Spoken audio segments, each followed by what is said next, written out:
Amazing. It's making me feel better. Football guy music right here. DNVR Draft Stream. Let's go, baby. Let's go. We're doing it live from the Toyota Lounge in downtown Denver on the corner of Colfax and York above the DNVR. We are doing it. I am joined by my truest of homies, two people whom there's no other two people I would rather like to spend draft day with. Oh, this guy. And the big homie, Yahir Vasquez on the ones and twos. The homie. I'm joined by Henry Chisholm, who's been on a strict diet of Jahade Baron tape. Jade Baron.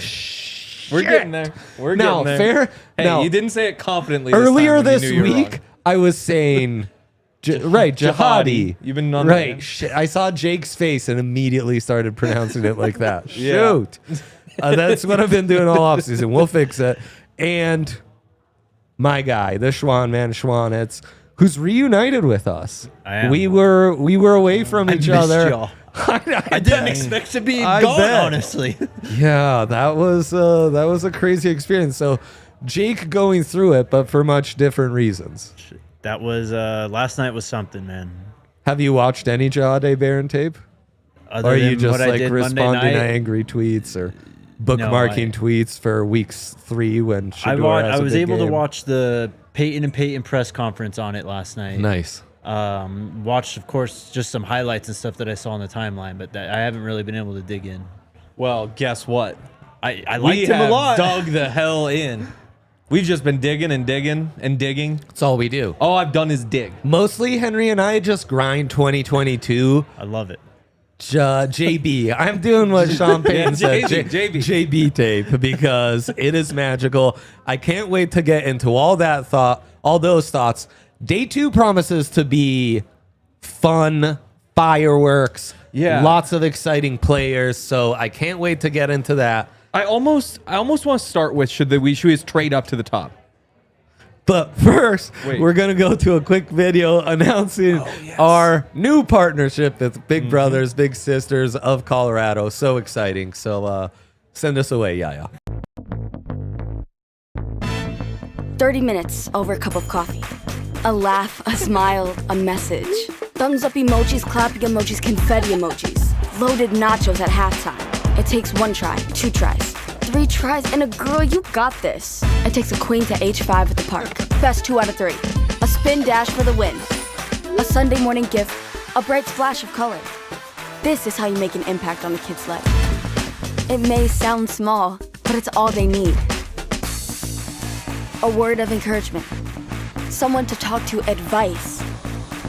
And the time it takes to enjoy a slice or two, you can make a difference.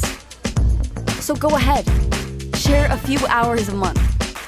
Share your skills, share a song, share your thoughts, share a moment. Share a dance and share it with the world. Because mentorship sounds huge. But the truth is, it takes little to be big.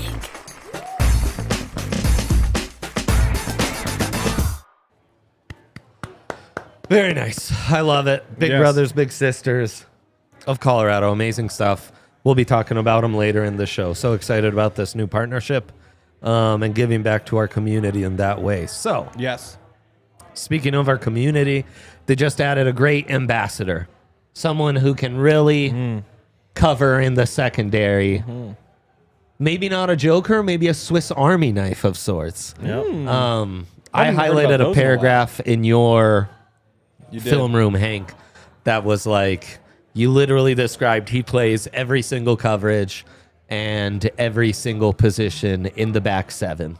Yep. And I've also thought about it. The spine of the Broncos back seven starting last offseason completely reshaped. Alex Singleton, the only one who's the same guy. Totally. And he was out last year. Yeah. But you do the Justin Simmons, BJ swap, Yep. you add Hufanga, Drake Greenlaw, Alex Singleton comes back, and now you have a new nickel corner in JB. So yeah, take it away. You've got lots to spine say. replacement. I think, yeah, where to even begin? I think we begin by setting up why we have all these things to say. So after the show last night, Yeah. go home and just watch 4 or 5 Jade Barron games. Yeah. I think so. Dre and I have talked about this a little bit. We talked for like 10 minutes today, just to make sure we're kind of on similar pages, saw the Yeah. same things. We both started with the 2024 tape, right? No, I started did you with not? 2022. Oh, okay. So my experience was starting with the 2024, seeing him play as a boundary corner more. Yes. So first 4 years plays the star position, which is very similar to like a nickel in the NFL, but with a little bit more linebacker, maybe a little bit more safety, but very similar. Last year they moved him to the boundary, and you start with the results. They're obviously very, very good. Of the 265 cornerbacks who played the most snaps last year, he was third out of all of them in passer rating allowed. There are a couple things that you look at where it's like, oh, the catch rate was pretty high, but that's because the average depth of target is so low. It is what it is there. And you add all that together, you wind up with the Jim Thorpe Award winner, meaning best defensive back in college football last year, an award he won over Travis Hunter. Yes, he did. And to my knowledge, that is the only major award that somebody beat Travis Hunter for. I think that's the only one he lost out on. Everything else Travis Hunter swept. Jade Barron got that. So Pretty crazy. I think that's kind of the important context. He played the boundary, and while we both think that he is much better in the slot and have some questions about him playing out wide, the results are the results, and the results were very, very, very good. Yeah. And big time player, big interceptions. Yes. Playing on the boundary. Obviously, you don't win the Thorpe Award for nothing. Willing tackler, More than true leader on that team, ball skills, you name it. But really, before I get into some of my notes, Jake, I think you were the guy who was highest on him when we did our defensive back preview episode on Wednesday. Yep. My retort to you was, I'm not sure the NFL values. I'm just not sure if the NFL values all those things. Wasn't even a knock I had. It was, are those premium traits? Do we value them? But you certainly saw the value. Also, credit to you for calling the Will Johnson fall. Yes. Thank you. Yeah, man, just watching Jade Barron, he's just smooth. Yes. It like I don't know how to describe it. We did cornerbacks and safeties together, right? He was just the best player at playing defensive back, other than Travis Hunter that I saw. He played all over the field. He's got his hands on the football. You can knock his size. You can knock, run support if you really want, and how he attacks that. But he's all over the field. He does it all. He's versatile. Yep. He does Yeah. everything you'd want. It seems he's going to be playing nickel, but like when the initial pick came through, I was like, wow, is he going to be playing safety now? Because, we didn't touch on it too much, the last couple months, but I feel like when we started draft season, especially coming off the Bills playoff loss, it was like, we need a safety here. So I know. And honestly, we talked more about Starks and Anwari, and I wish we would have touched on Barron just a smidge more. Because I think we maybe just touched on it a couple times, but never went full blown. And now in retrospect, it's like, oh, yeah, this kind of checks out. Yep. yeah, he just covers. He does. It's one of those coverage profiles where when you can do all those things, that's a super valuable, like, plug and play kind of guy, I want to see what the Browns do to start off the second round. Of course, while getting booed, Roger Goodell is glazing everyone and everything in an attempt for public support. He rode in on a bike yesterday. We know none of that will work.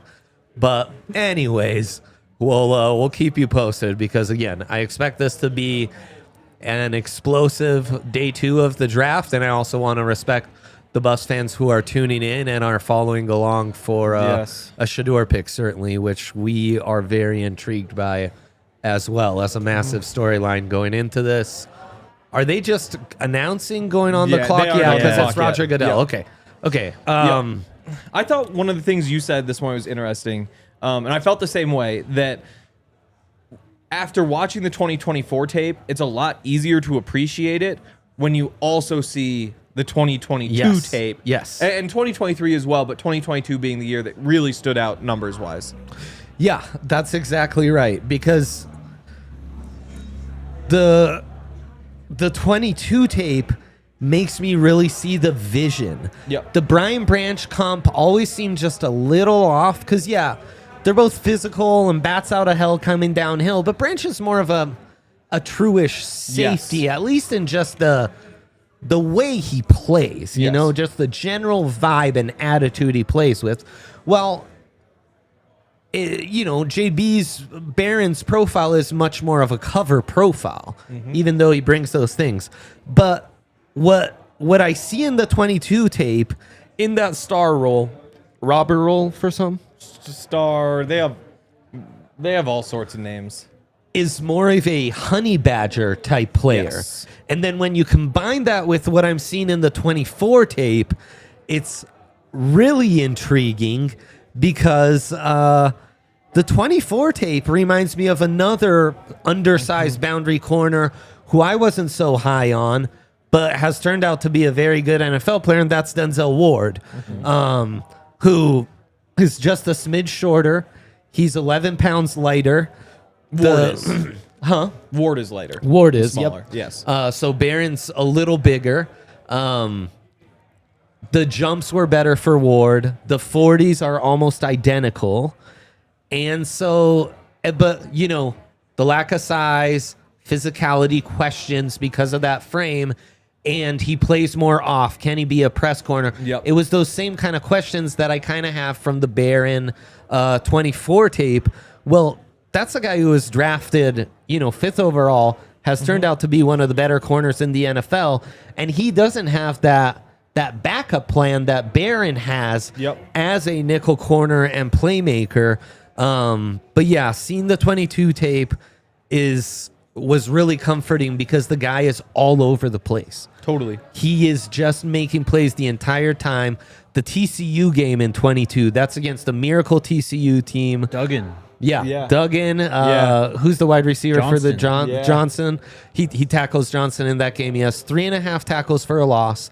It's 17-3, and it's the one stretch in the game where I'm like, man, he made plays every other game. He maybe hasn't made a play in like a drive and a half. The very next play I have that thought, he recovers a fumble and takes it to the house he scores the only touchdown for Texas in that game against that miracle TCU game, against the biggest opponents he played against. And really, it was crazy. He's lost like 5 games in the last 2 seasons at Texas. I ended up watching a lot of those losses because they're his best games. Yeah. It's like when Texas needed him most in their biggest games. Look at the 2-interception game against Georgia. Yeah. Could have been 3. 100%. He's, right you know, there. that defense holds Jeremiah Smith to 1 reception for 3 yards last in the college football playoffs. No other team was able to pull that off. And a lot of that's because of Barron. And you know, he's a guy who stayed at Texas. He was a top recruit coming out of Texas, but not necessarily a blue chipper, a high 4-star, top 150 type recruit. So he's got that pedigree, but he's a guy who's kind of been overlooked. And even in this draft process, one of the biggest knocks you hear is the lack of speed because he's playing it off, right? He's just trying to keep everything in front of him, which is your knock is like he allows some stuff, but it's kind of by design. A lot of the time. There's sometimes where it's like, man, just trust your speed. You run a 4.39. Yep. Yeah, and I wrote that. I have the film room up on the website for those of you who want to see all this for yourself. DNVR.com. Go check it out. Become a diehard. Got a sale going. Phenomenal piece. Great time to do it. I'm not sure if I included both of them, but there were 2 plays, 2 third downs, 3rd and 5. The one I know for sure I included, he's lined up against a tight end. It would be the Oklahoma game. And 3rd and 5 in the slot, tight end, and he starts lined up at the line to gain. And as the tight end drives towards him, he takes a little step back, and then he drifts upfield on the out route. And there's a window there to make the catch. But, you know, they don't connect. It is what it is. Dylan Gabriel at the time, I think, threw a bad pass. There are a couple of those sorts of things that I feel like you find. Carson Schweschinger, I had the bet on him to go in the first round. He goes 33 to the Browns. I'm really glad for Alex Singleton that he's gone. the next Alex Singleton, many are saying. Look at him.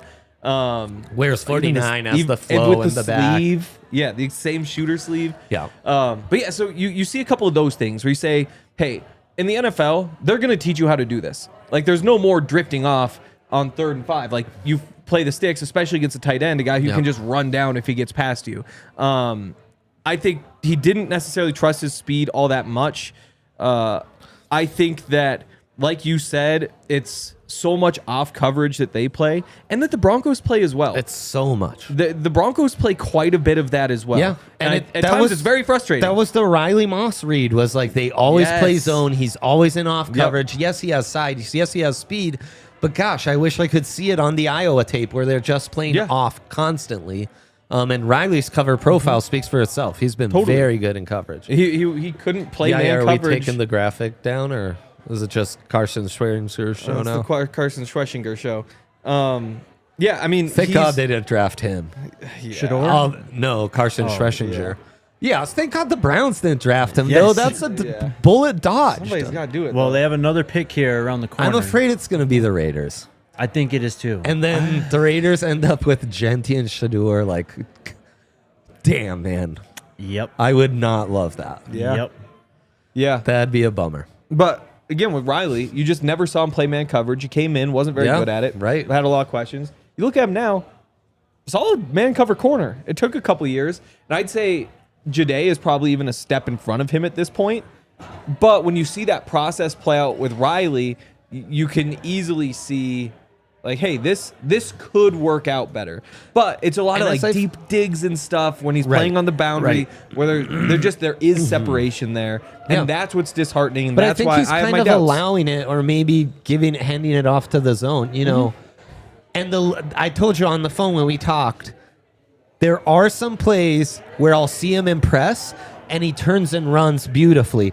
And I loved your film room where it like the favorite part of mine is where you highlighted where he is playing man coverage on the boundary and doing it more than serviceably against the toughest opponents he was facing. And it's when he's playing physically. Because, I mean, that's his whole game. He is a dog. When he just kind of sits at the top of the route and, like, kind of eats the receiver up when he gets there and then runs with him wherever he goes, that's when he's having success. It's when he's, you know, kind of drifting back, giving him space, and it's an in break, and it just comes open and it's a catch. It's the physicality and coverage you have to like. Now, it's obviously a little bit dangerous, especially, I think, more so in the NFL because they call so much of that now. But you can see some of those pieces there. You just have those doubts about, you know, the difference between him and Riley is, I think it's 1 pound. Riley's a pound lighter, maybe, pound heavier. Yeah, so compact frame. But also 2 Jade inches. and Higgins off the board for the Texans. But also 2 inches for Riley. Yeah. And that's he's where, way taller. And that's where you say, like, hey, we saw what happened against T. Higgins. It wasn't great. And there's a lot going on there. A lot of people have bad games against T. Higgins, the injury, whatever. I still wonder whether, as a boundary corner, he can hold down that job game to game to game, regardless of who he's matched up against. But again, there's plenty of signs that say, like, he can get that figured out. And Denzel Ward did. That is why I just had a couple DBs ranked ahead of him. You know, that's that exact question. Because those are the toughest guys to find. Yep. The guys who you can just play on the boundary and say, one-on-one, sure. we got it. Okay, we'll have more to unpack with Barron. Seahawks trading We've up. got a couple it's on picks. there. The Seahawks are trading up to 35. Talk to me, Jake, and then let's get into some of our favorite guys for the Broncos. Yeah, this is pick 35 you're giving us? Oh, my. Oh, trade. Okay. Yeah, Higgins going to the Texans. I mean, you lose Tank Dell, and then you get in, like, it's interesting to me, this one in particular. It's like a philosophy shift. Like, you see the success of Nico Collins. Yep. And you're like, all right, no, we're just going to go with the big wide receivers who can just kind of do everything, overpower people. I don't know. Going back to the Barron pick, man, I mean, I need to dig in more, but I'm so pumped. I mean, I think RK said it. Like, this is such a, like, top of the board player pick, like, made with such conviction that it's just like they love this kid. He was 10th on Daniel Jeremiah's board, and the instincts and IQ is something everyone who loved him points out, and it really stands out. And what do I always talk about with safeties especially? IQ, instincts, reliable last line of defense. He has that, man. Also, real quick, so this trade, this is pick 50 and 82 to get up to the current pick. Wow. Broncos have picks 51 and 85. Yeah. So you're kind of looking at... That really gives you an idea. Do you You're right sacrifice there. both your day 2 picks? Boy, could the Seahawks take Sai'vion Henderson? Yeah. We're really Pause rooting Jade. for Yep. quarterbacks, cornerbacks, edge rushers, and wide receivers here. Also, I had a morning where I kind of talked myself into Luther Burden being the pick. I had noticed. Obviously, Sai'vion Henderson's top of the board, Yep. top of the mind. Top of the board for everybody, right? Yeah, of course. Okay. He Just was gotta yesterday. make He sure. was yesterday. Yeah, no, for I mean, me. he was our number 10 prospect in the draft for the Broncos. Then it's Luther Burden. Then probably Quinshawn. Mm-hmm. So, Quinshawn, it's a bit of like, what's your flavor? To me, it was very Omarion Hampton-esque. But if you told me that, There's a little more look, wiggle. man, there's not much separation between him and Damian Martinez and Cam Scadaboo and Khalil Mullings, I'd be like, okay. He Deion would be Walker, my my pretty guy. clear number 2 running back, though. Would you agree? Sai'vion? Sai'vion, Quinshawn, and then it opens up. Yeah, absolutely. Yeah. He's just the perfect fit for Yeah. what Sean Payton wants to do. But Raheem Sanders, Caleb Johnson, Dylan Yeah. Sampson, like Who I love that I next love tier. Scadaboo? Scat's right there. Not in the s- second round, but Yeah, and I today, it's time. We'll see. We are on I Scat can get Watch. behind that. You know who laid a nice little... Wow. Okay. You know who This laid a is why nice I little love you hit? guys. Real quick. Yes. Somebody in chat said, you guys are saying it before the TV. Pause us. Yep. Give us a little 2-minute pause. You'll be good. A lot of people see the tweets or it's in the chat or whatever, so we just kind of roll with it. But if you want to pause us, nobody's going to fault you. Seahawks take Emin Worry, though. In fact, we love you. The Cam Such a Chancellor, I Seahawk. know, bro. Yeah. Oh if my Jamal God. Adams doesn't work out, let's Crazy. go get Emin Worry. Crazy. He was born to be a Seahawk. He was. Holy cow. Yeah, no doubt. All right, Jake. Is it the Raiders next? No, We it's got the Browns Cleveland. at 36. And then gosh. If the Browns took them with their 3rd pick, that'd almost be worse than them not taking. So if they pass on them here, though, Yeah. the Browns would have passed on Travis Hunter at 2. They would have passed on Shador at 5. Wow. Shador at 33. And now what is this, 36? 36. They could have had them both. They could have had them both, and they wouldn't have had to move at all. Yep. It's crazy. Also, That's nuts. I want to pull up the details from that Jags-Browns trade. Do it. So we had the conversation on the podcast. I think it was early this week. Would you trade this year's 1st and 2nd and next year's 1st and 2nd to move up to number 2 to go get Travis Hunter? A lot of people said no, which shocked a lot. It shocked me. It shocked Jake. It shocked RK. Even if that's just because of the value of it. Because if that's all you traded to get up to number 2, absolute fleecing. And for perspective, Cleveland went from the Jags went from number 5 to number 2. They gave up number 36, second round pick. Yep. Broncos' second round pick would be number 51, a 4th round pick this year, a 1st round pick next year. Oh, wow. Yeah. And then they also pick up a 4th I and 6th missed this the year. future first. Yeah. So if you're if you're thinking back to that conversation we had, 20-2 for you throw in one more second. Yeah. That's pretty crazy. The Browns Yeah, have no taken doubt. Quinshawn Judkins. Really? Quinshawn Judkins just went over Travion Henderson. Wow. Judkins is dope. And if you're Also, the replacing NFL Nick loves Chubb, 220-pound backs. Yeah, That's the they game do. we play. They do? if you're looking for a Nick Chubb replacement, I like Quinshawn Judkins. A nice woman at our draft party told me that she heard the Broncos are in talks with Nick Chubb. Just reporting here, okay, guys? I trust her. Shout Just out to her, reporting. man. I trust Shout her. out to her. How She's was a the draft legend. party last night? It was It was good. awesome, man. It was good. It was awesome. Yeah? It was a great crowd. Phenomenal stuff. I missed not being there. Yeah, we would have loved to have had you there I too. didn't think that would happen. We were getting a lot of like Shador, like oh no. I've got an idea. If Yes, grill of it. if the Broncos don't draft a running back tonight, Yeah. Nick Chubb is a Bronco by the end of the day. No, that's my prediction. Not J.K. Dobbins. Nope. Nick Chubb. It's Nick Chubb. Wow. Is that all we're down to, or those two? Like, what are our other options? I can pull him up. You're not gonna like it though. It might be a fun, like, oh, I forgot about that. You know, guy. Najee Harris, one of the big losers of last man. night. Yeah. Because With they drafted Marion Najee Hampton Harris. getting drafted. Yeah. No doubt. Yeah. A little thunder action. Yep. Also, takeaway from Barron, the Broncos are deciding to address their run defense problems with their back seven, Yeah. which is kind of how the Nuggets decided to address their outside shooting Wow. problems with their front court, which hasn't worked out great. Yeah. But that's Brees more Hall? injury That is actually related. very similar. Brees Hall? Yeah. I mean, K9? The Zach Oh, Charbonnet? I would love one of those two guys. I kind of wonder if you needed them to have made a move yesterday. I still have my... Also, we'll see how much they believe in these young wide receivers if they pass on wide receiver today. Like, it's Troy Franklin's year if there's no Yeah. wideouts drafted in the top Yeah. 100 guys. Totally. Or Vele. That's right. Other running backs Makes on me the market. nervous. Should. Jamal Williams, former NFL touchdown leader, emphasis Okay. on the former. Gus Edwards, Okay. Gus Yeah. Bus. Jeff Wilson, Gus Edwards rules, right? ruled. Yeah, I mean he is 30. Oh, well, he's ancient then. Yes, I would Like, say he yes. could give you a third down conversion. Jeez. Yeah, we need first and second downs too, though. Naheem Miller Hines, you may remember him as Naheem Hines. Yep. Amir Abdullah. Actually, thank you for that's that the guy. clarification. Are these Um, guys, were they still on teams? Like the year before? I don't know, but all I know is they Amir are not Abdullah, on you teams said? now. Barry Sanders. What?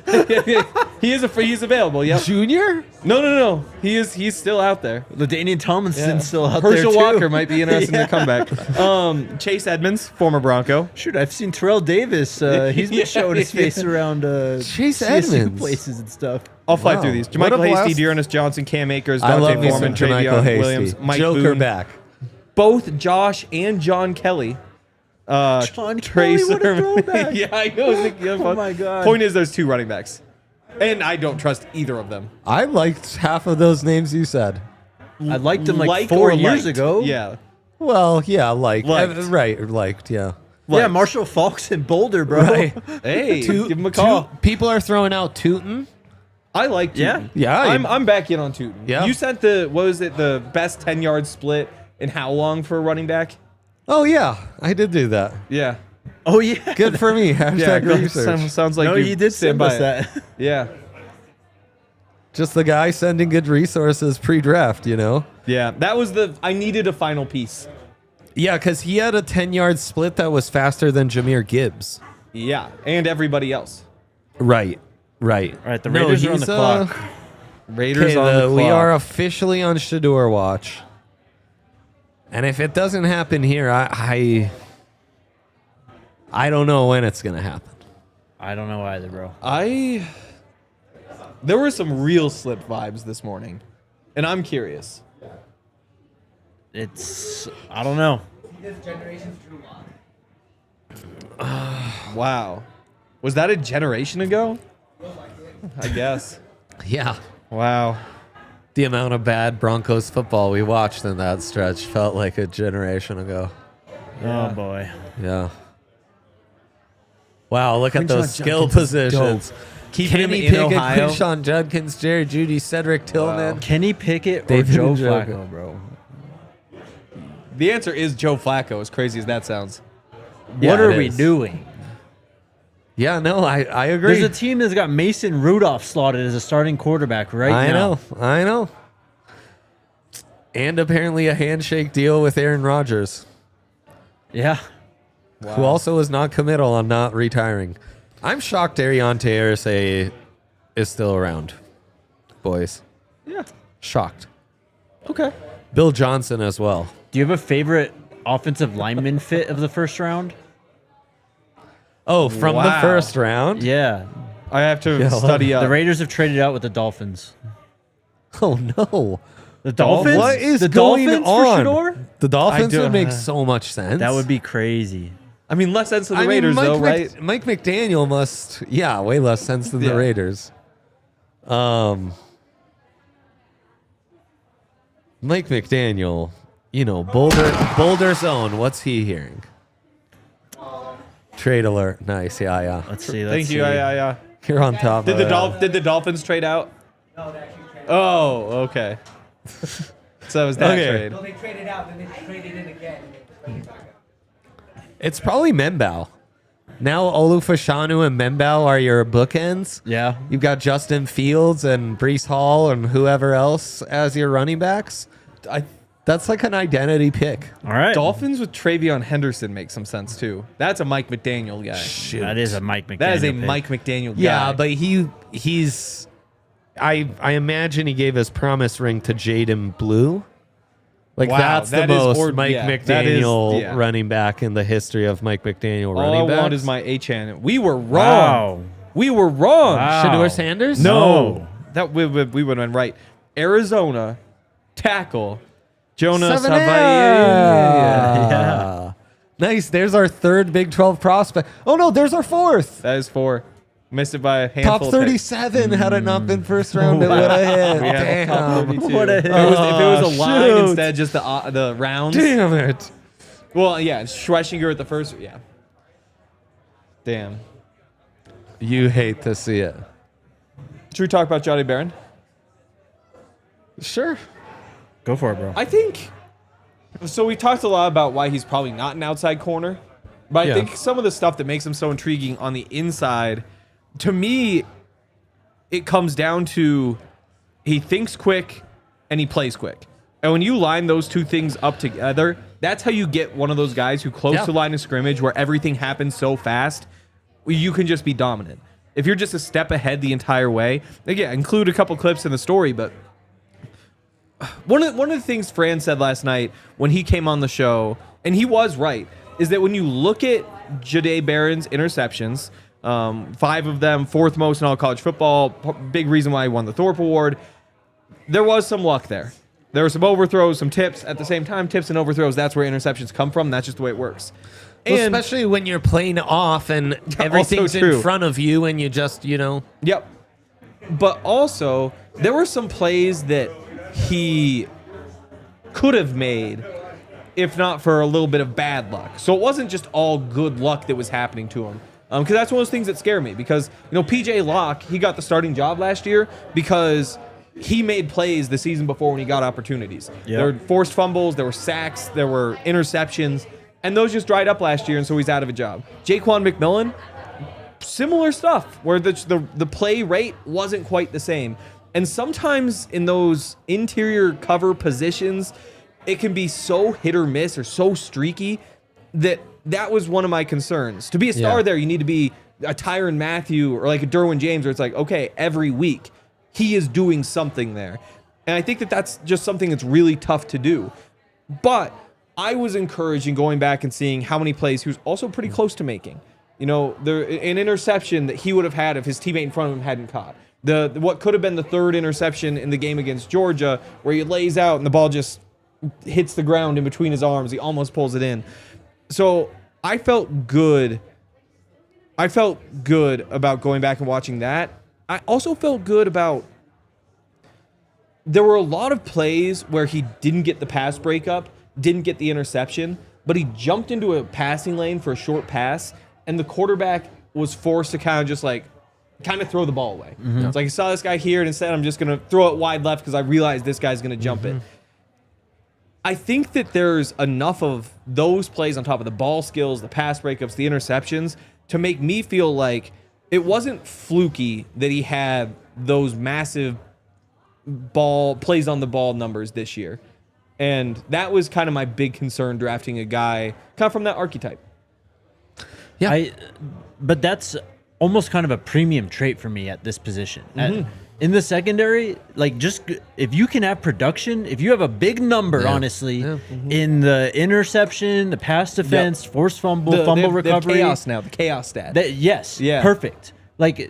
There's just, it's almost indescribable. If you're around the ball, you're just around the ball often. And he is. Some guys just have different instincts when it comes to the game, and they just understand where to be at the right time. Yep. Even if it looks like they're, kind of freelancing at times. I mean, this is why the Seahawks allowed Earl Thomas to do what he did, which was literally freelance, just run around, do whatever he thought was, because he was just so good upstairs, instincts-wise, processing-wise, that he could just flow to the ball naturally. And he's got some of that. And I think that Jaquan McMillan has a lot of that too. He has all those instincts, has all those smarts. He just doesn't quite have the athletic traits that a guy like Jade Barron has. And I still wonder how much of an upgrade is that? Because it is an upgrade. I think that much we kind of know for sure. But first round pick to go from what you had there, which is a guy who had the quick thinking, had the instincts, and had some quickness, just didn't quite have the long speed. Is it worth giving that much up to be able to have the quickness, and how many more plays that give you? Because if you wind up with 6 more combined tackles for loss, sacks, interception, force, whatever it may be, that's maybe worth it. But a first round pick is pricey, and the position's more important than it ever has been. It still isn't quite the same as some of those other positions. Still not a premium position in my mind, at least. No, for sure. And I think there's a question of premium traits as well. Totally. How much bigger is he than Jaquan McMillan? Look that up while we take a quick little first break here as the Patriots are making pick 38 and the draft keeps rolling. Also, interesting draft compensation from the Dolphins to move up here from pick 48. That's kind of relevant to the Broncos. Kind of relevant to your life is Coors Light. Mountains turn blue, delicious, fresh, cold, like the Rockies, nothing like a silver bullet. But, sometimes life comes at you. Life comes at you hard, and you need to chill out. Jakester's had a couple days. He doesn't understand what the NFL's doing, what they're thinking, Just questioning my life and life decisions. He can choose chill, not question his life or life decisions anymore. Just take it easy, sit back, get into his happy place, grind some JB 2022 tape. I'll send you the TCU link. Can't wait. Thank you. Nothing like it.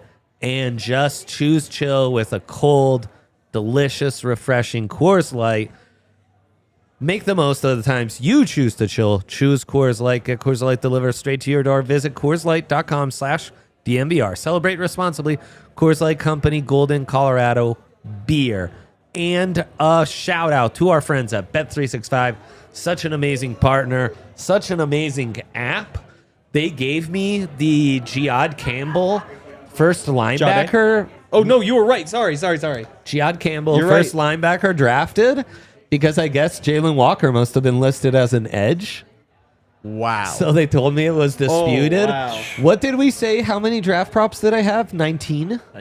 It was a lot. And I almost hit 20 units. Let's go, dude. So Wow. we got Biggest in the plus. I said Biggest it. hit?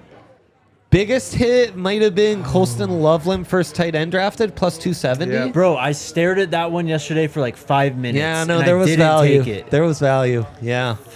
I think Colston Loveland's going to be relevant today because there's some nice receiving tight ends I think the Broncos might be interested in. You might be interested in signing up using our code DNVR365.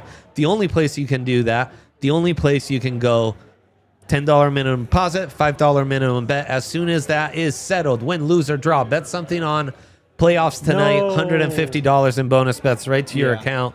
Oh, man, I can't wait to hear what Jake's got for us. Nah, you live in this world you live in now. Yeah, just stay there, bro. Must be 21 plus, physically located in Colorado. Please gamble responsibly. If you or someone you know has a gambling problem wants help, call or text 1-800-GAMBLER. Travion Henderson's a New England Patriot. Shoot! Yep. Damn, man.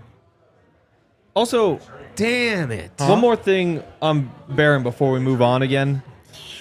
Somebody said, come on, Hank, let us ride the hype. It was worth it. Can't believe we got him there. Dom D.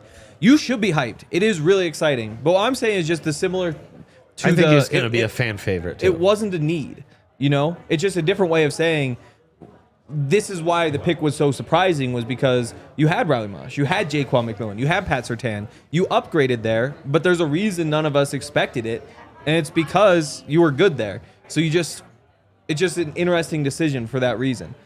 You should be excited. I mean, hopefully you've got the best nickel in the NFL at some point here in the next few years. Yeah, or a honey badger type playmaker. Totally.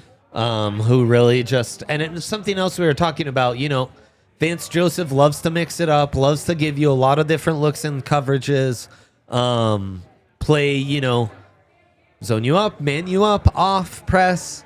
Likes to mix it up, keep you on your toes. And this guy is a joker of the defensive secondary to where you can align him basically anywhere you want. And having that kind of chess piece on top of a great box safety, on top of a good deep safety, on top of the best lockdown corner in the world is something that really opens up your world when you are game planning. And I thought Sean Payton's comments were really interesting because he really is thinking about it from a game planning. I'm the play caller on offense. How am I game planning against these kinds of guys? And Barron brings a lot of those traits that make it hard to game plan against them. That's what they're looking at. Say you're playing, let's just say, no, not the Eagles. Let's say the Steelers, for example. No, they made the trade for A.J. Brown. Who's a team with one good wide receiver? A lot of teams have two these days. Kansas City Chiefs. Say you're game planning against the Broncos, honestly. The Chargers. Yeah. Lad. Oi, that's the way, lad. Yeah, sure. Let's go with that. So imagine your game plan against the Chargers. It's a 3rd and 5. Chargers have the ball. No. Chargers have the ball, 3rd and 5. Yeah. You want Pat Surtain on him. Yeah. That's their best receiver. Uh-huh. Lad motions into the slot. Now all of a sudden, on the backside, you've got Jade Barron isolated on whoever the receiver is out there. Quentin Johnson, who's played against. Sure. And so in this world, you can get away with that easier than you can with a Jaquan McMillan. Again, just because the difference in athletic traits, Jade being an inch taller, 10 pounds heavier, and most importantly, just has a little bit more long speed. And so last year, when you wind up in those situations and say, do we really move Pat into the slot when we feel like that's the way to maximize Jaquan? Now, with a guy like Barron, you can say, yeah, we let Pat follow him because we trust the long speed, the recovery speed here, that we don't have to leave a safety over the top. We can leave this isolated. We can make this work. And I think that might be where you see the biggest change right off the top. He was really excellent in helping bracket Jeremiah Smith in that Ohio State game. And I think, as that nickel who can play like a safety and just shadow and just help you on those doubles in the back end, and also be instinctive to read the quarterback and come downhill when he needs to read and react there. He's going to be really useful. Yeah, I mean, Hank, you said earlier, it's you're right. It's not a premium position, right? But when you have a good nickel, if you end up having one of the best nickel, Broncos country knows they saw Chris Harris for forever. It changes your defense. It frees you up so much. Not just on the field in terms of play calling, but in personnel as well. It makes everyone's job easier when you have that guy, because so many teams go into games now. I mean, we were just talking about Travion Henderson because he can be a problem in that joker area, middle of the field, out of the slot. So having those guys to shut down matchup nightmares, I mean, we'll see if he can do that, but just having a guy at the slot who can be productive in and of itself is worth it. Totally. Yeah, I mean, it just opens some doors. And when you look at the best teams in the NFL, who was the nickel for the Eagles last year? I'm struggling with it because it wasn't Gardner Johnson anymore, but there have been Gardner Johnson teams that go deep. Trent McDuffie, obviously, with the Chiefs. Brian Branch, a guy we talk about, the Lions, one of the better teams in the NFL. When you look through the good teams, for the most part, you see them have really good nickels because that is such a... Luther Burden going to Missouri. Oh, Scotty. Wow. Yeah. Sorry, Dre. So they get Loveland and LB3, huh? That's crazy, bro. That's quite the haul. It is. That is quite the haul for Ben Johnson right there. Wow. Hopefully they can figure out how to block. Cooper G was the nickel. Yeah. No, it opens some doors. And again, you just hope he's really good. It's just always strange. He's a good football player, man. The Broncos just haven't been in situations to draft guys at positions they don't need recently in the first round. They also haven't drafted many guys in the first round recently. Yeah. Yeah. That's also part of Yep. the. Yeah. Yep. Yeah. There's That the was the one-handed thing that catch. happened. Every year it's like this. The picks, like the first 8 picks of the second round, It's like, oh, good. What a steal. are just awesome. I believe, yeah. Oh no, I still have one more potential draft bet left over that didn't happen in the first round. I just hit Luther Burden to go before Trey Amos, which was Nice. favored. 7.6 units if the Rams' first pick is a running back. Feel better about it after they trade down in the second round. Bless you. The Wow. only draft bet okay. I have alive is Shador Sanders to be drafted by the Saints. It's the only one I have left. Okay. That's where we're Wasn't at. that the Okay. Saints' first pick? No, it's just a player to go to a team. Oh yeah.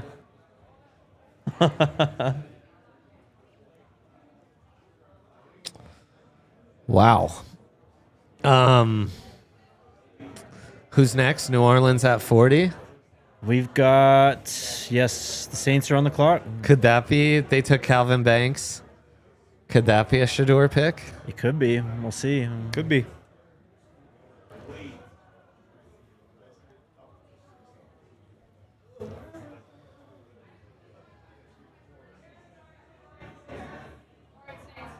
People are very down on the Broncos in the chat.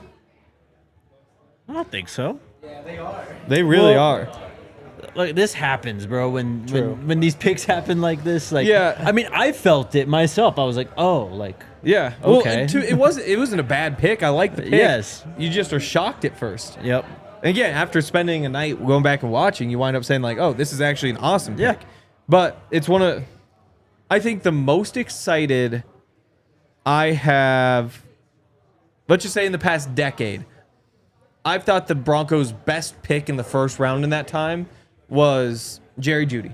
Mm-hmm. That was the one where draft night I was like, "Oh, they Yep. just hit a home run." Yep. That was the best one, and that one did not work out at all. And then the last time I probably felt like I did last night was the Pat Surtain pick, Yeah, yeah. which Yep. same kind of position Totally. too. Totally. It's like, oh, you could have had Fields. Yeah. It's like Pat Surtain. 3 Micah years go Parsons by still and there, it's like, well, we were still Pat Surtain fans, but of course. you But know, just like then, it takes a few weeks. yeah. To Justin takes a couple Fields gets days. drafted, and you're like, oh, this is electric. It's Justin Fields.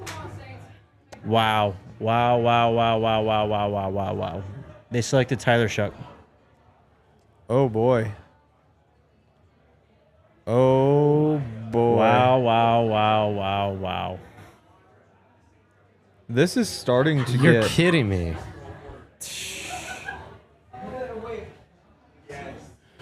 I hope Shador can shuck it off. Do you want to do our big draft takeaways on this? Oh, so like, what would make this a big draft? Yeah. What would make this a big draft, big Hank? Well, Also, my spidey senses have been tingling that today's an Elijah Arroyo day. interesting. Actually, and then my spidey senses were tingling on top of those spidey senses. And do you know what those spidey senses were saying? Mason Taylor. They were saying Harold Oh, Fannin Jr. That's spicy. If we get Harold Fannin Jr., like best Dre reaction rankings, Wow. I think it's Harold Fannin Yep. Jr. 1. Then I think it's like Ariante Irsay. Yep. I I think Dion Walker. if it's Harold Fannin, then I get to go back to the text that you sent me in Dylan September about his Sampson? stats and say this is how long Dre has been on Fannin. I've been like the early adopter of Harold Yes. Fannin Jr. You were the first Fannin fan. I'm like my buddy who had an MP3 player in 1999, you know? So, like, yeah. Do they draft a wide receiver, running back, tight end with this, you think? Wide receiver, say tight yes. end, or running back? Running back, yeah. Yeah, I think so. Yeah, that'd be my guess, but I'm not convinced, man. I think they're There's kind actually- of going to keep us guessing here. Interestingly enough, there's some good cornerbacks still on the board. Oh, Sure I know. are. There's some There good sure value. Yeah. Yeah. I mean, our top 10, like 5 of our best remaining top 10 guys Will on Johnson, our Broncos Benjamin top Morrison, 100. Nick Evan Worry, safety, but you can't. Or I guess he's gone now. 5 of them were DBs. Oh, who's the other big corner? Siobhan Siobhan Ravel. Ravel. Yeah. Siobhan Ravel sounds like it's a very versatile name. It is. Famous Twitch streamer, Really? like Wow, yeah.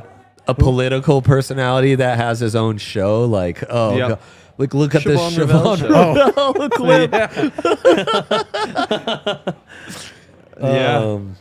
Well, and also like almost any like origin too. It's like kind of almost sounds like Italian or like French. Siobhan Ravel. Siobhan Ravel. Oh, hi.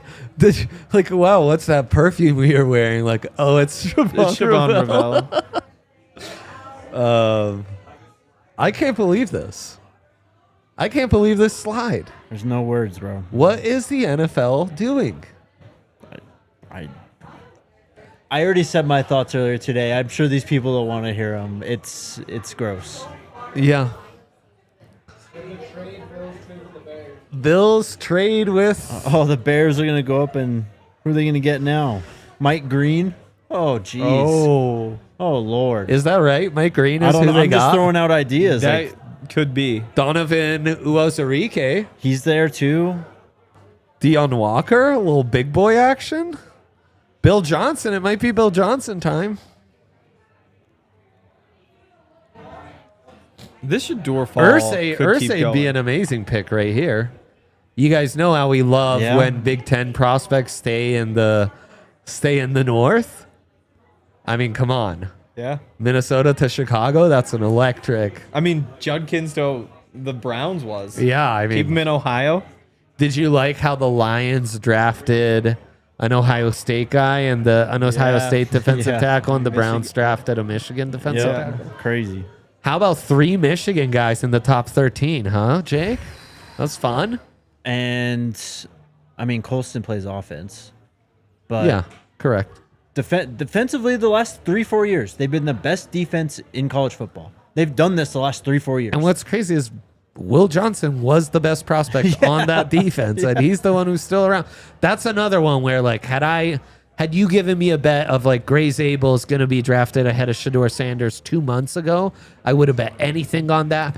Had you told me that 3 Michigan players will be drafted in the top 13 and not one of them is Will Johnson, I would have bet against that Yep. all my life. The Bears gave up 2 seconds to move up here. The Bills gave up 56 and 62 and 109, which I don't know which rounds those are off the top of my head, Dang. for 41, 72, and 240.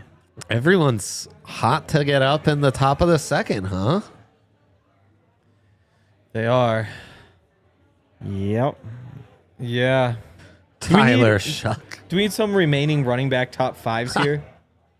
Look, do you even watch college football, bro? You know? What's the point of this whole process?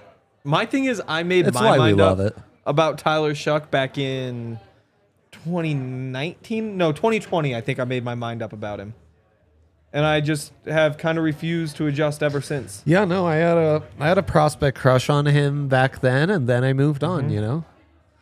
Moved on pretty quickly. Yeah. Crazy stuff. The Bills Shador gave up a devised a lot. haul here. The Bears gave up some more too, though. Yeah. A little counter haul. Because what you move? It was up, 3 picks for 3 picks. Yeah. So you move up 10 picks to get this one, then later on move down like 15 picks, and then Okay. go from 140 to 206 on top of it. Okay. It's interesting. Mason, Taylor, and Sampson would make me feel a little better. Nice, nice. KJ or MT for me. That's Caleb Johnson. Okay. Yeah. Good. I think. Yeah, So today's the day we got to have some fun and get some playmakers here. Has to happen. we're still at like 90% chance they draft a running back today, right?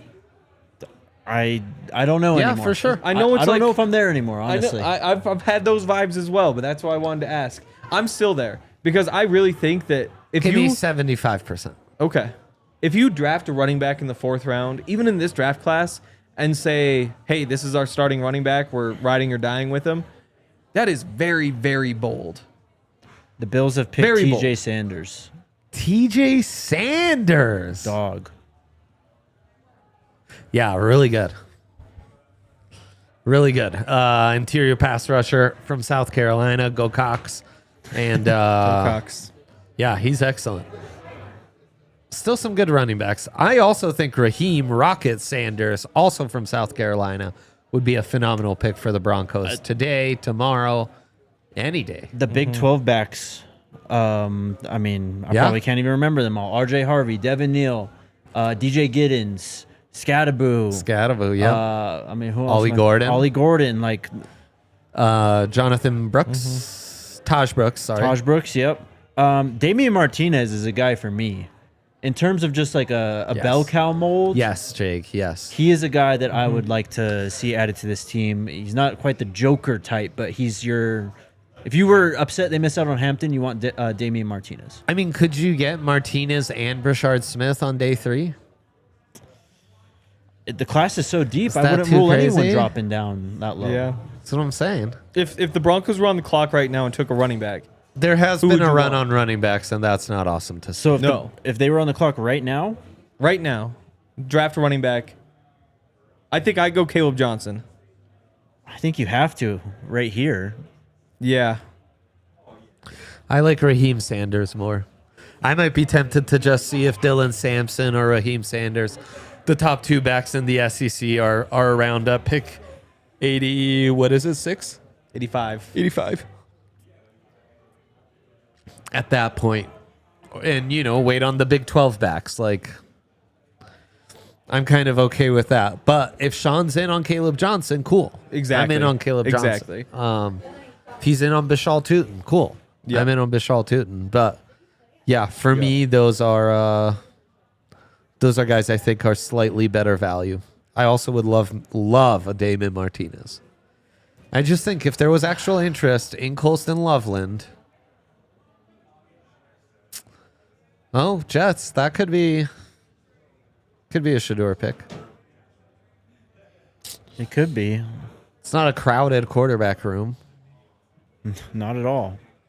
It's just Justin Fields and his nice new contract. Yes. I mean, we've already seen the Giants opt for other options. The Saints now. The Steelers literally have Mason Rudolph as their starting quarterback. They're not even concerned with trying to get up here. I don't know. It's crazy. What kind of odds could you get on Shiloh to go before Shador? There's no chance, bro. There was no Bazillions. chance this was going to The happen. Jets just took Mason Taylor. Okay. Oh, wow. He would have been a good Bronco. Do you think they thought he was a quarterback because of the name? Wow. Maybe. Maybe. Mason Taylor, okay. That's an identity pick. I mean, Aaron Glenn trying to really make the Jets very Lions-esque. Get yourself an O lineman, get yourself an inline tight end. Let's do this thing right. So that's an interesting selection. First tight end to go today, right? Yeah. Yep. Yep. Henry, our top 10 prospects, I guess actually a decent amount are still around. Will Johnson. Yeah. Let's forget him for a second. Yep. Siobhan Ravel, samesies. Yep. Dion Walker, the nose tackle. Ariante Ursay, another lineman. Mm-hmm. Trey Harris, first skill guy. Landon Jackson. Mason Taylor now off the board. Elijah Arroyo. Or Princely Unimelon. Umana Melon. Umana Melon. I was not built for this. No. He's a dog, though. Would you take an edge here? I wonder if they'd surprise me. I There's mean, kind bro, of some great value That's right what now. I'm thinking, too. That's There's what I'm thinking, kind of too. some great value. Yep. And it's big edges if you want some JFM insurance. There's little edges to just add to that Jonah Ellis, Nick Bonito rotation. Landon Jackson's still there. I'm saying, man. I worry the chat would melt down if they go defense with this pick. I think so too. Because I'm already sensing No, like minor I know. meltdown. I think know. it'd be full meltdown. I know. It's pretty crazy. Yeah. You just got to do something at running back. They're really milking this, like taking way too long. Oh, it's the damn commercial break. They did this. At They're the waiting beginning until the end of the yesterday, too. commercials to Well, jump what back are the in. tweets saying? Where are we now? San Francisco? Have they made a pick at 43? No, they are on the clock, though. Who'd they end up drafting yesterday? Michael Williams? Jets or Mason Taylor, that's right. Yeah, the Jets have drafted Mason Taylor. Aaron Glenn doing his Detroit thing.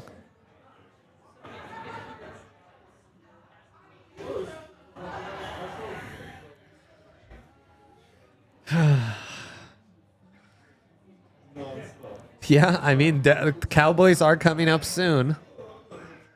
The Cowboys could. Yeah, San Francisco could. that'd be lit. The Raiders come back up here in a few after trading back. That truly would be the Drew Lock pick. Seattle's up again. Tennessee just double up. That'd be funny. That would be crazy. Yeah.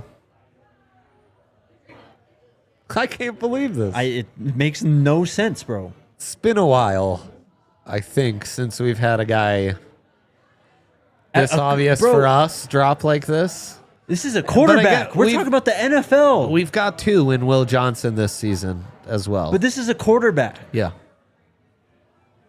The most important position in sports. No, I know. And I mean the completion percentage, the passing stats, the toughness, the fact that he's a prototypical pocket passer, the pedigree, the fact that he's received high-level coaching for a quarter of his life at this point.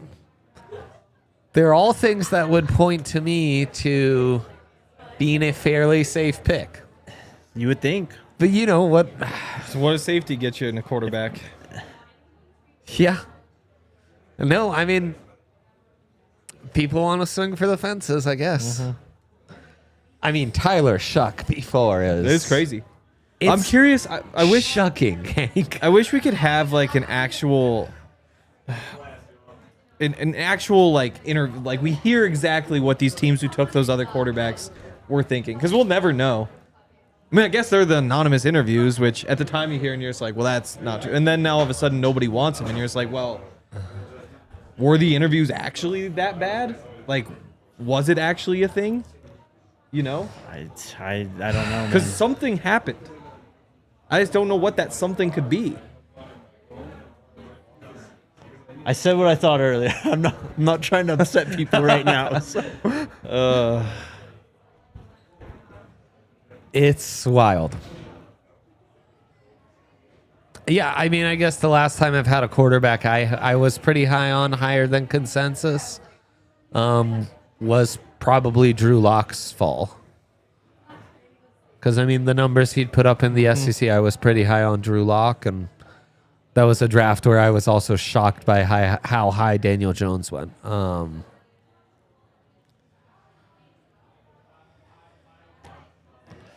It doesn't make sense to me, man. Interesting. I We mean, see guys with less than ideal traits go in the first round. We see guys who have actually been in trouble with the law go in the first round. It's just, I don't know. And I wish we could know. It'd be fascinating to find out what's happened. yes, to actually know why. Why? Yeah. What was it? Like, is it physical tools? Is it something mental? Is it? But at like this just point, the it's like drama that comes with it. It's Is an it- NFL thing, though. Totally, which means there is something that they see that they, but I don't know what it is. I mean, typically it's like a medical red flag would make someone fall True. this far.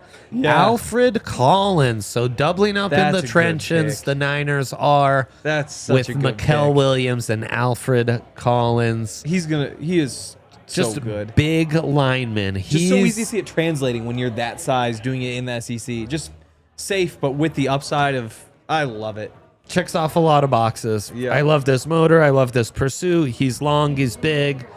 2 gap, but big enough to 1 gap. Like mobile enough to 1 gap from time to time and get after it. Just a really safe prospect. I also think it's about the safest I've seen the NFL draft in a minute. Like, teams were really kind of risk averse this draft. Yeah, Matthew Golden not going. Like, I had the bet top 10. I thought there was a chance somebody would say Shamar look it up Stewart fast. still went 17 though, right? Yeah, there's Yes. that. But I mean, 4.5 sacks. Yeah. character seems Crazy. clean. Sure. The advanced stats on the pressures are clean. I was hearing McShay, who was like really praising him, saying like, you know, this is a kid who's playing hard even at the end of games and blowouts, even against low level, which is like, well, why is he not racking up a couple more sacks? But regardless, yeah, Jackson Dart's an exception. I think Golden's an exception. A few teams did roll the dice on like injury risks and Jihad Campbell and maybe off-field concerns and James Pierce, but it was all past the 20s. Yeah. For the most part, it's been fairly safe, fairly risk-averse. Is Scotty back there? Does Scotty want to hop on? Scotty. What up? You want to hop on here? Scott can also come and talk some Shador with us. You can. Do you want to give your thoughts on Shador?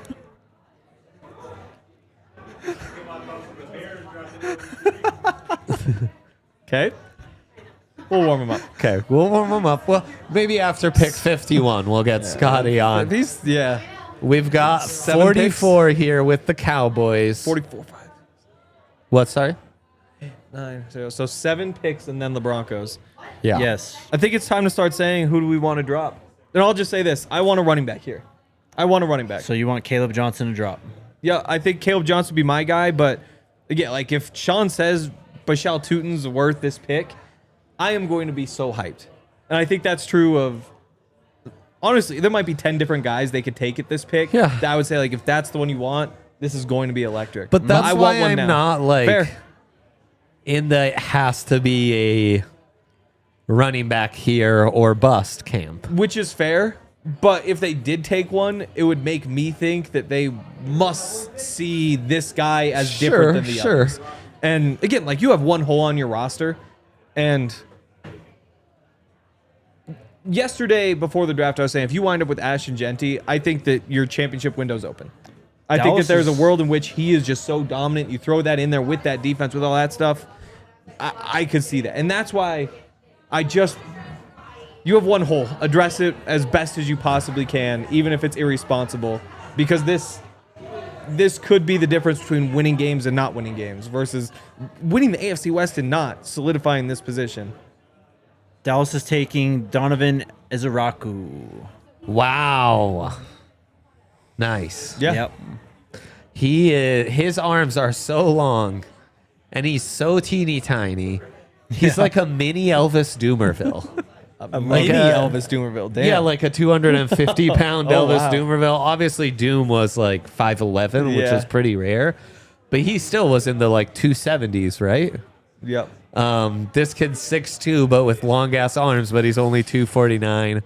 He's a really fun edge rusher.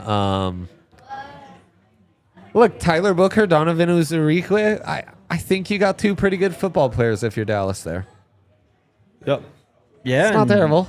You address the trenches. I mean, they do have one of the best offensive lines usually, and they have a difference maker, the best, if not one of the best defensive players in the league in Micah. And what's great is that wasn't really a Broncos target. Yeah. So perfect. Yeah. Let all the non-Broncos targets fly over. Yep. Who do you want? Who do you want to see fall? Dream pick. Might be Arroyo at this point, man. Yeah. That's If fair. Mike Green is on the board when the Broncos pick. It's just the comp. Who's the Could you comp? imagine? Who's the comp? I don't know. It's Nick Benito. Well, He's literally yes. Nick Benito. Yes. Nick Benito's pretty And good. it's like, no, I mean it's Yeah. no, I mean right. That's not the Yeah. worst of all the players on the Broncos rosters. Is 5 O's. You like you can get 2. Yep. Nick Bonito would be high on your list of guys you'd want to double up on. I mean, yeah, the chat's gonna melt down. I might. Oh yeah. I might have a mini meltdown if that happens. You know? Wow, that'd be kind of fun. Yeah, Okay, it'd I'm be more fun. in on Mike Green than I thought. I don't know, man. I mean, that's how the board is. The consensus board, at least, is falling. Totally. Right now. I mean, no. Why not Will Johnson at that point? I had the totally. same thought, You know, but you or- already took a corner. Or Siobhan Ravel? But you already took one. Like, No, I Wow. know. I know. How many corners can you take? that's where the value is right now. It's sneaky trade down too, It kind of is. because I also kind Right, of think because the running backs worth taking and staying put are kind of gone. So it's like if you want to move Yeah. down a smidge, I think that's okay. In He the has later in second, the you draft. could He trade has later down. in the In the draft. second, you could trade down for Yep. sure. so let's see. So okay, go ahead. I'll do the math real quick just on the trade down. Oh, and I'll hell let yeah. you know. I love when Hank does his math segment. Go ahead, Hank. The floor is yours. Oh, I'll do Fire live up math. the calculator. So 390 points for pick 51. Let's just say you trade down to the top of the third, goes down to 265. So you need to find something worth 125 points.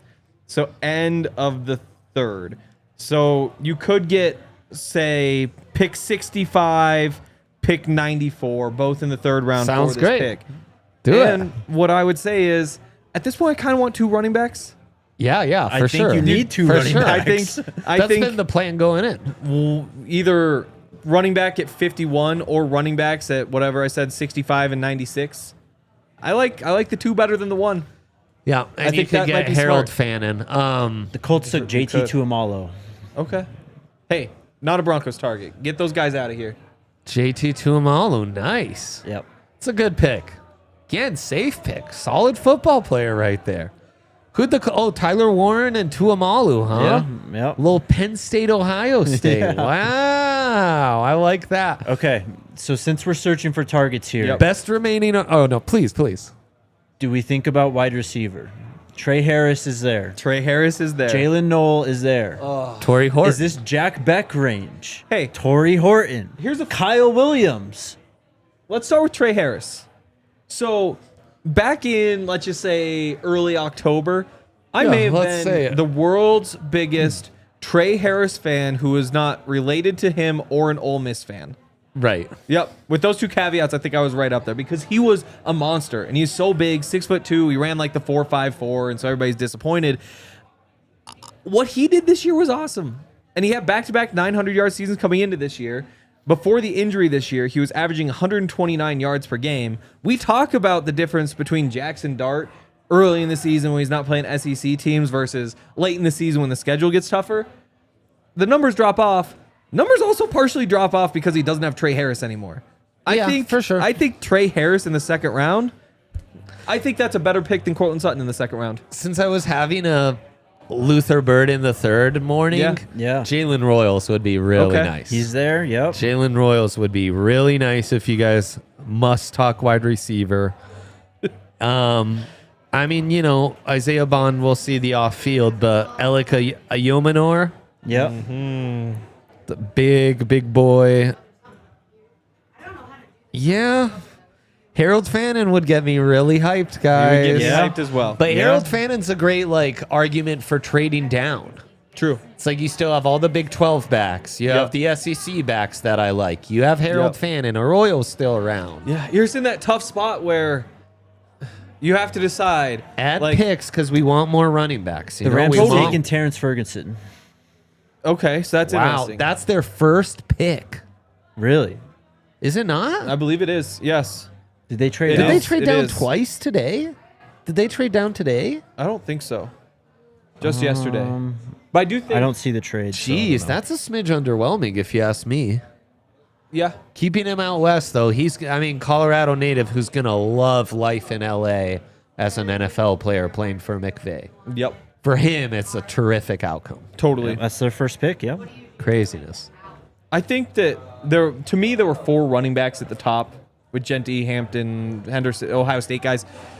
I think that you're in this weird spot. Yes. Where you have to decide, do you want to be at the start of the run of running backs or the end? Yes. And I think it's really easy to say these guys are like, they're all the same. You might as well wait for the run to start, like take advantage of the value. There is value in getting your choice, though. And before Terrence Ferguson, I would have said something pretty similar about the tight ends, too. Because with those being the two positions you're really looking at, I think that's just like a philosophical thing for a general manager. Like, how do you play the runs? I still think that tier of tight ends is available, though. Yeah, I agree, too. I think Like the Mason run Taylor, hasn't Elijah ended on Arroyo, that. Yeah. Mason Taylor, he's like that tier above. Terrence Ferguson is probably the beginning of that. I think you have like a bunch of those guys though, and maybe that puts the pressure on you now that one is gone to say this is a tight end pick because we want to pick here and we'll figure out If running they back stay next at round. 51, my spidey senses are really tingling tight Yep, end. my spidey senses and I are think also wide saying tight end. receiver probably makes more sense from a value standpoint than running back at this point. And I also I agree. think I've talked myself off the running back needs to be this pick ledge. Let's go. I was really on a ledge. 'Cause here's the thing. I Let's cannot go, watch. That's gross. I cannot watch the Broncos again this year with the terrible running game they had last year. I can't do it. And they lose Javonte Williams. But Jermichael Hasty and Gus Edwards, they're just a quick phone call away. That is no better. Dre. That is no That's their better. scat That is back no and bell better. cow right That is there. no better. Give me Audric over those guys. I'd rather take the darts in the draft than go to this free Yeah. agent pool. Absolutely. You Not are a just, question. You're hitting the point though where it's like it's a deep draft and we love these guys. Guys are making me sad. But 4th round draft picks, I pull up the numbers. There's like a 30% chance you're getting a starting running back with the 4th round pick. And again, like different draft, all that sort of stuff. Well, but that's just why I'm so scared. What's the That's why I'm percentage so in the scared. second round? Like 44%? That's a good question. 40%? We can check. So, But- we but act again, like 35. Totally, No, but it's like in the first round, the chances of working out are 50-50, you know? Totally. So But it's like not as much that- as I love Caleb Johnson, there's a Yeah. real chance Audric Estime is just better. I Yes. still believe that. Younger. And that's why I'm so scared about that position because I think that's so important for the Broncos right now. But again, I've talked myself off the ledge. You get two of these gonna be guys, fun.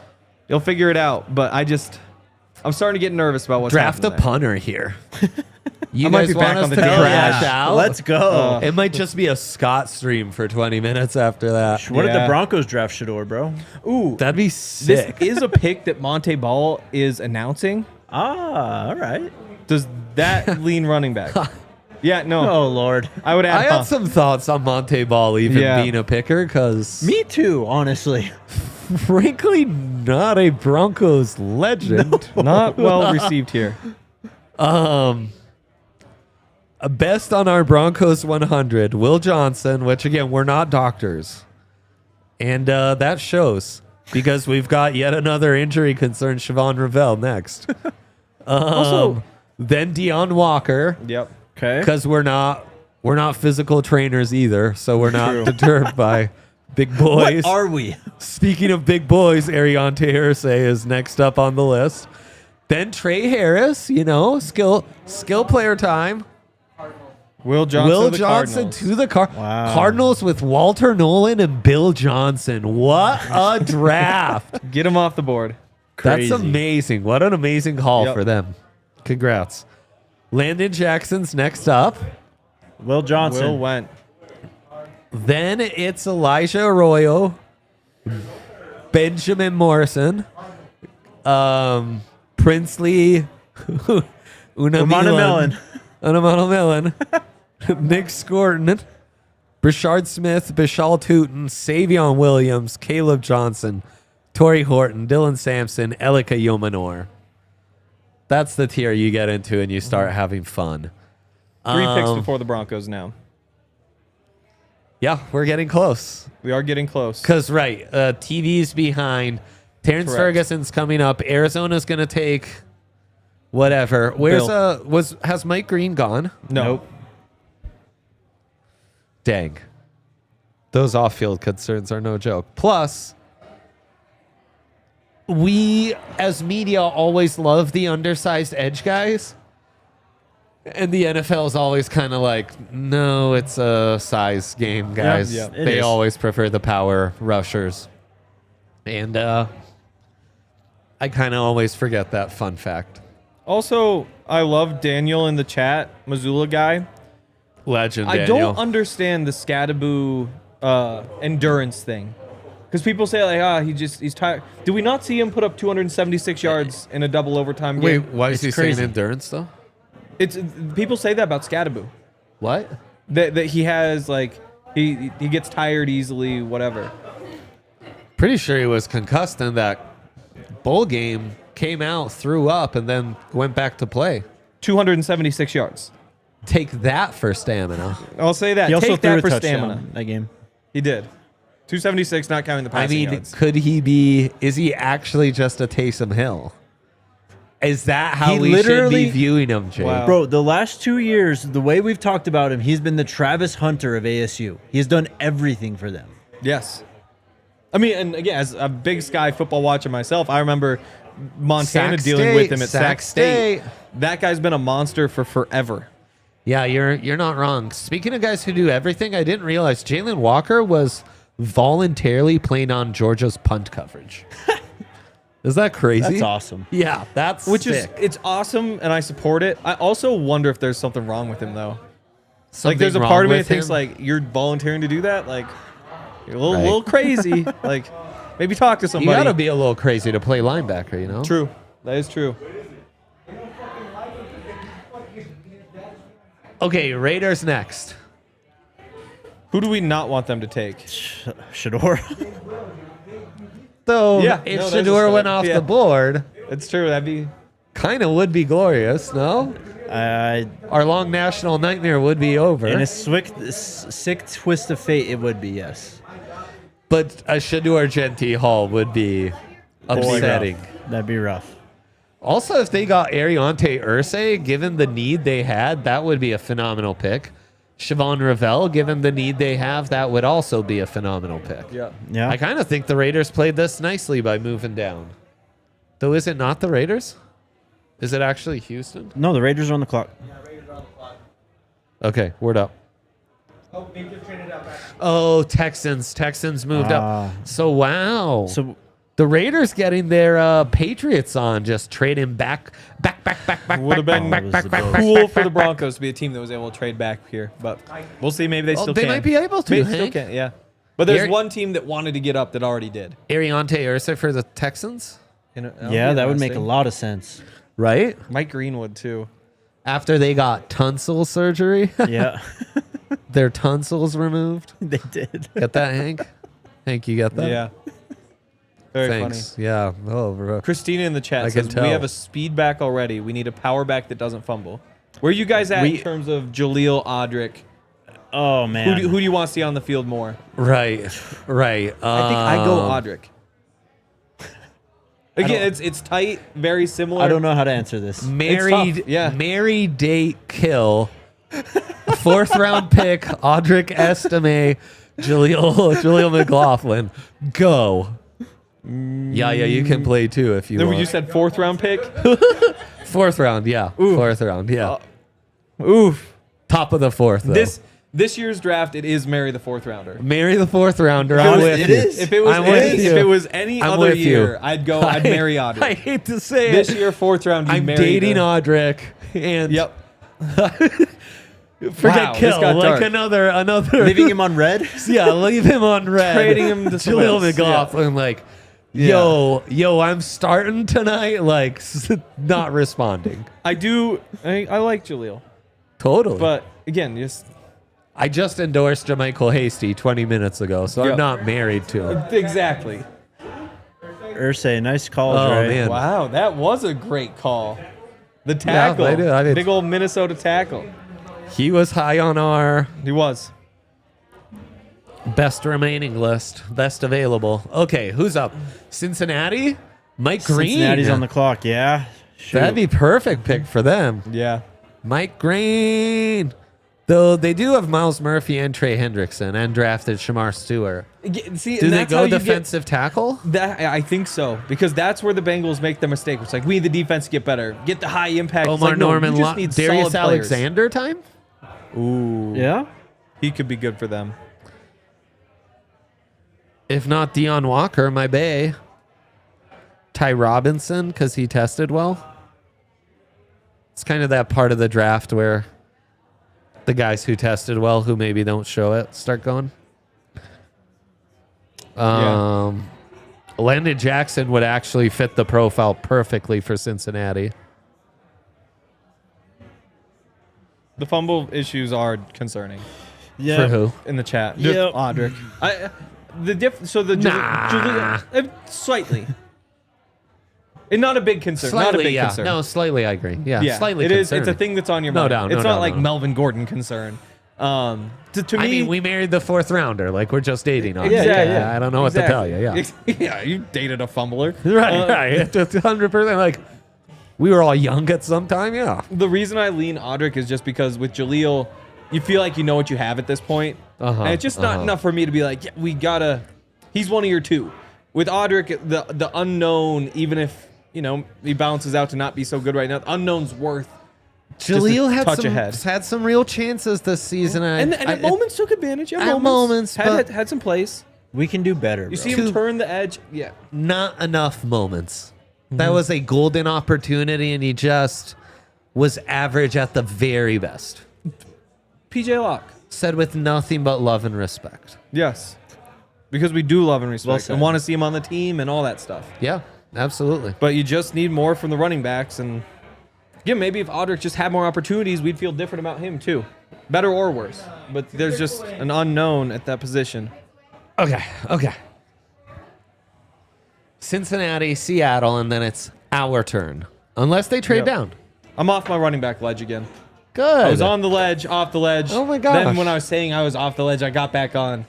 Off the ledge again. Planning on staying here. So now the best available list has really cleaned up with Will Johnson and Ariante Irsay gone. Let's clean it up. Nice.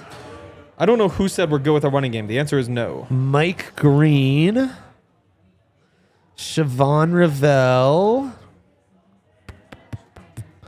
Deion Walker, who I'm clearly higher on than consensus. Landon Jackson. Nick Scorton. Darian Porter, surprise T-draw. But a lot of value at corner, gotta say. A lot of value at corner. Sure is. That really could be a good pick here. Just not for the Broncos. Siri thought I was talking to him because I changed into a bro voice. Interesting. Well, I felt bad getting so angry at this poor British woman, you know? You felt like he deserved Who it. cares? Oh, yeah. Yeah. The bro, I have no problem. Like with the stupidity of Siri really matches his bro voice now, you know? You have Siri on a bro voice? Yeah.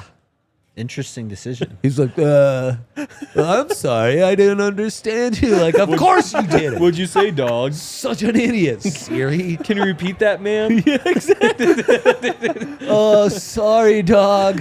What was that, Huh? Just gave me a huh? Oh, sorry, man. I was stoned, man. I forgot. Bro, are you talking to me? Irsay, okay, good. Cincinnati, make a pick. Yeah, what are you doing, Bengals? I'm gonna blow my nose and move the mic away so you guys don't leave dead air and speak. Okay, so we should probably speak a little bit louder and try to talk over it. let's, Because, I can hear it at Loud least. noises. Yeah. What do you want to talk about? Who's your favorite pick, non-Broncos pick in this draft so far? Favorite pick. I mean, the whole Travis Hunter move. You start at the top, you see that. Yeah. As much as I hate the Raiders and now have to hate Ashton Genty, that's a good pick for them, I think. It's maybe irresponsible, but who knows. Kenneth Grant, I like calling your shot with him that high. The 13 for Michigan. I really like Teteroa McMillan. That's mine. Yeah. I really like T-Mac that. to Carolina is mine. Yeah. Short quarterbacks, tall receivers. Yes, Bro, Benny that's was what he talking had at about it. Arizona too. Yeah, it was. Yep. I really thought that was a nice Fitaruski. As Also, much there's as- a lot of you watching. Thank you so much. Bless you. Leave us a thumbs up. We are going to be here all of today, all of tomorrow.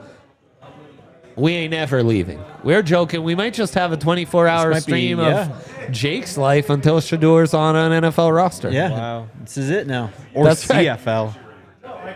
Sorry, Henry. no, not funny. They, yeah, they might get charged a tariff for With that. going back to honestly. T-Mac though, he's another one who got Such a unfairly great pick. picked apart in this process. Oh yeah, it just Hi, bored him. Russell. Yeah. 2,700 yards over the past 2 years. Yep. 2,700. And was like that as a true freshman. At Arizona. Yes. Not 2,700 yards with. crazy. Yeah, no, it's He's ridiculous. prospect fatigue. It's And exactly he's what still it is. like raw. I think there's still some real refinement that can be done with some of his, technique at a route runner and what have you. So, Who? Darius Knight Jr. You're kidding. Wow. Same. I got the first like. You got Dre the was game. probably Get talking off about me, the same bro. guy. Like, you're Tonight. not, Yeah. you're not my mom. Like I fuck Yeah. up first names of every prospect ever. Like I Mama don't know what Yaya. to tell you. It's honestly amazing. I'm batting like 900 so far. 800, but yeah. I've enjoyed calling Will Johnson. I've really enjoyed calling Will Johnson Bill Johnson. You know that was on that is purpose. intentional, That was too. intentional. Chat like that too. Yeah. The chat knows ball. You know the They chat do. knows humor. They do. Demetrius Knight. About 2 calls at 50. The Broncos pick. Okay. That might be a good pick for them. Seattle coming up at 50. Man. What is the most devastating pick they could make? Well, it certainly there won't be anything- Caleb Johnson. Trey Harris would kill me a little bit. Elijah Royal. Yeah. Elijah Royal yeah. would be the biggest kick to the nuts if that he was Okay. picked right before us. Yep. Shador Sanders. Danny I mean, Stutzman. That would kill you. Be so fun. The Broncos took him. That is You your guy. should remember when it comes to the draft, most of all, I am an agent of chaos. That is true. You're getting it this year, brother. Yeah. I enjoy watching the world burn, you know? And I enjoy the draft. So, I yeah. have no doubt this will be the most watched draft probably in a minute. You think so? I think so. Most watched day 2 in the history of day 2s? Probably. That's exciting. Probably. You're welcome, NFL. So is that really why he's dropping? Is your third eye telling you, Goodell with the owners, they all colluded to make this the best ratings day 2 of all time? Some Much Kaepernick like they vibes. colluded against allowing Lamar Jackson to pursue the open market. True. I am. Oh, What? Somebody said something in the chat. Give Broncos me- are trading back Yes. from 51 overall draft pick in second round. Let's go, let's go, let's go, let's go. Trading It's- back is the move. We're Trading on back Scat is the Watch. Scat Okay. Watch. Okay. No, do not give me scatter. Scat Watch. move. Scott does not know running backs. Scatty, scatty, I scatty. don't hear a lot of his football takes. I hear He's a some. Caleb Johnson He does guy. not know running backs. Anti-Genty, Honestly, anti-Scadaboo, Ashton Genty's like Damian Thomas. and I just get- watch. I kind of I feel didn't like say that. I said that was his floor. I'm not even gonna let you That's his floor. I kind of feel like if we might just have to have Scott on right now. I want to Yeah. know how far We- back the let's Broncos begin- have drafted. Analyze the Broncos stuff. Get Scott out here to be angry. I do think the graphs of overlapping things. The way Midwesterners feel about Caleb Johnson is far different from how the rest of us do. He's so big though. Midwest are just like, yeah, like I was at the tailgate and Oh. I had some. Traded it to the Panthers, so we can use that piece Oh of knowledge. man, the power of deduction. begin Oh my gosh, the to power of deduce. deduction. that the Panthers. Boy, is my computer picking a bad time to be slow. They don't pick till just the so third we're clear, round. guys. It's Okay. really fun to just say Scat Watch. You know? Scat watch. Yeah, Scat. It's just like fun to say. Wow. If they It's 57. Oh, is it? 57. so 6 picks. Oh, Yeah, it is. right. You're right. You're right. Yeah, You're right. you're a bona Okay. fide mathematician. You They are. also have the 74th pick in the third Yes. round. Did they get that in the Hall? They also have the 111th pick and 114th pick in the fourth round. So fair value would be pick 117 in the 4th round. They don't have that pick, but that would be the fair value. 114. 117 would be the fair value. I get it, Which but they- 114 is very close. So then you right? probably Yeah, have to 3 throw in- spots removed. You throw in like a 7th. I don't know. Well, I mean, it's a value pick. We had a lot of targets here, you know? True. You take Elijah Arroyo, we're going to be real disappointed. Trade Wink, more to wink. go up. That's what you say in negotiations. 213 would be, so 6th rounder would balance that out from the Broncos side. Yaya, do you really love this comment and you're just going to leave it up forever? Or what are your thoughts? Yeah, I mean, that comment's speaking truth, so may as well. Oh, Yeah. boy, this is not simple. Okay. Panthers trade 57, 74, 111, 230. Broncos get 51, 85, No, they trade 57. 51, 85, 122, 208. Okay, so one at a you time. you are moving back 6 picks in the second round And gaining. to move up 9 picks in the third round. 11. Okay. 11 picks in the fourth round. 9. And 11 again, sorry. 22 picks higher I'm cool. from 230, which was... Oh. No, you get... So you added a 7th rounder, which, damn it, so much for ending the stream tomorrow in the 6th round. Seahawks took Elijah Arroyo. Sorry, Dre.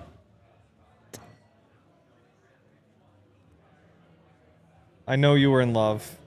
It's going to hit so hard when we draft Harold Fannin Jr. It is. Um, Hit almost as hard as Cam Scattaboo. you know what? Let's digest this real quick. So you trade back 6 picks. That's a small move given what we You think moved about up the tier earlier players. in the third, though, which is fun. Exactly. And you moved up earlier in the fourth, which is fun. You gave up one of those 6, the latest of them, and added a 7th. Yep. So you move back 6 picks, though. You don't feel too bad about that. Just No, given we what love we've it. said, We are there's- literally just talking Totally. about how that's the move. like that. You probably get the same play regardless. So then to move up 11 from 85 to 74, 122 to 111. So where is 111? It's really That's nice. Top of the fourth. Top of round. the fourth, for sure. Henry's going to do Okay. some math for us. Jake's checking his sources on what the latest is on Shador Sanders. And we're going to take a quick break Yes. no, actually not quick break because technical break right now. Who are the Panthers going to take at 51, I wonder? Are they concerned of the run on tight ends and they moved up for Harold Fannin Jr.? Are they a Gunnar Helm team? They did take Sanders out of Texas last year, so maybe they don't need the receiving back. Right.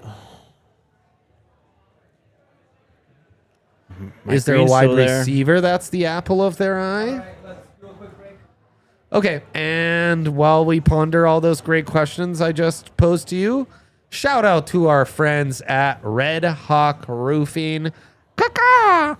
Red Hawk Roofing, true homies. I mean, true, huge DNVR supporters. They are in the family. You call Red Hawk Roofing. First off, they're true roofing professionals. That's what they do. And you can see them on the Nuggets broadcast. They're all in on us. They watch the streams. They're just amazing to work with.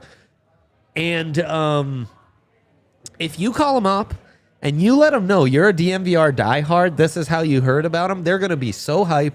They're going to take good care of you. There's free, no obligation roof and property inspections that they'll do for you. I've gone through one of those, easy peasy, fantastic to work with. Free in-depth photo reports for all inspections, and you can always see how bad the damage is to your roof from the ground without having to go through any of that. Support your local teams means also supporting local businesses like the good homies at Red Hawk Roofing. If you're looking for a new roof over your home or business, be sure to check out Red Hawk Roofing at redhawkroofing.com or call 720-771-8921 and tell them DNVR sent you. Tell them how much you love us, and they'll give you a shout and get you taken care of. And of course, you know, just like your favorite teams need a home court, home field, home ice advantage, your home needs a home floor advantage. And Empire Today can help you get it. That's right. Empire Today, they are your flooring experts, dedicated flooring professionals, focus on flooring every single day. Our flooring here Empire took care of. That's right. They came in early. They made it easy. Measurements, everything. Bang, bang. The floor's beautiful. It looks fantastic. The savages we work with, they try their best to scratch it up, scuff it up.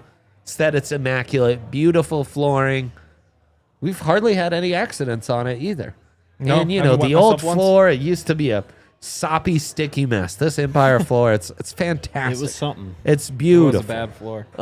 Right? You guys know ball. I feel You bad guys for making get them it. deal with that. 100%. We do too, but they didn't care. They were like, we're flooring professionals, guys. This is nothing for us. No problem at all. Took care of it. Schedule a free in-home estimate today because some things are just better at home. DNVR listeners can receive a $350 discount when using promo code, you guessed it, DNVR. Yes, you heard it right. $350 discount with code DNVR. Restrictions apply. Visit EmpireToday/DNVR for full details. Okay, guys, we've had a couple picks since I was doing that. Trade values first. Sure.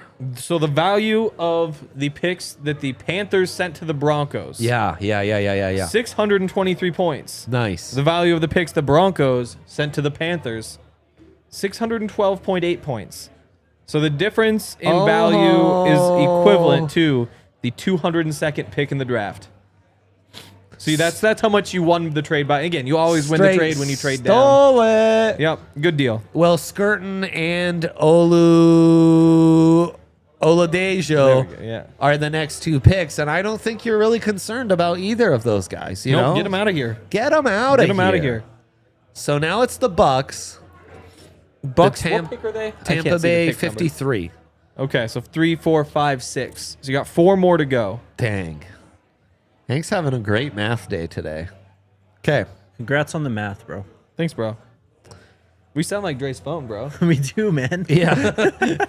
Honestly, he might be turning on right now. Like, Bro. what? Dog, what? Chugging some beers, bro? Let me join, bro. Did you need me, bro? It's so great. I told this story and you love it. Siobhan Ravel, Deion Walker, highest on our board? Could it be? Okay. Trey Harris, Landon Jackson. Look, guys, if there was a defensive player the Broncos took, which I really wouldn't be surprised by, it'd be True. Landon Jackson. True. Yeah. Yep. RAS guy. Yep. George Payton loves those RAS guys. He does. Freak, he does, big edge, help solve the problem that you had against the Bills. Yeah. So the Broncos have 2 4th-rounders now, Hank? They're higher in the 3rd round, but they have 2 4th-rounders, right? Still 1, 2, 3, 4. And instead of 6, 6, 6, it's 6, 6, 7. But you moved up in the 3rd and 4th. Moved down from one of those 6 to a 7. Oh, they swapped 4ths. swapped 4th, swapped 3rds, Shoot. swapped 2nds. Totally. And then swapped got a 7th thrown in And ditched for a good 6th, measure. and sent them a 6th. Shoot. Yeah. They were really desperate to move down. 4 picks on each side is ridiculous. And what That's are been the all the odds they trade trades down today. again? What are the odds they do it again? Be sick. I think they might. We Get want that more day 111, 2 just picks. another tick. We want more day 2 picks. Get 191 up a tick. I can't believe they're doing this to Shador. I can't believe it. The fact that they paraded him around on ESPN and NFL Network the last month, all the commercials, he was the NFL Twitter header, all this stuff, for this to happen is disgusting. It's wild, man. It is wild. But especially at quarterback, the NFL hates a distraction. Hates it. Yep. It's pretty nuts. 2nd round, halfway over, boys. And Rocky's just beginning. Wow, that's let's exciting. go. This is what That's we're here exciting. for. Friday Rooftop Club. The guys are out there. That's right. Benjamin To Morrison. Tampa? Benjamin Good player. Morrison to Love Tampa. him. Broncos have no need for another cornerback. Dude, Egbuka and Morrison for the for the Bucks. Yeah. Nice 1-2 right there. Real Fun nice one-on-ones 1-2. in training camp too. Those two match up Totally. well. Lots of trash talking about who won the Natty over who in that one. So true. It was Ohio State.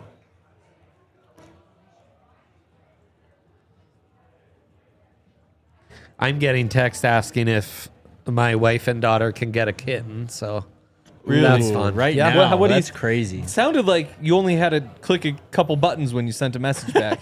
Short text. Yeah. N-O? The update after that was, phew, we got out of there without buying a kitten. Ah, okay.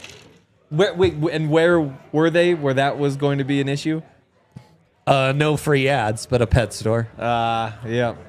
You know, sometimes you go shopping and you're like, oh, let's pop in the pet store See what to they- smell some dog pee real quick, you know? Those places smell awful. Hey, let's get a whiff of dog pee real quick. Guess what? You though? want get to to see a stop dog. in here? I could use a pneumonia kick. Bro, what? Did the dog go on the floor again, bro?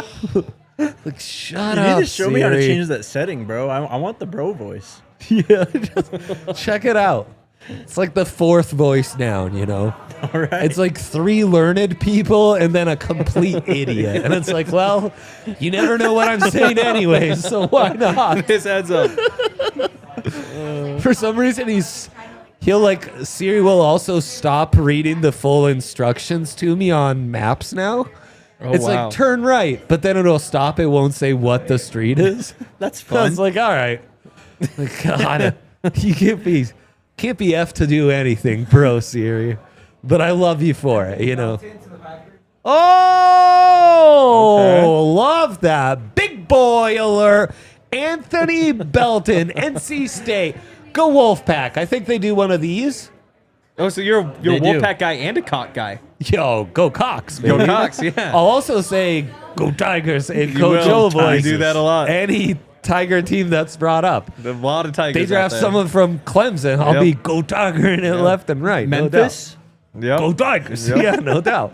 No Tigers in America though. Still name everything after them. Facts. Honestly, Probably better off that way. in no continent Yeah. other than Asia, and mostly Yeah. it's Bangladesh and India. True. Sadly, guys, like the Siberian tiger has gone extinct, and while Yeah. that's not an official sponsor, I do urge you to do what you can to stop Yeah. the extinction of tigers, because it is a I problem. love Tigers. Go Tigers! It's been a minute since we got Dre in the animal corner on the draft pod, and I'm Yeah, happy it's we got true. it back. It's My true. daughter's an expert, so you know I gotta give Happy some it's back. shouts here. I gotta give some shouts, no doubt, no doubt. Yeah. The animal Shout out kingdom, the it's animals. important. While I may not love animals, I do understand their importance. Yeah. Go we would Tigers. miss them if they were gone. Big Go ecosystem Tigers. guy. Yeah. Again, mostly just happy I don't have a kitten waiting for me at home. Though that would be objectively fun, you know. It would be Also, fun. Our guy DeFeo Batik in the chat, Yeah. taking your accusations a little personally about him killing all the tigers. Oh no! Just what taking it a little happened? personal. I'm just gonna say that. Did I We have just- not harmed any animals in the it's making not of this just you. broadcast. did I DeFeo say Batik. DeFeo Batik is killing tigers? I don't know. I think you I might don't have know said what you he said. specifically man. has Def- killed all of the tigers. DeFeo, I'm so sorry. Sorry, DeFeo. That's probably what I- the boutique is. Tiger skin clothes. I blame Roger Goodell, honestly. If he Always wanted blame to. Oh, we can blame him for whatever. All right, what is this? you 2 wanted picks to. to the Broncos? 3 picks. Oh, we Who got time the for nonsense. Packers take? Oh, Pack sorry, it attack? is 2. They took your big guy. Oh yeah. Remember Oh, the- Anthony remember. Belton. Yeah. Chargers, Bears, Broncos. That's sick. Yeah, I think the Bears. The Bears might take Caleb Johnson. Keep a Midwest boy in the Midwest. We love to see it. Nothing like guys from the Big Ten going to the black and blue in the NFC North. It's the kind of shit we live for, you know? In fact, Facts. honestly, the Packers didn't get the memo taking someone from the ACC. Yeah. How dare they? No, Breaking the ACC rules. sucks. Chargers, what will Jim Harbaugh do? well, you got a running back. They need a wide receiver. WWJH. Wide What receiver. will Jim Harbaugh do? I'm JHD. feeling Caleb Johnson. They For the say we don't Chargers? have enough of this. We're just gonna Right. Let's triple Najee, down. Hampton, Come on. Caleb. Yep. Bang, bang, Wide bang. receiver for the Chargers is what they're looking at here. Tight end? Could be tight end. Chargers, maybe?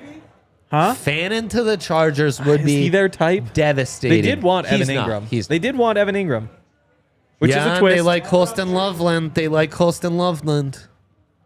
Thomas Fedone feels more like their kind of pick. Trey Harris. that would That's be what a I've been great saying. pick. Torrey Horton. Any of them. They need wide receivers. Jack The Beck people love Jack is Beck. the most Charger guy he is a dog. ever. Holy I'm not cow. looking for dogs. I'm looking for tigers. Jalen Royals would kind of suck if they took Royals. Yeah. They did sign Tyler Conklin, and they still have Will Disley on their roster. So I don't know if tight end is what they'd be looking. Conklin, in that's this true. That's point. true. But I mean, after Ladd McConkey, you bring back Mike Williams. You still have Quentin Johnston, Yeah, they're desperate. Jalen Rager, They're desperate. Brendan Rice. Desperate.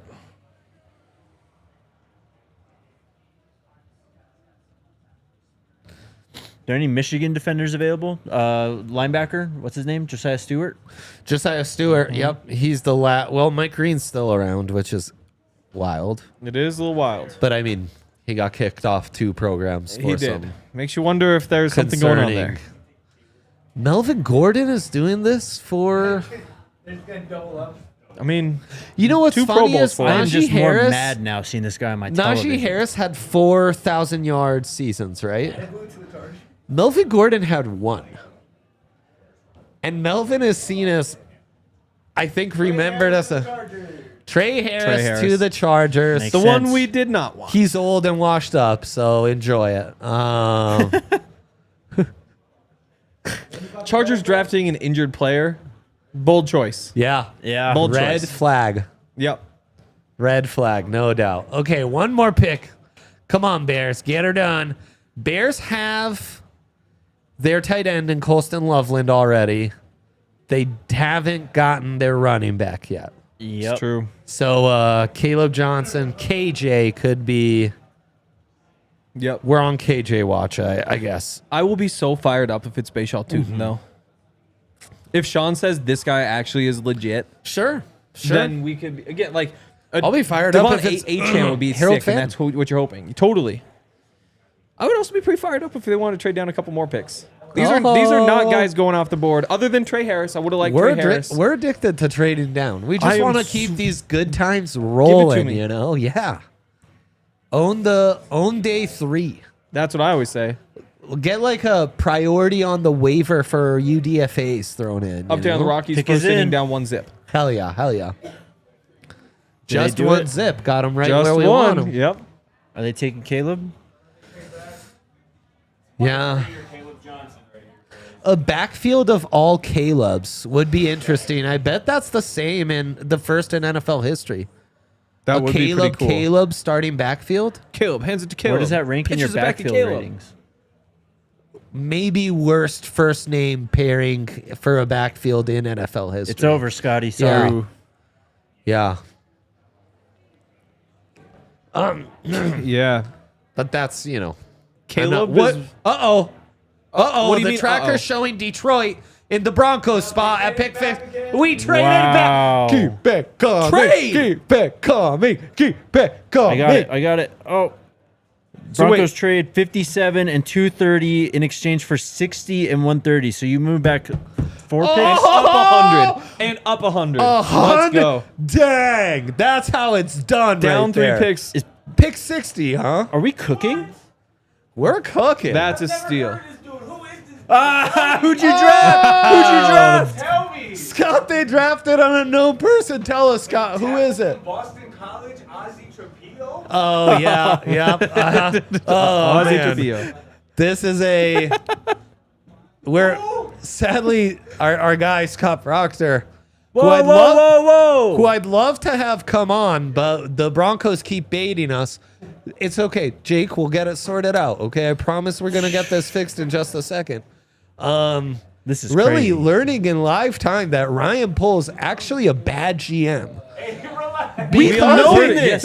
It just keeps happening. known this. Yeah, getting played. Henry, This will be taken care of very soon. Very Well, it's soon. not worth interrupting the conversation for today. The boys are going crazy, right?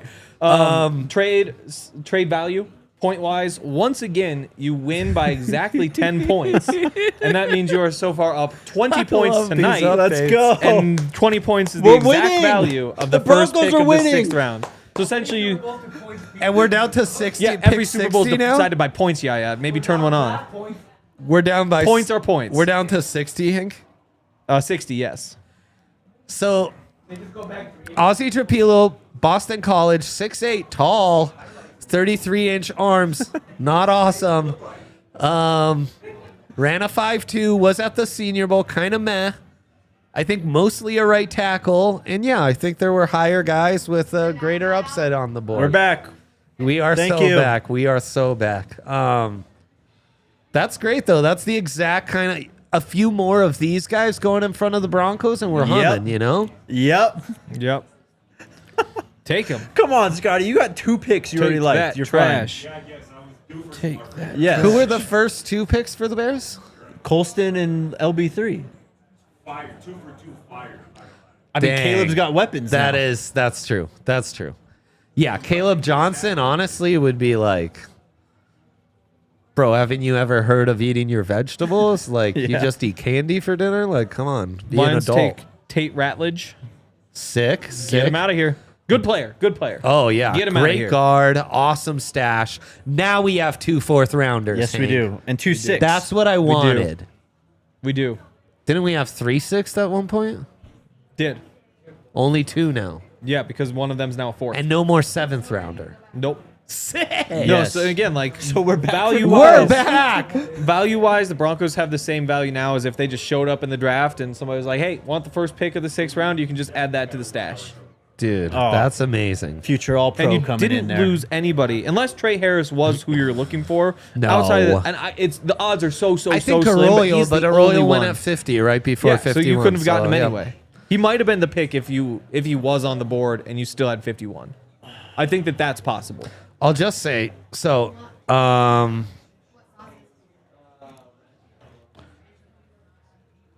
Legwald had mentioned these 3 running backs, which we found really interesting. Travion Henderson, Dylan Sampson, Trevor Etienne, LaQuinton Allen, Syracuse running back, and Cam Scatwatch. And then Scatwatch. Quiz, in his piece, had mentioned 9 guys who are gone already.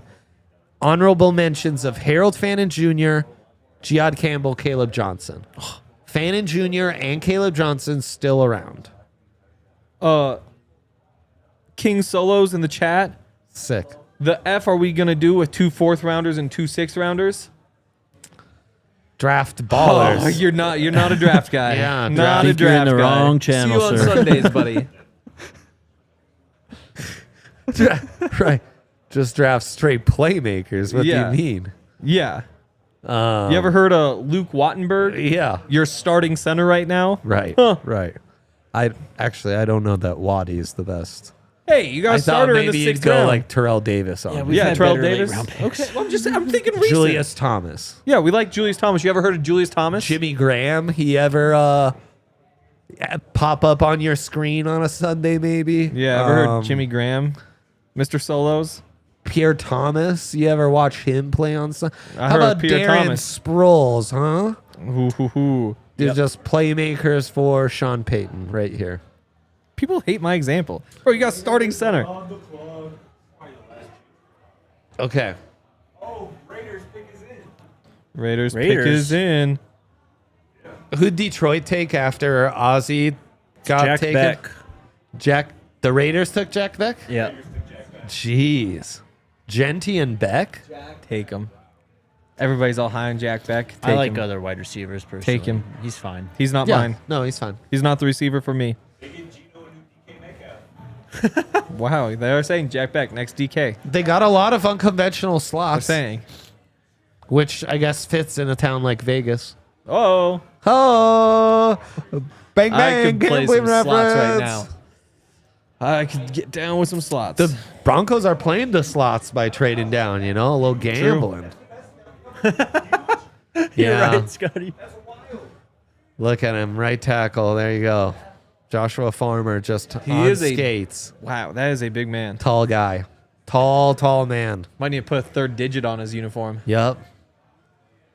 Oh, no.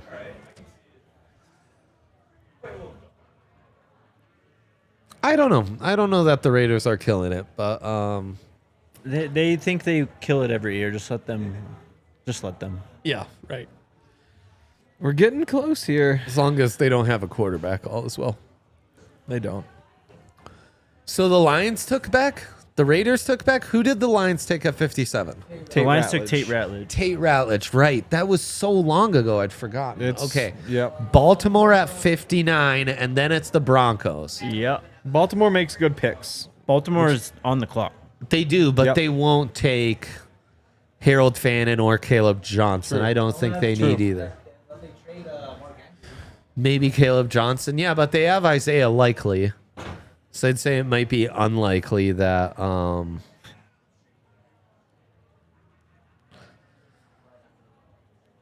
okay, let's see this. Let's see this, boys. Come Who on. are they targeting, bro? The Broncos? Yeah. Well, I think I'm- it's running backs. Goal is to have everything. I think it's running. I think it like, has to be at this point, right? It's like if nobody's gonna take the running backs, like I think it's running back or tight end. Yeah. well, yeah. I think you're at the point. The I tight would ends go as well, to those yeah. two honorable mentions in Cliz's piece, or one of the three Yep. remaining running backs in Leggy's piece. Trade back again. I hope so too. I want it. I want it one more. Give me one more. That would be kind of sick. It would be so sick. Look at the board. If it changes team on us, Oh, that's that's true. actually a big That's a tip. telltale sign. Yeah, if you wanted to get one of those fourth rounders into the third round now, Oh, that's where I'd get pretty excited. Yeah, I actually. Well, and mind you, we're kind of early in the third. Don't look now, but we It's true. picking early in That's the third true. now, boys. There's only 14 picks later. That could be your trade down. That's Caleb Johnson at 60, Harold Fannin at 76. I am a sociopath. That'd be sick. That would be that fun. sounds great right now. Harold Fannin at 60, Dylan Sampson at 76. Samson Sure. would be fun. I got then some Samson vibes in me today. Scat with that second, fourth round pick.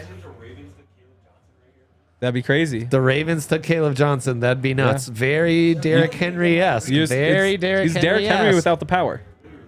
Well, I don't know about without the power. Okay. It's got some power. He's got some power. He's just not Derrick Henry. But who is? Derrick Henry. Facts. Yeah. Facts. Come on. Give me another trade down. I this also should be- think We got to see these Ravens get. Landon Jackson. Yeah. Yeah. If they want to land Jackson, I'd be pretty excited. Exactly. Yeah, develop Milrow or Shador and then flip them later. I guess, yeah. No, Derrick Henry without the speed is Ollie Gordon. Responding to the chat. Yeah. I guess I'm coming around to Ollie Gordon. Darius I'm back in, Alexander, yeah. draft Senior Bowl darling, still around. I thought you were saying he was going to the Ravens, and I was like, oh my goodness, of course he is. Mike Green also still around. Danny Studsman, who I brought up hilariously.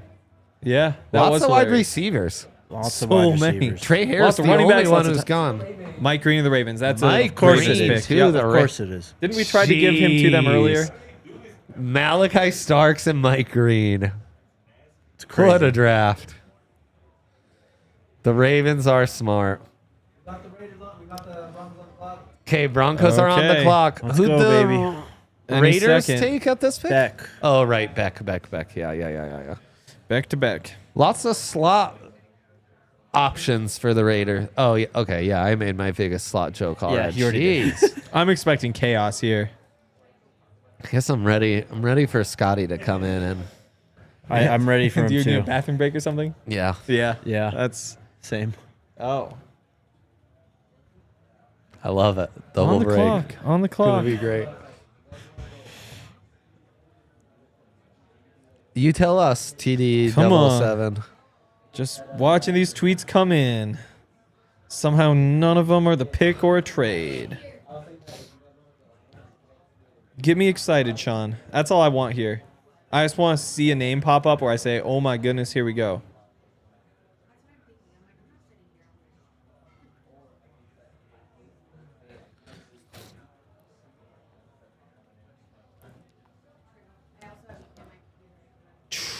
Only one skill position player off the board since the Broncos traded down.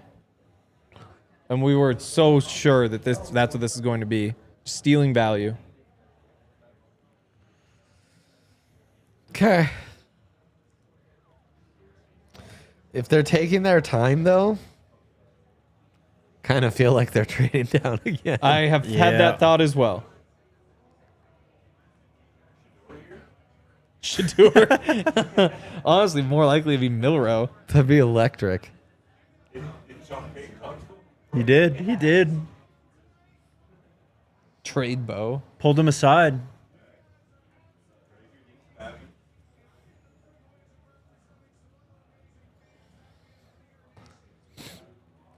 Okay. We're still just waiting here. Yep. They're making us sweat this one out, guys. I actually am I'm sweating. Yeah. My hands are going. Okay, who does everyone want? Harold Fannin Jr. for moi. I'd be cool with that. Tight end or running back, and I'm going to be thrilled. You're kind of Bashal Tootin. Only, not that I would actually do it, but because if Sean does it, I'd be like, oh my goodness, this guy's electric. What if But I like told Caleb you Johnson, Sean Dylan did it after Sampson, trading down twice? even better. Right, that's Even electric. That's how you play the draft Even right better. here. Jake, who's your S tier wish list? Caleb Johnson's up there. Nice.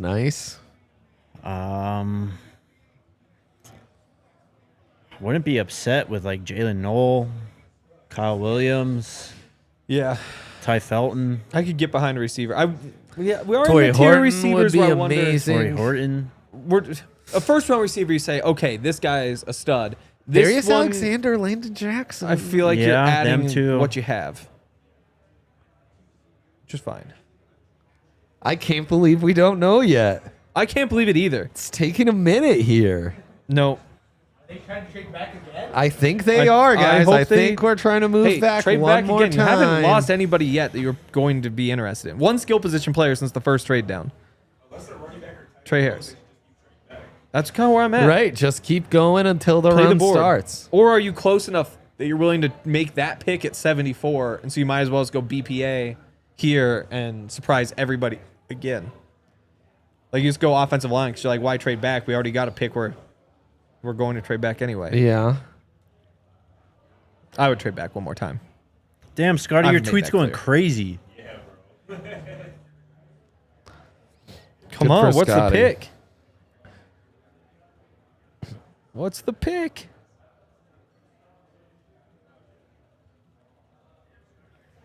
I like that we're trading back and doing our thing, though. Malachi Starks and Mike Green to the Ravens. Yeah, pretty crazy. Solid for them.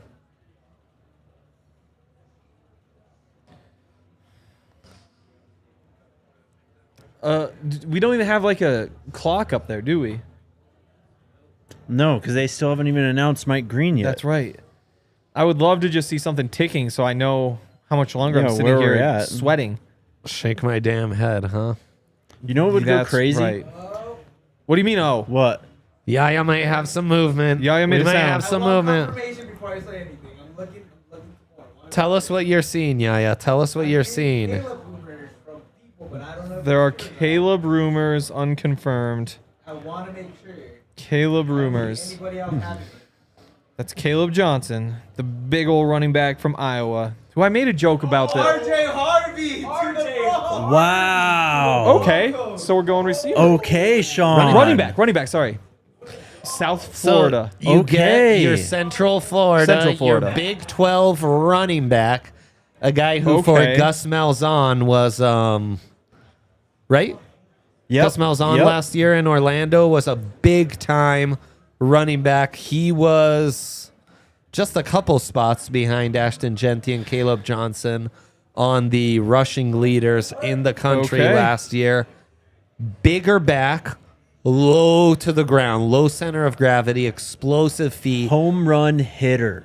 and like downhill runner.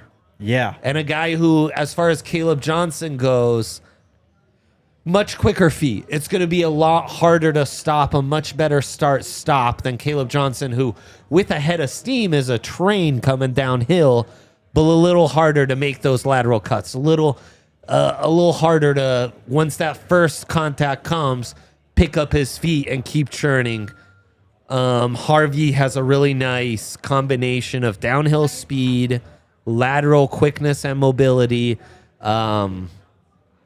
contact balance. RJ Harvey. RJ Harvey, yeah. People in the did I chat say saying, something else? give us a name. Oh, So I I'm wonder if sorry. somebody else said. No, I thought RJ Harvey, Central Florida, Yes. UCF, Big 12 running back. Yep. And they start that run on running backs. He's averaged over 6 yards per carry the last 3 years at UCF. Last year, over 1,500 yards, averaged 6.8 yards per carry, 22 touchdowns on the ground. Has some potential in the pass game. Only 20, 19, and 22 receptions the last 3 years. As someone did mention in the chat, fumbles, though. 3 fumbles each of the last 3 years, and 6 of those have been lost. Quote from our draft guide and Fran Duffy that he got at the Shrine Bowl. He actually interviewed Cameron Solomon-Craig, the safety for Colorado, at the Shrine. Yep. And Cam said he's a dog, not the biggest or fastest, but he's going to bring it. Got to deal with him all day. Toughest, and he told Fran he was the toughest player he saw in game this season. He has some experience with kick returning. Broncos need Not one of those. necessarily a receiving back. Nope. Not a ton in that 61 area. career receptions. 5'8", 205, kind of a genty build. Ran a 4.4 though. He looks pretty Home fast. run hitter, Blazing man. fast. Home run hitter, no doubt. He can get loose. And our guy Scott Proctor covered him obviously this year in the same conference as the Buffs. So Scott, I'm going to take a break. I'm going to give the floor to you. Bears takes, Broncos analysis. What the hell is happening with Shador? Scott Proctor bringing it all for you. And yeah. yeah. Scotty P. Hank, what do you think? So it's your Audric estimate competition. Like you're imagining two back system. This is going to be the guy who challenged that. A little bit different player, just with the upside, speed, burst, all that sort of stuff. But I like it. The production. Again, you're talking about a guy who's a third-team All-American this year. Who, that means third most productive running back in the country. For those who don't know, I'm curious what Scott thinks though. About what now? What's up, y'all? How you? What's Good up, to guys? see y'all. What's boys. up? Yeah. Happy RJ holidays. Harvey, our guy. RJ Harvey's a dog. He was one of the best running backs in the Big 12 this year. When Colorado obviously played UCF, went down there in Orlando, that was priority number one from a defensive perspective for Colorado to stop RJ Harvey. How did they do? And obviously Colorado did a decent job. Okay. But, They but still, 16 for 77 is what they held him to. but That he is cracked a long receiving touchdown, yes, he didn't did. he? Longest catch of last season. He had 4 for 92 for one Yeah. touchdown in that game, and that was a 75-yard touchdown. 100%. Or just shows off his Oh, yeah. I just explosiveness saw it. in juice. Obviously, that's not his calling card, catching Yeah. passes or whatnot, but it's definitely in his tool bag for sure. So that's a really good get. Like RJ Harvey, again, I love this running back class, and he was the reason I loved it so much. He was definitely probably top 5 running back in this class for me. Yeah. And clearly, he is number 5 off the board. Actually, okay, Yep. that makes a lot of sense. Well done. And if Sean Payton likes him, that's good enough for me.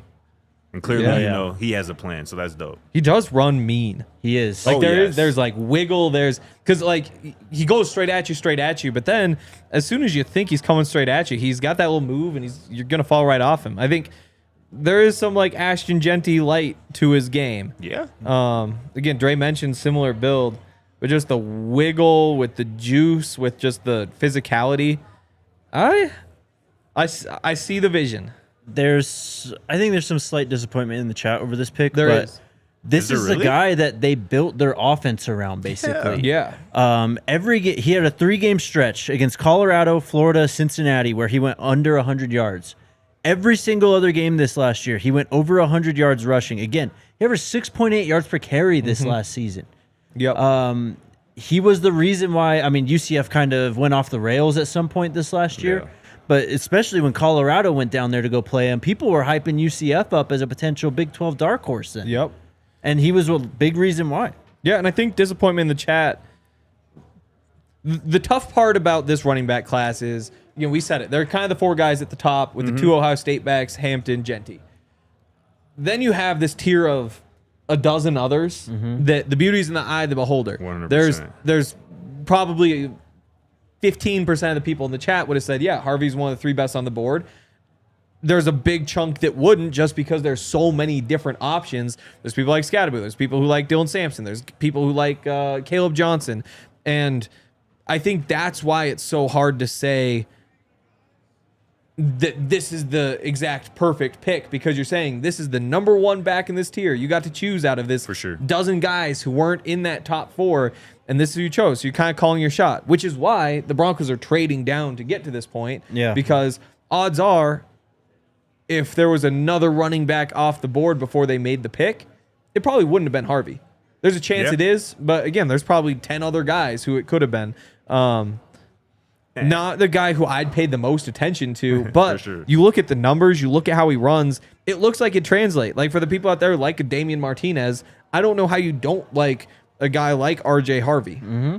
And I just think, especially the running back position nowadays in the NFL level, you're looking for dudes who can take one carrier or one catch, Yes. and take it to the crib. Yep. And that's what RJ Harvey is. I mean, runs just this past season of 54 yards, 80 yards, 60 yards. We mentioned his 75-yard catch and run against Colorado this year. Back in 2023, runs of 92, 54, 53, 48. Like, dude Yep. has Hell yeah. home run hitter ability. Yep. And I think that's something that Sean Payton covets.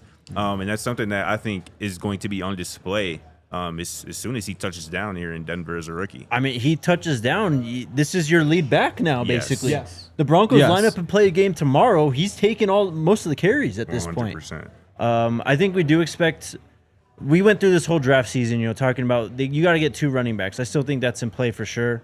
I don't know who would you go after now at this point. Then I go with a Tootin. I go with Jaden Blue. I want true Joker here. okay. I think that he's close enough to a power back that if you Yes. really said, like, we want, like, somebody True big and receiving. strong for, like, 4 snaps a game, you've got to estimate for that. Yep. And for the most part, it's going to be Harvey. And that's what leaves the opening, is you want a guy who can go play a little receiver for you. Definitely. Flex him out there. And I think, up on the TV now. Here he is, Just yeah. a nightmare 4-4 to flat tackle. on the 40. And I'm not sure. Do we And that was have surprising to me. Like, at 205 pounds, 5'8". yeah, dude. Totally. For sure. Bro can fly. And again, that's kind of where you see the big play explosiveness, because he has that second gear, that Yep. third gear sometimes, you know what I'm saying? And we're seeing him catch, damn near wheel routes out of the backfield here in his highlight package. Like, this is really a 3-down back as far as I'm concerned. Yeah. At the NFL level. And this is somebody who has experience being the engine behind an offense, kind of to what Jake was alluding to earlier. So, yeah, them boys in that draft room look pretty happy about what they just They do. who they just selected there. They do. And I think, again, people surprised. He's the number 5 back off the board. Like, is that too high? He was the number 6 rusher in the country this year. And when you look at the order, Ashton Genty, number 1. Cam Scadaboo, number 2. Omarion Hampton, number 3. Bryson Daly, the quarterback from Army, number 4. And then you hit Trey Stewart from Jacksonville State. So it's guys who are going to be, who already are off the board or about to go pretty soon. For sure. And Harvey. So I don't think this is an overdraft at all. I don't think If so anything, either. I'm kind of surprised that the 5th running back didn't come until pick 60. I Yeah. agree with you. I would have thought there'd be 2 more off the board. And I think that's why the Broncos kept trading back. For And sure. again, you got to think of it in the context of you traded back twice. Yes, You gotta Exactly. tell that, 'cause Absolutely. You can't really be mad at this process. Yeah. No, it is interesting. 4-4 flat for guys 5'8", Yep. over 200 pounds. Yeah. It's because 40 time is the guys who have the long legs. You're right. You get going and then you can sustain it. Zach's got some quotes from. I think Zach's gonna call in RJ. here in a minute. Is he okay? Yep. Interesting though. Those are big numbers. 6.8 per carry Yeah, dude. is crazy. On a lot of touches. Insanely Yeah. productive. Yeah. Trey Amos, the corner from Ole Miss, just went to the Washington Commanders. Okay. Oh, it's up there on the screen. Yeah. Yep. Okay. Bears are back on the clock. Let's go. How do you feel Your about Bears. the Bears to this point, bro? I mean, I love the first 2 picks. Getting Caleb Williams, kind of Sam Laporta, right? I mean, I'm Right. just thinking Ben Johnson is our new head coach, right? He is Yep. building this team out like how the Detroit Lions have been built offensively, successfully, I might add, the last couple of seasons. And they used a ton of 12 personnel in Detroit with multiple tight ends on the field. Colston Loveland gives you the opportunity to do that with Cole Kmet.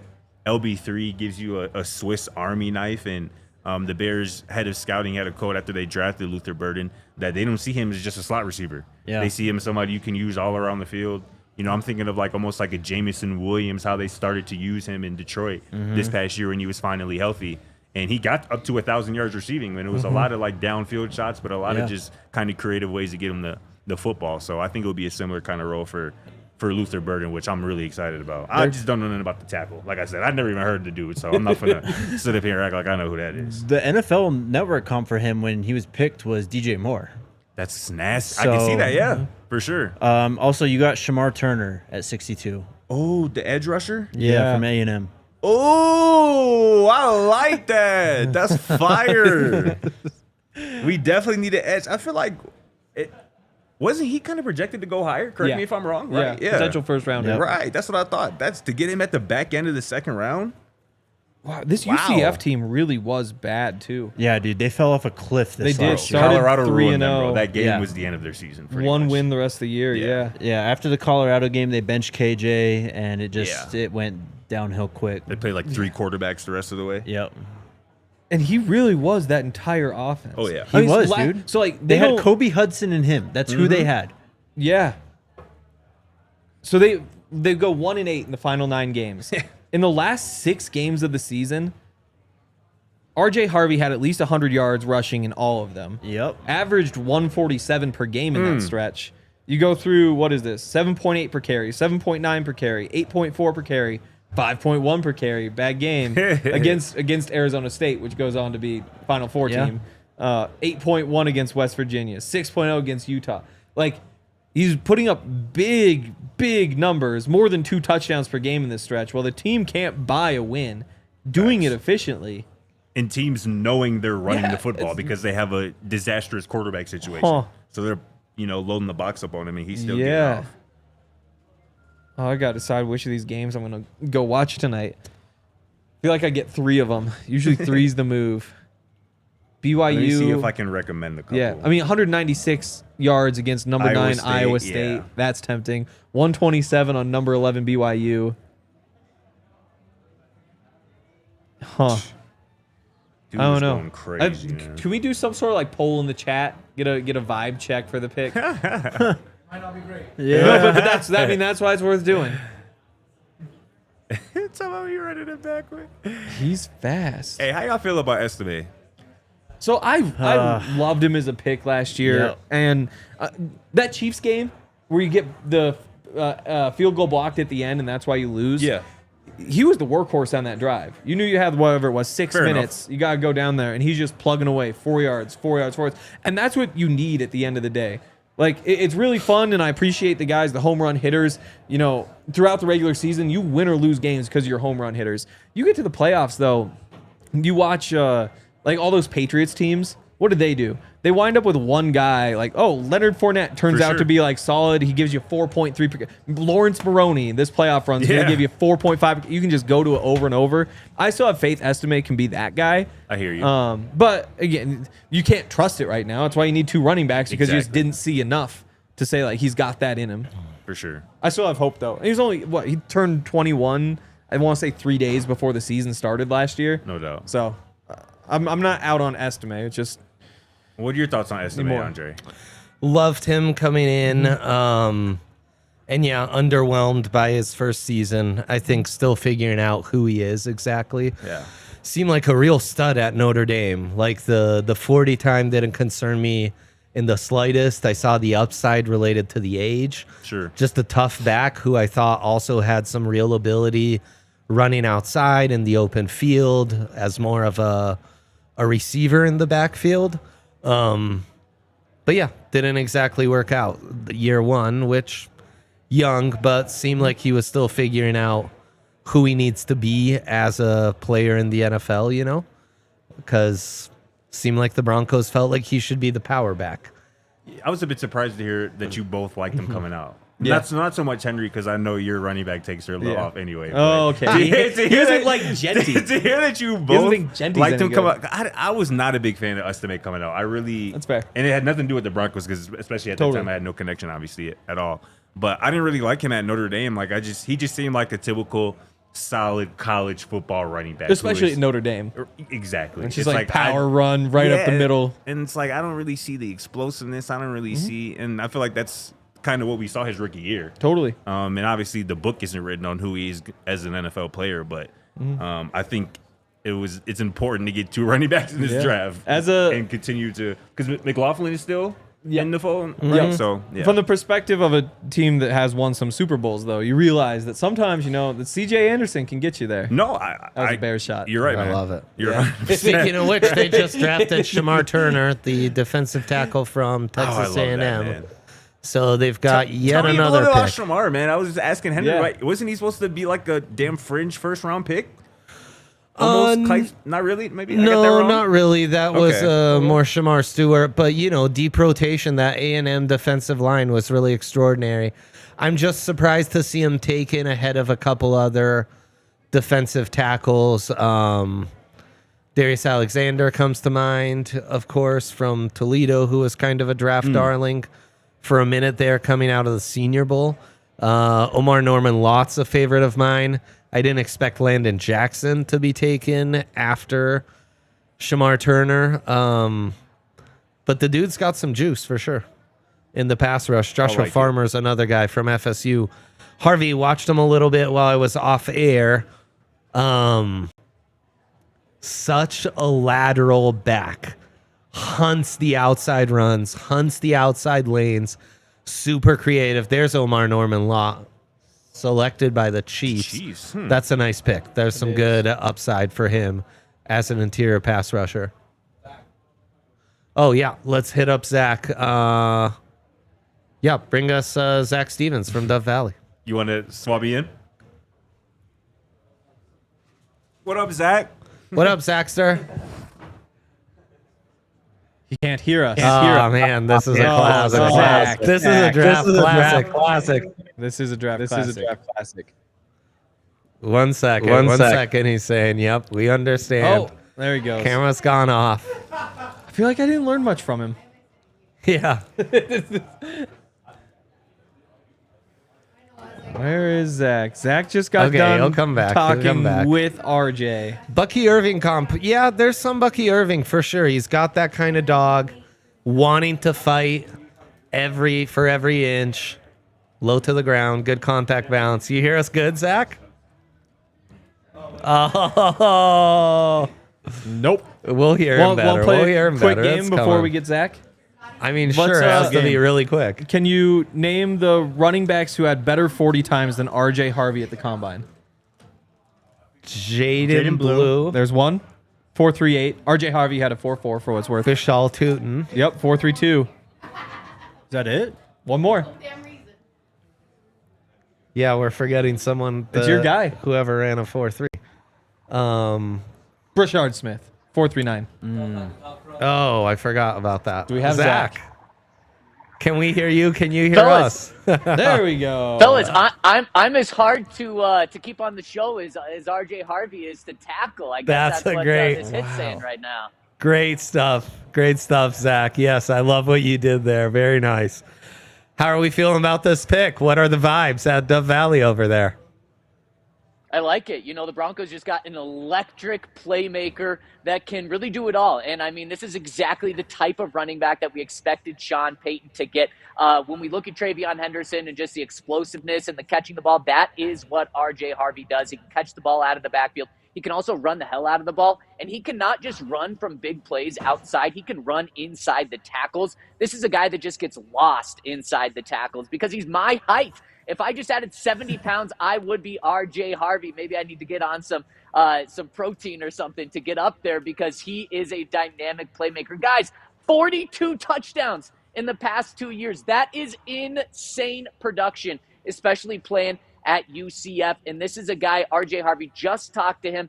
He's thrilled to kind of be pegged by Sean Payton as the next Reggie Bush, the next Alvin Kamara, the next guy. Remember, Sean Payton got Alvin Kamara in the 3rd round. The Broncos just used a 2nd round pick on him. So you can have high expectations for him. You should have high expectations for him. And he is just absolutely thrilled out of his mind to be with the Denver Broncos. And the really cool thing about him is his story. He's a converted quarterback at 5'8". He was recruited by Virginia to be a quarterback there. And then he decided to go to UCF and change from quarterback to running back. And he says, boy, that's the best decision of my life. And I completely agree with him because it just landed him a 2nd round pick with the Denver Broncos. But that piece about him having quarterback in his background, boy, doesn't that also just scream Sean Payton? And when you talk about the joker position, this is another joker for Sean Payton's offense, but take it up a level. Evan Ingram isn't going to play quarterback or line up at quarterback at all for the Broncos. I wouldn't be surprised if we see RJ Harvey lining up a little bit, a much smaller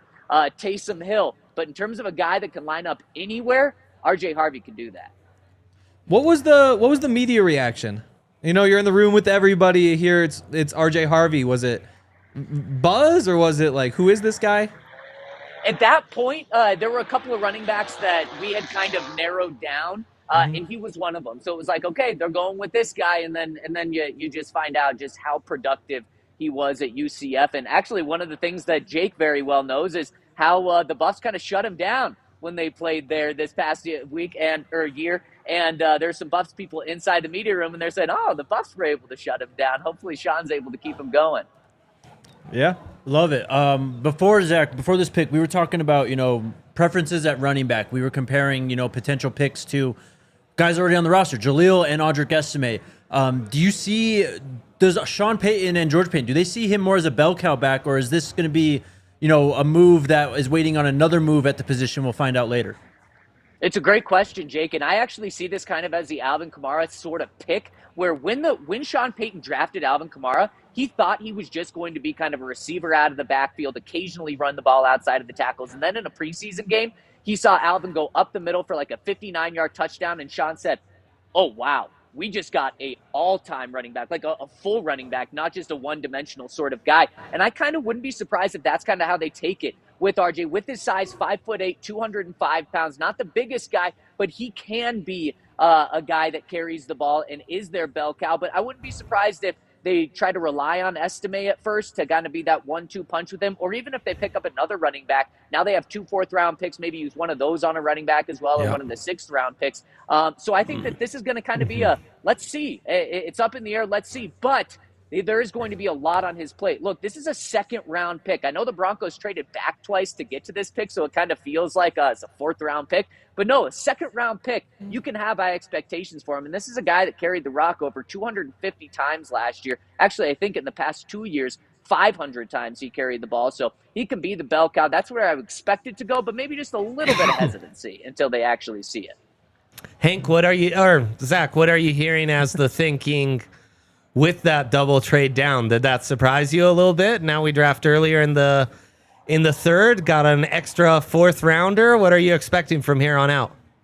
Yeah, I would have been surprised if this was Sean Payton just leading the show, but since George Payton's right next to him, this was the most George Payton move of all time. You move down 9 spots in total in 2 different trades. You pick up that extra 4th round, like you said, Dre, and you move up in the 4th and up in the 3rd. So this was the most George Payton trade of all time. Broncos end up getting value when you do it with the trade value charts. And now sights shift to potential tight end, defensive line. Now, once you have the running back, you truly can go best player available. Obviously, there's some positions of need now, but when you look, kind of every position has about the same amount of need. There's obviously been a lot of tight end buzz from the Broncos, not just over the past couple of months, but in the past 24 hours. We'll get to some insight maybe next week on the show of what I was hearing Broncos were trying to do in the 1st round, and that did involve a tight end potentially. So I think that they could definitely go there. I think Harold Finn, and at least when I checked out to go talk to RJ Harvey, he was still available. That could be a guy that you would take right here. Totally. That would be really exciting. Well, and the I big thing would about love that. the trade downs, you'd go down 9 spots. The only skill position player off the board is receiver. So if you're thinking it's tight end or running back, it's not like they lost their guy. You might as well do it. So it would make sense. Go get a tight end here. Receivers That lasted was a a while Romy too. Bean sighting behind me for everyone. Wow. It's amazing. I Zach, love what that did so much. what did RJ have to say? You were tweeting out some pretty cool quotes from him when he got the call, to become a Denver Bronco. Yeah, he's just absolutely ecstatic for this. And he talked about he wore number 7 when he was in Virginia because he wanted to be Michael Vick. So if that kind of shows you his running tendency, obviously Michael Vick, a quarterback, like I said, he wanted to be a quarterback, but just a very shifty guy. That's who he grew up loving. So that kind of shows you the type of runner that the Broncos are getting. Obviously a little shorter than Vic was, but just that shifty, dynamic runner, explosive, exciting to watch. This is a guy that I think people are going to absolutely love. He's excited to get to Denver.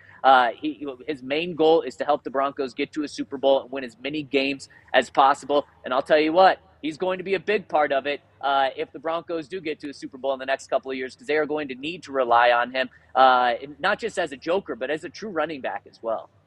Zach, was this another surprise pick inside the building? Like, did they know this was kind of the target in that second tier of running backs, or like Barron last night, did this catch some of the people in the war room off guard? You know, from the quick conversations I've had with people inside that war room, this one was not like last night. It wasn't a shock. It was more so like, oh, we finally made a pick. Some texts that I were getting from inside that war room were like, trade back again, trade back again, trade back again. And it was just like, okay, they were ready to get to the pick because this is their first pick of the night. But in the end, George Payton did what he had to do, made some good deals, and now got the Broncos 2 fourth-round picks tomorrow. It's exciting stuff. We're going to talk again soon because We will. this pick's not too far away. It is not. All right, guys, I'll talk to you soon. Okay, later, Z. Thank you, man. you. Great stuff from Zach. They obviously love him, see him as that joker back. I certainly see him as more of an outside runner. That's what he is. He's super creative, low to the ground. I think part of the fumble issue, much like Genty, is that he does not know when to go down. He refuses to go down. He's constantly fighting for extra yards. I think, fumbles aside, the biggest knocks are the size and not having necessarily the length to like stretch out, and receiving experience is like good but not great for a bell cow who was on the field as much as he was. And then it's that, he's a creative back, he's an outside back, he's a home run hitter.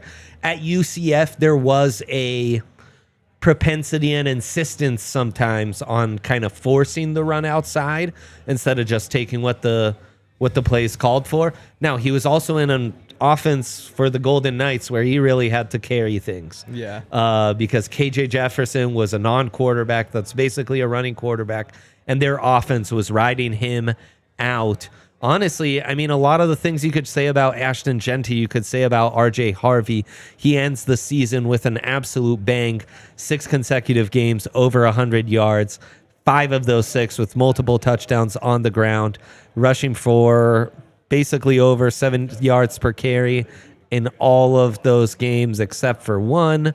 And yeah, I mean, once the schedule got tougher, he really took care of business, and we kind of forgot about him because UCF became a bit of an afterthought. Yeah, 100%. But in a run-heavy offense, he was a superstar and really made it work as a bell cow. So he's got some juice. I think you're just going to have to hone him in as a runner, picking his spots, when to be instinctive and take that backside run. And like so many of these guys, that transition from being a shotgun runner to an under center runner is going to be a thing. But yeah, there's a lot of upside. There's a lot of juice that this kid brings to the table. And if this was his next year, if he's taking him ahead of Caleb Johnson, Brashard Smith, Bashal Tootin, you name them, I think there's something to be said for that. It's got to be the big playability. I think that's part of why we love Travion Henderson to the Broncos so much, right? was, yes, he does, he's great in pass pro. He can run the ball, he can catch the ball, all that stuff. But most importantly, he was a big play threat every time he touched the football. That's kind of what you're getting here in RJ Harvey. So I'm pumped, man. This is a guy that, as Zach kind of said, if the Broncos are going to do anything in the next few years, this pick's going to be a big reason why. As soon as this year, I mean, there's lots going to be put on his plate. He's going to have to come along and improve in those areas, as you said, Dre. But this is what you draft in the second round. Productive at a school that really he was the only offense. Like, he was all on his shoulders. It's not going to be the case anymore. So he can. If you get into a slog in late November, 3-3 in the third, fourth quarter, you can ride this guy to try and pop something for you, because you never know with him. It could be 70 yards and one touch, but he averages 6 yards a carry. Like, it's really good production. Yeah. So I think it's kind of interesting. First of all, he can run between the tackles. I think he kind of gets painted as the outside guy. He has the physicality to do it, no doubt. Absolutely. Looking through some of these numbers. Okay, just finished. So he took 32% of his carries through A gaps, 16% through B gaps, 14% through C gaps, 38%, D gaps outside. So you see it's up the middle and it's to the outside with a little bit sprinkled in. Per carry, 5.9 yards per carry in the A gaps, 8.9 through the B gaps, 5.35 through the C gaps, 6.9 D outside. So it doesn't matter where he runs the ball. Exactly. So he is just as productive running forward as he is going to the edge. And that's despite the fact, 48% of his runs, A-B gaps, 52% C-D gaps. So he is productive everywhere. He just also happens to have that burst that can get you downfield. I think when you look at the way he's built, it's that fire hydrant type of build where he's going to bounce off of guys. He has some shiftiness. He can get by guys, a little jump cut in there too. I think this really is a well-rounded running back. I personally don't see him as much of a joker. I would think that if you add another running back, you probably go the other way. But again, when you see a guy who's shifty, who's fast, can run like that, if he adds that to his game, I'm not going to be surprised. Higher RAS score than Jahmyr Gibbs. The 10-yard split, Gibbs had a 1.51. Harvey has a 1.52. Okay.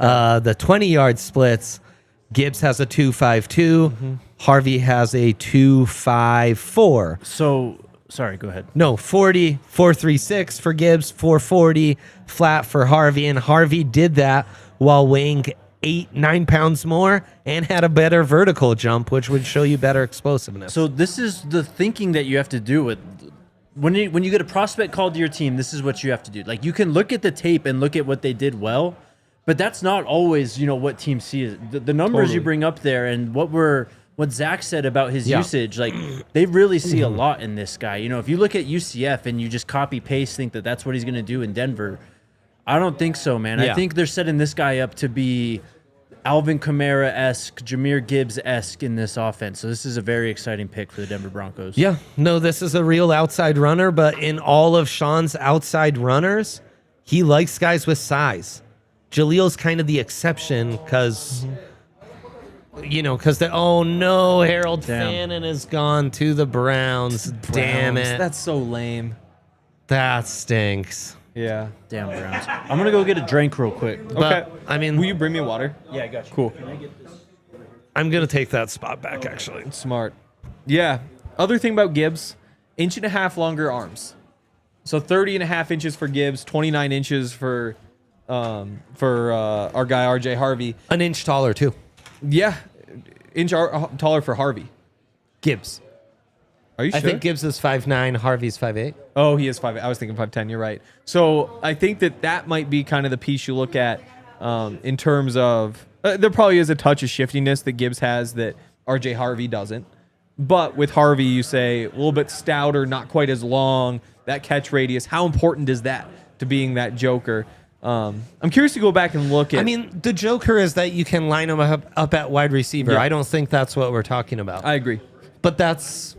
It's rare. I mean, how many running backs in the NFL right now are there that are like that? Is Alvin Christian Kamara McCaffrey, even Eckler. really like that? Yeah. Totally. Yeah, McCaffrey, right. Yeah, it's a short list. 100%. The Lions have traded up to the 70th pick here. So do we we're know only- what the Raiders are doing at 68 here? I have not paid While attention we to figure any that picks. out, we're going to take a quick ad break whenever Yeah, because what we've got, ready. we're looking There's at no like rush. 3 picks before the Broncos here. So we're getting almost right up. close. Yeah, we are getting close here. Yeah, yeah. One of these. We've got our signal Yeah, here. we're about to get another. We got to dig into that pretty quick here. Yeah, 100%. And a shout out to the big brothers, big sisters of Colorado. What an amazing organization. How proud we are to partner with these guys. Get some littles, get some bigs in here. Help and support the youth in our community. As the CEO of Big Brothers Big Sisters of Colorado was telling us on our live show yesterday, it was amazing having them in the building, building some awareness in that. They are really looking for male mentors right now. They are really have a lot of kids on their waiting list who are young men who are looking for mentors. And as she put it, you don't have to be perfect. You just got to be yourself. And it's amazing what these mentorship programs are doing, not just for the littles who are seeing just incredible benefits across the board, but to those mentors as well. And, you know, there's nothing like being able to help kids, being able to help those who feel powerless and giving them a voice, giving them your support, however small that may be. Look into Big Brothers Big Sisters of Colorado. Go to the website. We're excited to support youth mentorship that really makes a difference. You can learn more and see how to get involved at bbbbbs.org/AllCity. And of course, some other dear friends, Volo Sports. Volo Sports is Denver's most popular provider of adult social sports leagues, pickup games, and events. A lot of the crew has had lots of fun at Volo Sports. Ooh, thank you. Whether that's pickleball, whether that's softball, kickball, you name it, all sorts of fun activities. I think we've had diehards meet at Volo and get married. When they're Yes. doing events at the bar, they are always lit, having a blast. Check them out. Players can sign up as a free agent, small group, or full team, and all ability levels and backgrounds are welcome. So join. What a great way to get your exercise too. Be social, meet some people, meet others from the DNVR community. Use code DNVR10 for $10 of any Volo Denver league. And for anybody who's listening for the first time, we do this every day, Monday Yes, sir. through Friday, 11 a.m. Mountain Time, for what it's worth. Some of you aren't here, but we talk for an hour. You gotta tune in. We're going to be talking about this draft a lot. We're going to be talking to the guys. Broncos start practice here soon. And also DNVR.com. All sorts of different content. I The had content right now is incredible. 20 different clips probably cut up of Jade Barron. Stayed up all night doing it. Really deep breakdown. I would say the deepest dive of anything that you're going to find about Jade Barron today. Sign up truly. DNVR.com because there's more on the way. Digging into RJ Harvey tonight. So stay tuned. Yeah, there are morons on the way. There's no doubt about So that. true. That's what we're here for. Some picks. Big one. Darian Porter to the Raiders. Literally big in size. I still can't get over Harold Fannin. The Patriots take yeah. Kyle Williams. Another great pick. Danny Amendola. Wow, they got Wes Travion Welker. and Kyle Williams. That's Who was pretty the first sick. guy they got? Trey Harris? Travion. Oh, Yeah. Travion. Will Campbell, Travion Henderson, and Kyle Williams. Nice draft. The streets, a.k.a. Draft Twitter, will really appreciate that one. No doubt. That's a nice little pick. So now we've got some skill guys starting to go off the board. And honestly, tight end wise, there's still some options, right? But with Fannin off the board, we are in kind of tier 2 of the tight ends. Yep. Gunnar Helm. I still am a I like him. Helm head, local kid. Maybe that double fourth, you can go after him. And I really wonder, do they double up on running back at some point in this draft? I'd imagine so, bro. I would imagine just so as well. Damian Martinez, Cam Scadaboo, maybe more of a power back is of interest right now. Yeah. Caleb Johnson's still around, right? Yep. He is. which is pretty crazy. Khalil Molling's another really nice power back. And it's crazy. DJ Giddens, 212 pounds. And Raheem Sanders, 217. Ollie Gordon's a big boy. So you've got those guys to contrast RJ Harvey, who our friend RK just texted us, saying he is Ashton Genty light. I think that's the official stance. That's 100% correct. And I think there's a little discussion going on in the chat because he is smaller about whether the tackle breaking ability translates. I would throw this out there. He is bigger than Kyron Williams. Kyron Williams finished 3rd in the NFL last year in broken tackles. So, again, while he isn't Derrick Henry size or Josh Jacobs size even, you know, it's over 200 pounds. There's a real chance that The size it does is no translate. concern at all. I agree. I Yeah. 100% No concern. agree. And also, tackle breaking is much more, especially with how he plays, about balance, about, wow, let's get into this one right in a second, and quickness of feet, you know? Yep. Isaac Tesla gets drafted by the Lions, 70th overall. The Lions kind of do one of these every single 3rd round Just athlete. of the Campbell era. Yeah, they just like roll the dice on a high upside guy. And he's pumped. Yeah, Campbell is pumped. Tesla, he was what, former JUCO kid? Former JUCO kid entered the portal to move up a rank ahead of the 2023 season. Colorado was actually interested in Holy him. cow. Brought him in on a visit. We thought he would be a buff Look at at one this point. trade, Hank. He They ends up dig up going 3/3 to move up to Wow, get him. yeah, what the? And then got like a 6th in return and a 5th or something. But Huh. they paid a high price for Isaac Tesla. I think he would have slid. Well, To in him? 2 years at Arkansas, he wasn't even their best wide receiver. So, yeah, you wouldn't have thought he would be the first wide receiver. I mean, and just in the SEC, wide receivers still remaining who were more productive. There's not a ton. As Matt Miller said on Twitter, don't tell me the combine doesn't matter. Oh, it certainly matters. Put up crazy course. numbers. Yeah, and 100%. There you go. Also, It RJ just matters Harvey, too much. like Yeah. most of the fastest backs who had size and were above 200 pounds are gone. Like if you ran in the 4.4s, you've been drafted at this point, aside from Raheem Sanders, who I still love and think would be an amazing pick for the Broncos.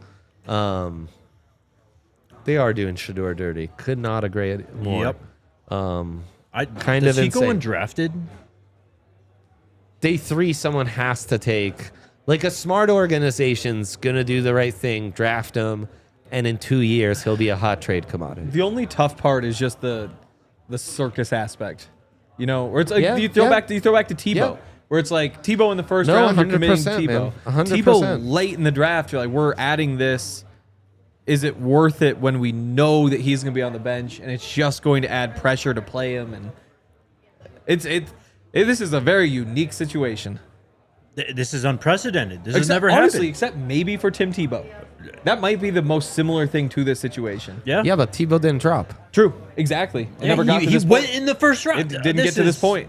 It's crazy to think that Tebow went in the first and Shador hasn't. I mean, Y'all, all you due get me respect riled to up again. Shador.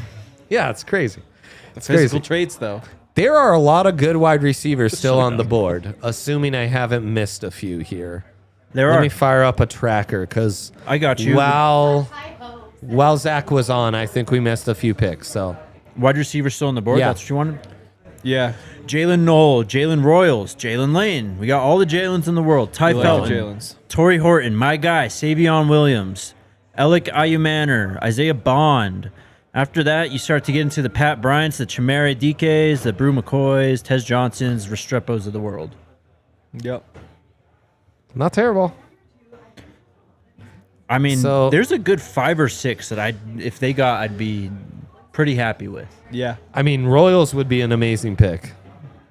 Yeah. Horton would be an Felton, amazing pick. Horton, Sai'vion. Yeah. Are we getting into Sai'vion territory? Sai'vion now again, like I think the Joker is still on the table, and Savion's the most Joker player of all. Ooh, I'm going to go off the board and say this is offensive line.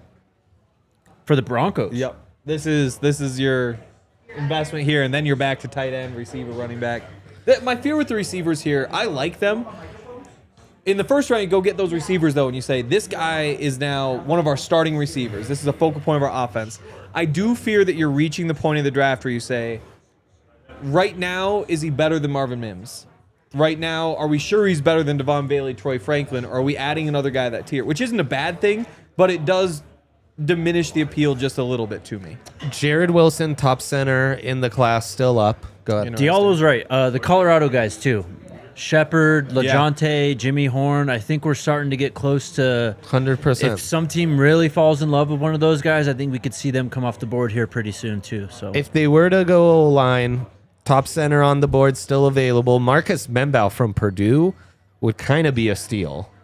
Like, in the my third, God, I love that guy. That kid would be a steal. Yeah, he's awesome. Landon Jackson still out there? Landon He Jackson, is. I believe, is still out there. That would Back-to-back be a All-SEC. tremendous value pick. Back-to-back All-SEC.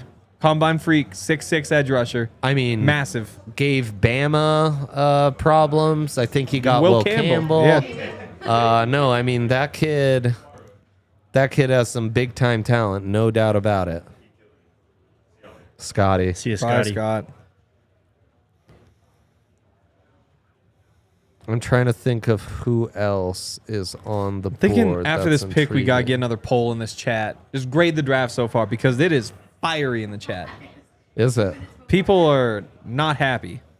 Some people No, huh? are. No. Can we do some like breathing exercises or something? Like, Yeah. I like what the Broncos You have got done you got to so lead far. everybody. I really like it too. I probably need it most out of everybody. Yep. At this point, but We can take some deep breaths. We Yeah. all want to take some deep breaths. let's Okay. take some deep breaths. Just relax. Nice Count and till loud, guys. 3. Nice big inhale. Here's the thing. Hold it. No, we're breathing. Nice deep exhale. Let's do that again 3 more times. Jake, you can talk while the rest of us do Okay. deep breathing. Just don't stress us out. No, I'm not, because we're gonna go big picture here. We're gonna go big picture. Big here. draft time? Big draft? Sure, yeah, big draft time. It's fine. Yaya's talking to a list. It doesn't matter. Shout out to Big Brothers, Big Sisters for bringing us the big draft segment, though. It Let's doesn't put matter. some things in perspective here. Yes. Oh my gosh, I'd love some perspective. The Broncos do not have a franchise quarterback problem for the first year in a long ass time. Glorious. He had a great rookie year. We are entering the first real offseason with him. Such This a nice, is- calming voice. Thank you. I'm trying to keep it toned down for the moment Yeah. right now. For the babies watching us. I'm gonna steal archaism from the Buff Oh, spot. come on. Bring it. Don't sweat on the escalator. We are going up. The team is getting better. Man. We have a coach. We have a quarterback. Holy shit. We are adding pieces. Don't they are making sweat smart on moves. the escalator is the greatest thing I've ever heard. We're gonna be okay. We have a good football team.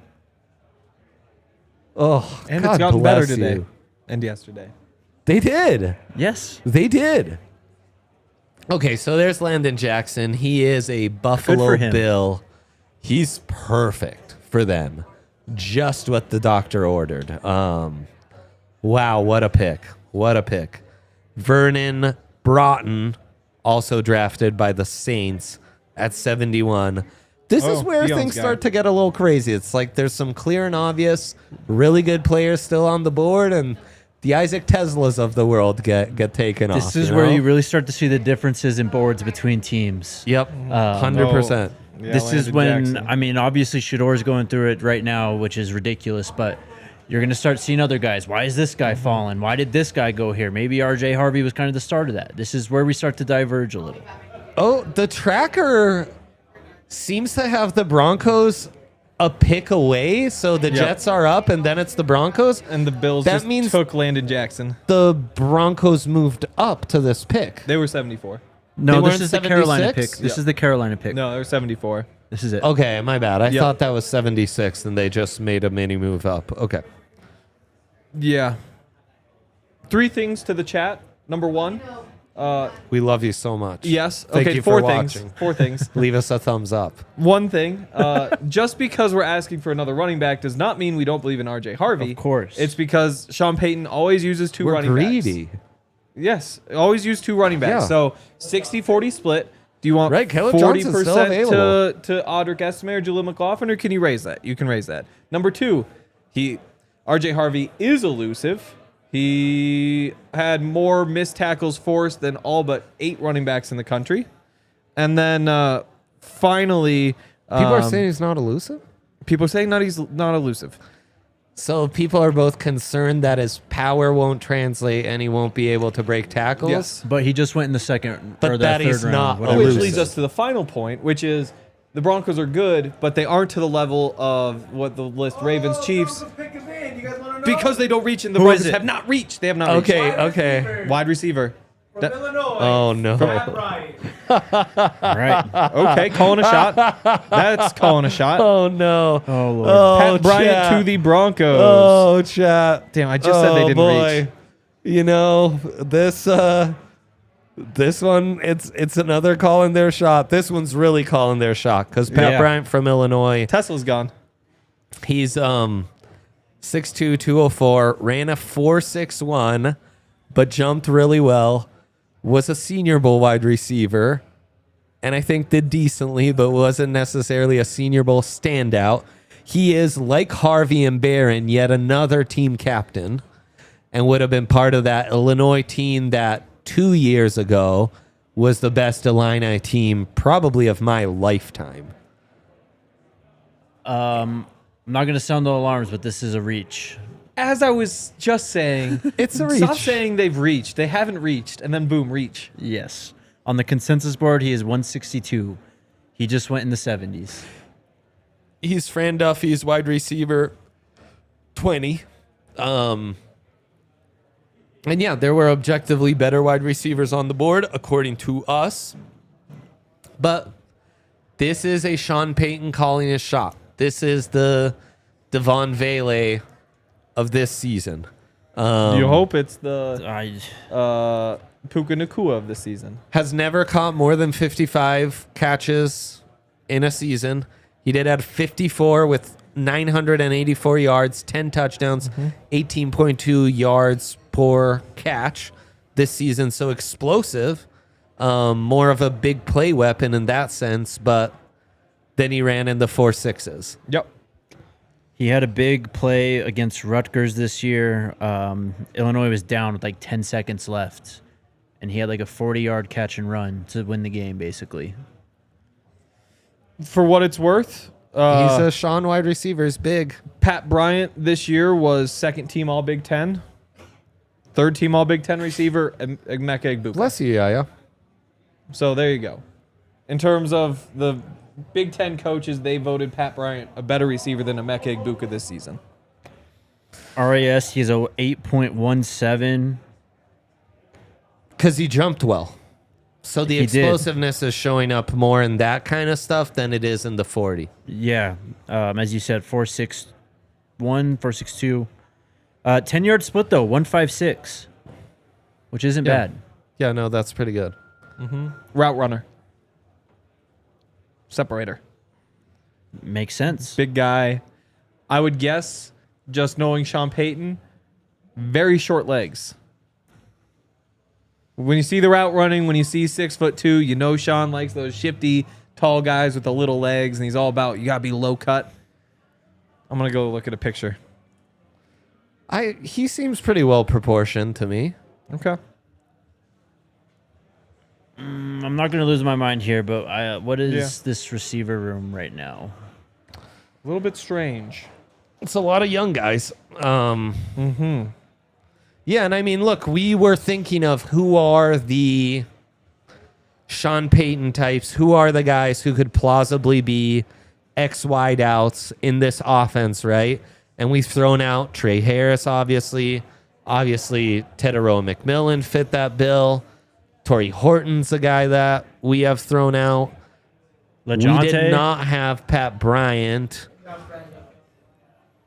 Oh, Fran would be a great person to have on the line and give us a breakdown of what his thoughts are on Pat Bryant, his wide receiver 20, and RJ Harvey. Let's not forget, we need to get the RJ Harvey insights as well. Fran, how are you doing tonight?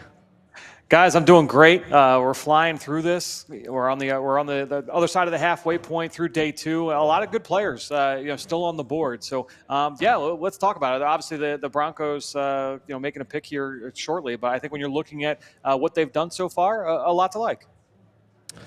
The pick is in. The pick is Pat Bryant. Yeah.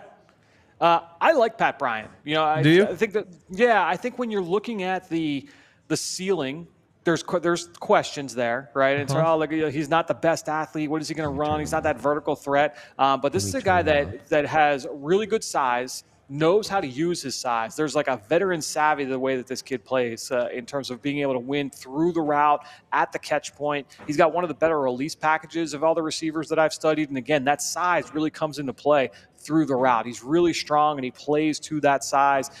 He's got that subtle act of being able to fully extend and just keep guys off his off his hip.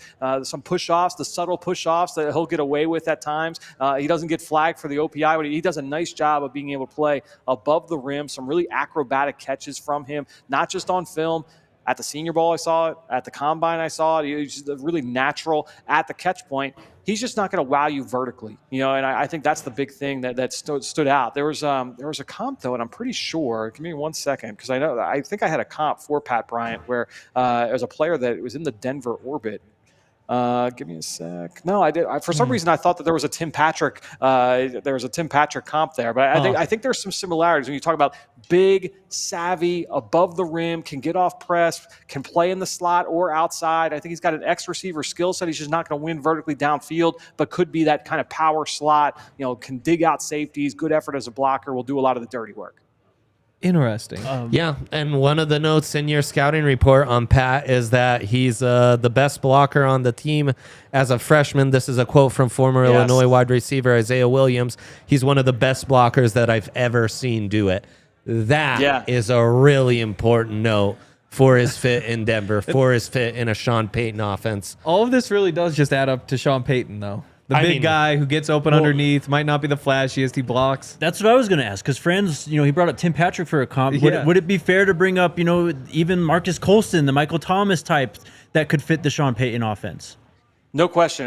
That's the thing, is you're dealing with all it's that archetype, right? Where it's that kind of player who is going to win with size, win with savvy, not going to wow you with his top end speed, but just has that ability to just find a way to win. And that's honestly, like, when I got through the week of the Senior Bowl, I remember talking with my friend Dane Brugler from The Athletic, who's one of the best in the business, if not the best in the business. And Dane and I, we were saying, "What'd you think of Pat Bryant this week?" And we both kind of said at the same time, we're like, "He was pretty good, right?" But he didn't wow you. There wasn't any rep where it was like, oh man, like that was amazing. But at the end of the week, he kind of took stock after 3 days. It was like, yeah, that guy he showed up every day. There was no negatives. He ran good routes. He got off press. He made nice catches up above the rim, over guys' heads. Showed the ability to gain separation. Yeah, it was just a solid week. And that's kind of after going back through the film on Bryant, I was like, yeah, he's just a solid player. Is he ever more than a wide receiver 3? Probably not. Could he be? Yeah, it's possible. If he becomes like the foundation piece of an offense, they do like the Puka Nacua stuff with him. He's got that kind of skill set. But to me, that he's probably better cast as a wide receiver 3, wide receiver 4. Someone in that kind of archetype. Personally, is there some inside-outside versatility there? Definitely. I think that you could put him tight to the formation, and he's gonna kind of dig out safeties in the run game. He's gonna do all of that. So he could be your bigger slot receiver. Again, kind of like that Tim Patrick. Like he can do a little bit of that for you, but then again, he's got that ability to line up outside, get off press. But if you're going to ask him to run vertically down the field, like he doesn't have as much juice as Cortland Sutton did coming out of SMU, right? And that's the difference there in terms of the profile. Another note on Pat. And this is a common thread we've had thus far in the draft. So let's transition backwards to that second round pick the Broncos made. Pat Bryant, like Jahade Barron, like RJ Harvey, the 60th pick that the Broncos made, all team captains. What's your takeaway from RJ Harvey and that selection in this Sean Payton offense, getting that back with some juice to this offense that they desperately needed? Yeah, I mean, this is a player, he's got plenty of experience. He's an older player, sixth-year senior, now was late to the running back position, right? And so, because typically you get weirded out by a sixth-year senior running back. It would be rare to see an older player drafted this early in the draft, right, to go second round. But you can excuse that away by saying, okay, he started his career as a quarterback, right? And then he moves to running back. He transfers, tears his ACL, You're like, all right, that's a lot of missed time here where he's got to catch up. And really, he took off this past season. That's where he runs for 1,500 yards. But even last year, 2023, he goes for 1,400 yards, 16 touchdowns, 19 catches. He ran 4.4 at the combine. I didn't always see, I thought there were some glimpses of suddenness and explosiveness. Me personally didn't always see him play to that speed. I thought that he was very patient. I thought he was very deliberate. I liked him kind of hitting his holes, hitting his spots and going. I didn't see him as a movable joker type personally. I thought he was more just your workman-like, downhill one-cut slasher. Again, ran faster than I thought he would out at the combine.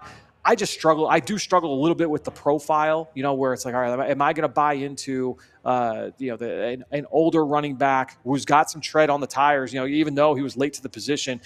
He's got 640 touches on his body already. So I worry a little bit about that, but a lot of the numbers are very positive on him in terms of the analytic model. This is a guy that gained a lot of yardage after contact. His forced missed tackle rate was very high, 0.3 per attempt, which is really impressive. He had 120 explosive runs in his entire career, an explosive play rate of 21%, which is one of the higher rates that I've seen of any running back drafted in the last decade. So when you're looking at Harvey, there's a lot to like. There's some questions about the profile. For me personally, it was a little bit early for me.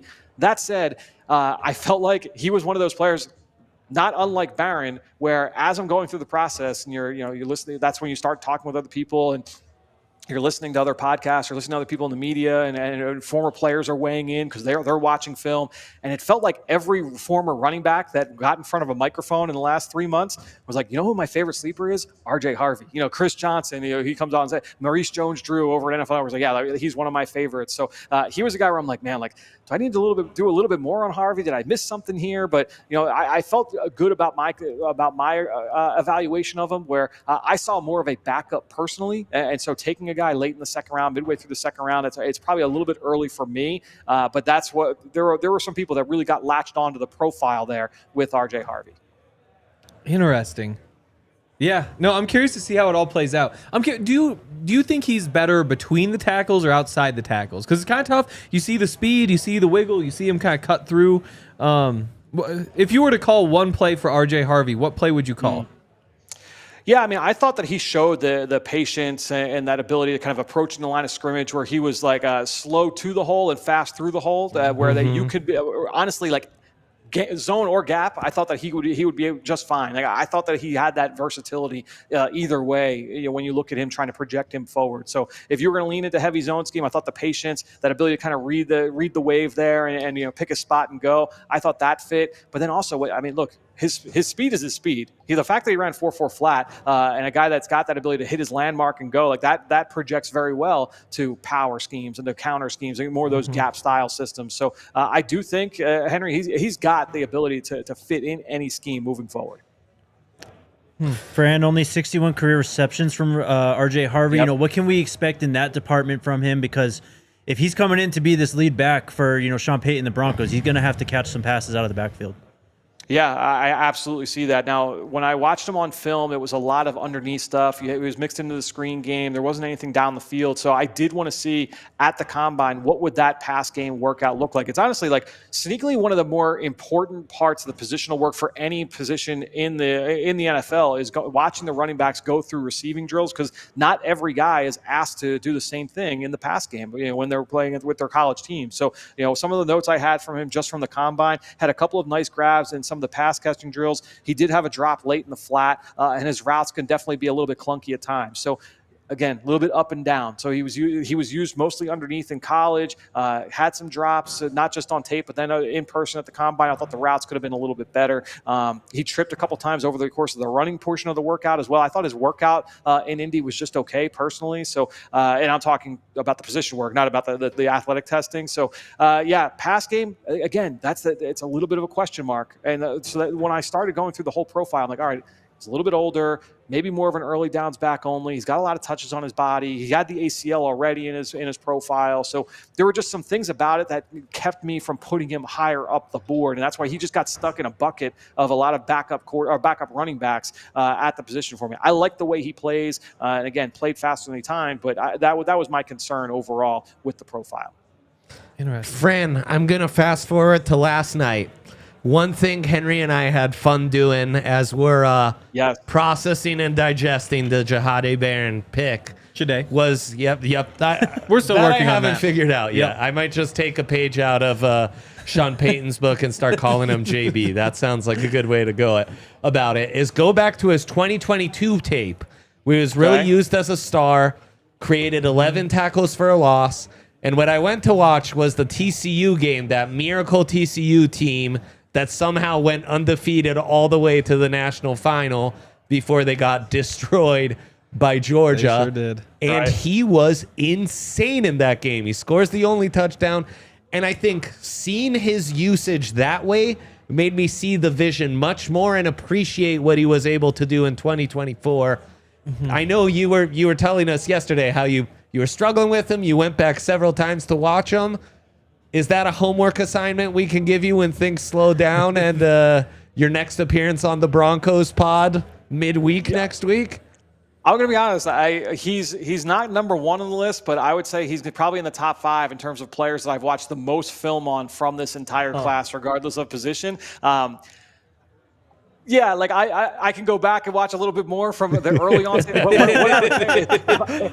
If I am digging deep into plays and games from 3 years ago to validate the number 20 pick in the draft, like I'm probably worrying about where my life is at. Me personally, to me, look. I like the way he plays, and again, it just comes. You get into like return on investment. I like the floor. What's the ceiling? That's kind of where I get when I'm looking at Jahade Barron. Yeah. No, I think you're right. Because again, like I started by watching the 2024 stuff where he's mostly playing on the boundary, and the whole time you're just like, he's like 2 steps away from where I'd really like him to be there. Again, things work out because, like you said, you get a little lucky on some interceptions. I thought there were a couple other plays where he got a little unlucky. Teammate steals one from him, and it all balances out to the number 3 pass rating against in college football. But then there's the other stuff where, pretty middle of the pack in terms of catch rate allowed. You see some of the digs where you're just like, maybe just not much upside there. But then I had the same process. Go back to 2022. You see where the physicality plays up. You see how the physicality helped him out, even defending down the field. Yep. And I think there are some pieces that you can build off of if you work off the assumption that he's just a little bit raw playing on the boundary. Maybe there is something there. Although, beauty in the eye of the beholder really pick for sure. Yeah. We added a second 4th rounder here in Denver. Who should we be hoping drops here? Can I get Sai'vion Williams in the 4th?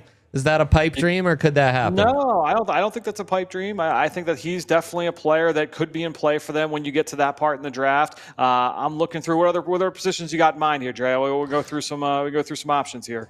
I mean, I think tight end's still on the wish list. I think D-line's still on the wish list, and I guess maybe wide receiver dream is gone. But if there are jokers between that running back and wide receiver position, I'll take it. Yeah, one joker that stands out to me would be Jalen Conyers, a player from Texas Tech, who was at Arizona State. He's also, by the way, a member of the All-City family, former contributor down at PHNX. So there would be a lot to like with that selection. But looking at the tight end spot, if we're looking purely at the move types, Conyers, but a guy I actually have a higher grade on would be Jake Briningstool from Clemson. This is a guy that has stood out to me as he's definitely more of your move type. Yeah. Built in a way of like a Mike Gesicki. He's tall, he's long, he's lean and linear. He's not going to be an enforcer as a blocker. I don't love him like hand in the dirt, but I think if you want to keep, he didn't test well. That's why he's falling. So for a guy with that skill set, you'd like to see him work, do a little bit better there. Gunnar Helm, you could put in that realm as well.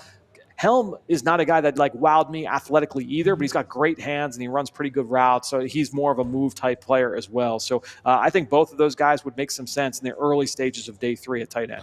Local kid too, Helm. Love it. There you go. Is Shador Sanders going to be drafted? Yeah, what's going on with Shador? Talking with people close to him earlier today, basically the hope going in was Cleveland or Pittsburgh. Now, Pittsburgh obviously did not have a round 2 pick. There were reports that they were shopping George Pickens and can hopefully can get a pick that back there, and then maybe they'd be on the board. When I was texting with them this morning, it was probably like 9 o'clock Eastern time, having this conversation.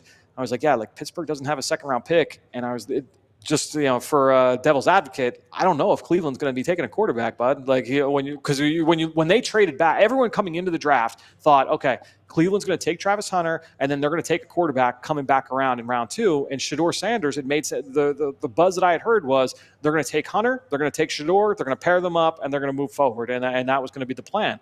But once they get that future first round pick, Cleveland, and they move off Travis Hunter, I thought, okay, well, I don't know if they're going to take not just Shador, but any quarterback at that spot, because now you've acquired that future first in order to give yourself the ability to select a quarterback high next year is my thought. They're gearing up for that move. So why take a quarterback at 33 if you're already planning that we're going to be taking a quarterback high a year from now? Don't burn that pick at that spot. And so is it possible that they take him, somewhere, in this round, Cleveland, they trade back in or something? Sure.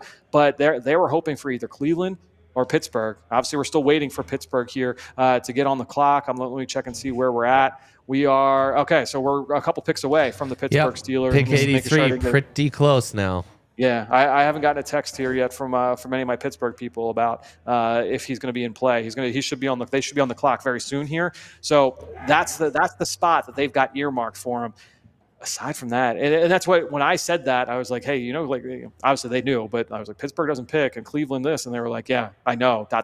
So I think that people in Shador's camp kind of knew that this was in the cards tonight. And at the end of the day, when you're talking about quarterback, there's only so many chairs, right? And so that's why you have to kind of put, and I'm not saying that Shador didn't do this, but you want to make sure you maximize every one of those opportunities, where if there's 8 teams that could potentially be drafting a quarterback in the first 3 days of the draft, you want to make sure that all those doors stay open over the course of the entire process. And as we've gotten further along, it became clear, okay, this team is into Jackson Dart and Shador Sanders. This team is into Jalen Milroe and Jackson Dart. This team is into Tyler Shuck and Jackson Dart. And you just kind of started picking your spots. And there were only a few teams where it looked like Shador was going to be an option.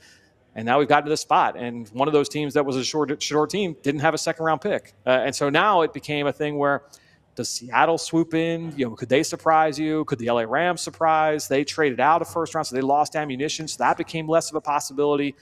It became a tricky situation. But I will say that it seems like Shador has handled this publicly as well as he could possibly handle it. And they had this expectation going in today that this was in the cards. Crazy. Pretty wild stuff. Yeah. Well, it's fun times of the draft. It's for the sickos like us, Fran. Thank you so much. Great. We will talk tomorrow. Looking forward to it, guys. We got a lot to talk through with those day 3 picks with the Broncos. Mm-hmm. Damn straight. Yeah. Thanks, Fran. The fun continues. Thanks, Fran. See you guys.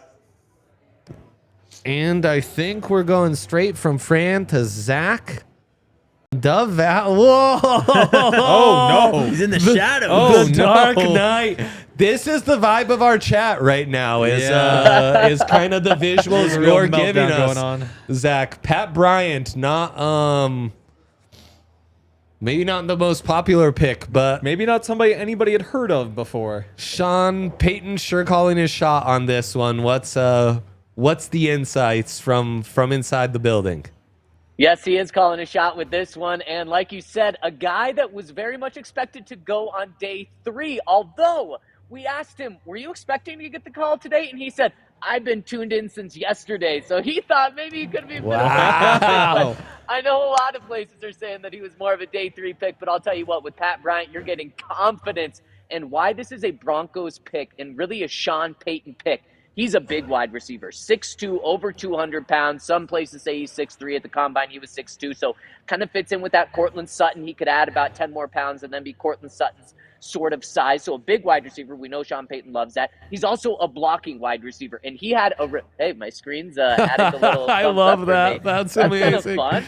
Bring some light into this pick that people aren't the biggest fans of. But on top of that, he is he's a willing blocker. He said, if you block the rock, you get the rock. And so that's his philosophy with it. Obviously, the Broncos lost Lil Jordan Humphrey, who was a big blocker, played 50% of the snaps for the Broncos last year. So if he's able to prove that he's a blocker, he might get a ton of snaps next to Cortland Sutton and in place of Marvin Mims and Devon Bailey just as a rookie. So he brings that. And then there's one other thing. He is sure-handed, which any coach is going to love, but specifically Sean Payton. You throw him the ball, he's going to catch it. He only had one drop at Illinois last year, despite 54 catches, almost 1,000 yards, 10 touchdowns. He's a red zone threat, and he is a guy that can make some plays after the catch. Now, it's by using his body and by throwing defenders off him, because I know what people see. They see the 4.6 40, and they say, tight ends run that fast. And they don't love that. So he's not a burner, but he's a big physical receiver that can do the dirty work,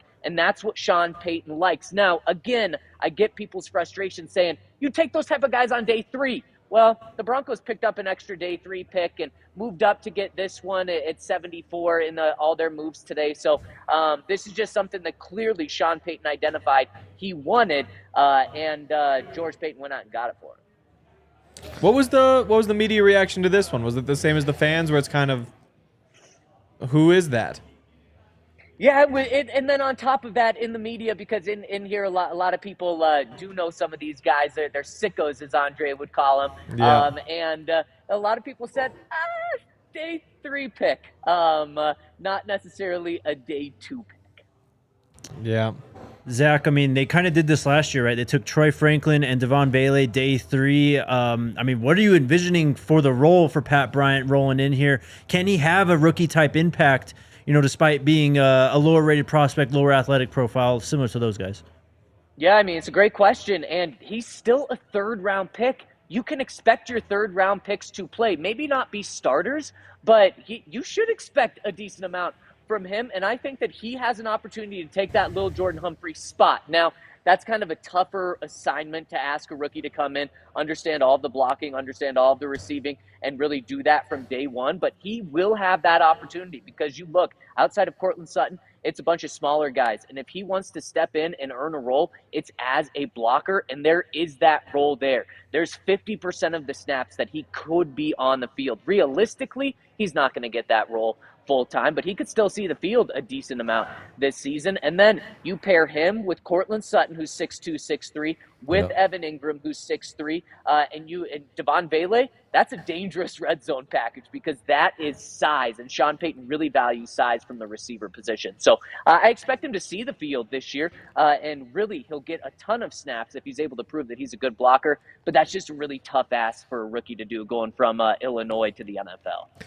Yeah, Bryant just checks off so many boxes that make sense for a Sean Payton wide receiver, who honestly, we think of Sean as having juiced up offenses and lots of playmakers, but they're wide receivers. This is kind of the profile, somewhat unexciting, meat and potatoes guys who take care of business and bring the less sexy traits, but the traits that he values for sure.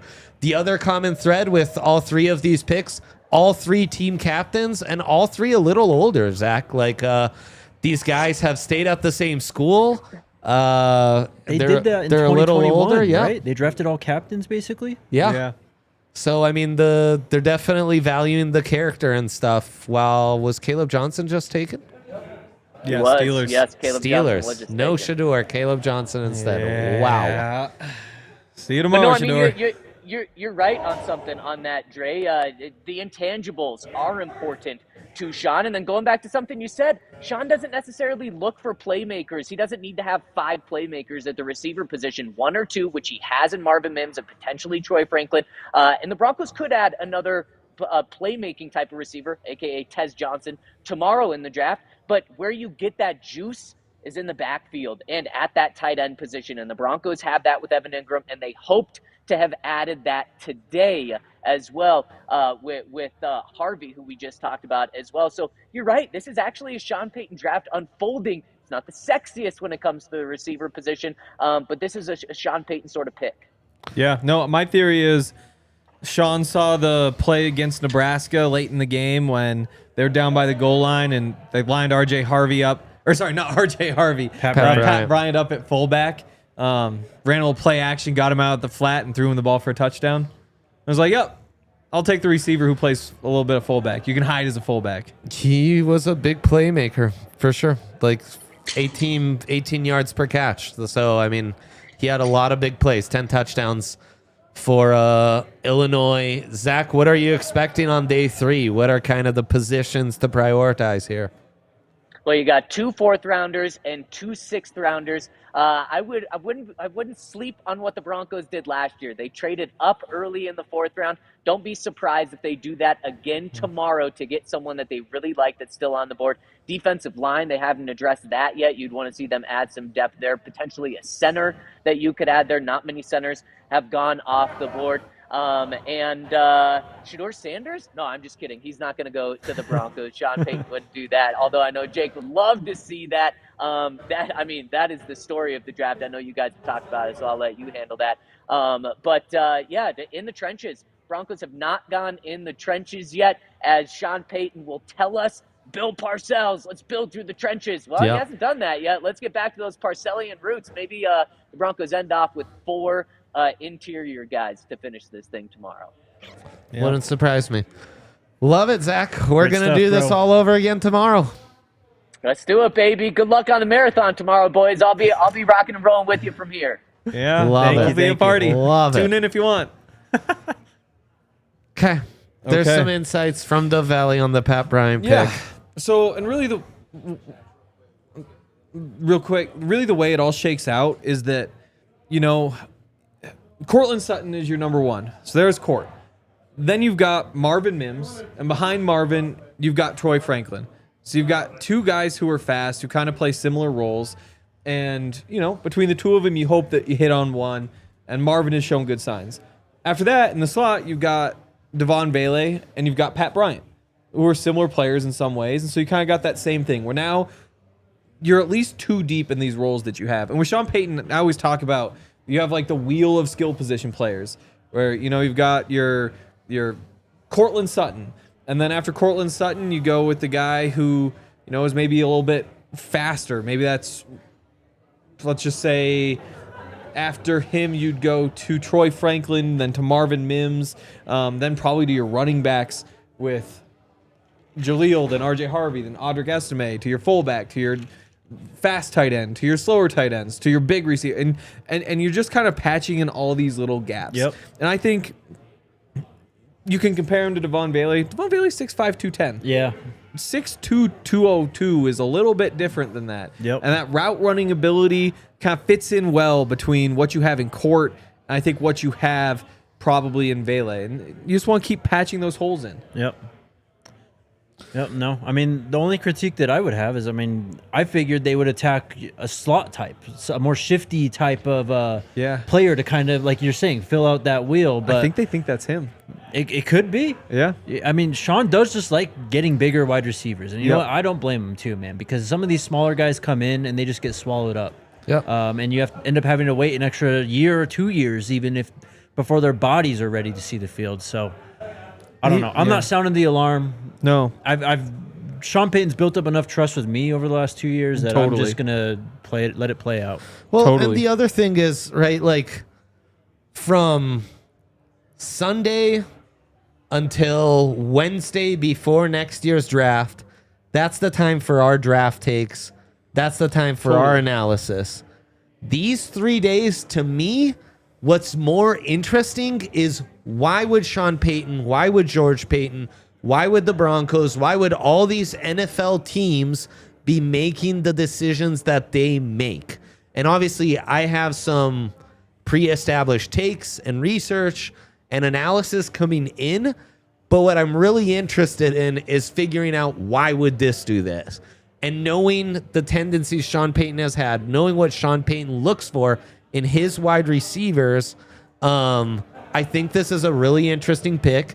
It is a different tier of athlete and big time and big playmaker than Devon Vele brought to the table. He's also like 4 years younger. Yes. Also true. And there's some and more Jordan productive in Humphrey college, insurance, right?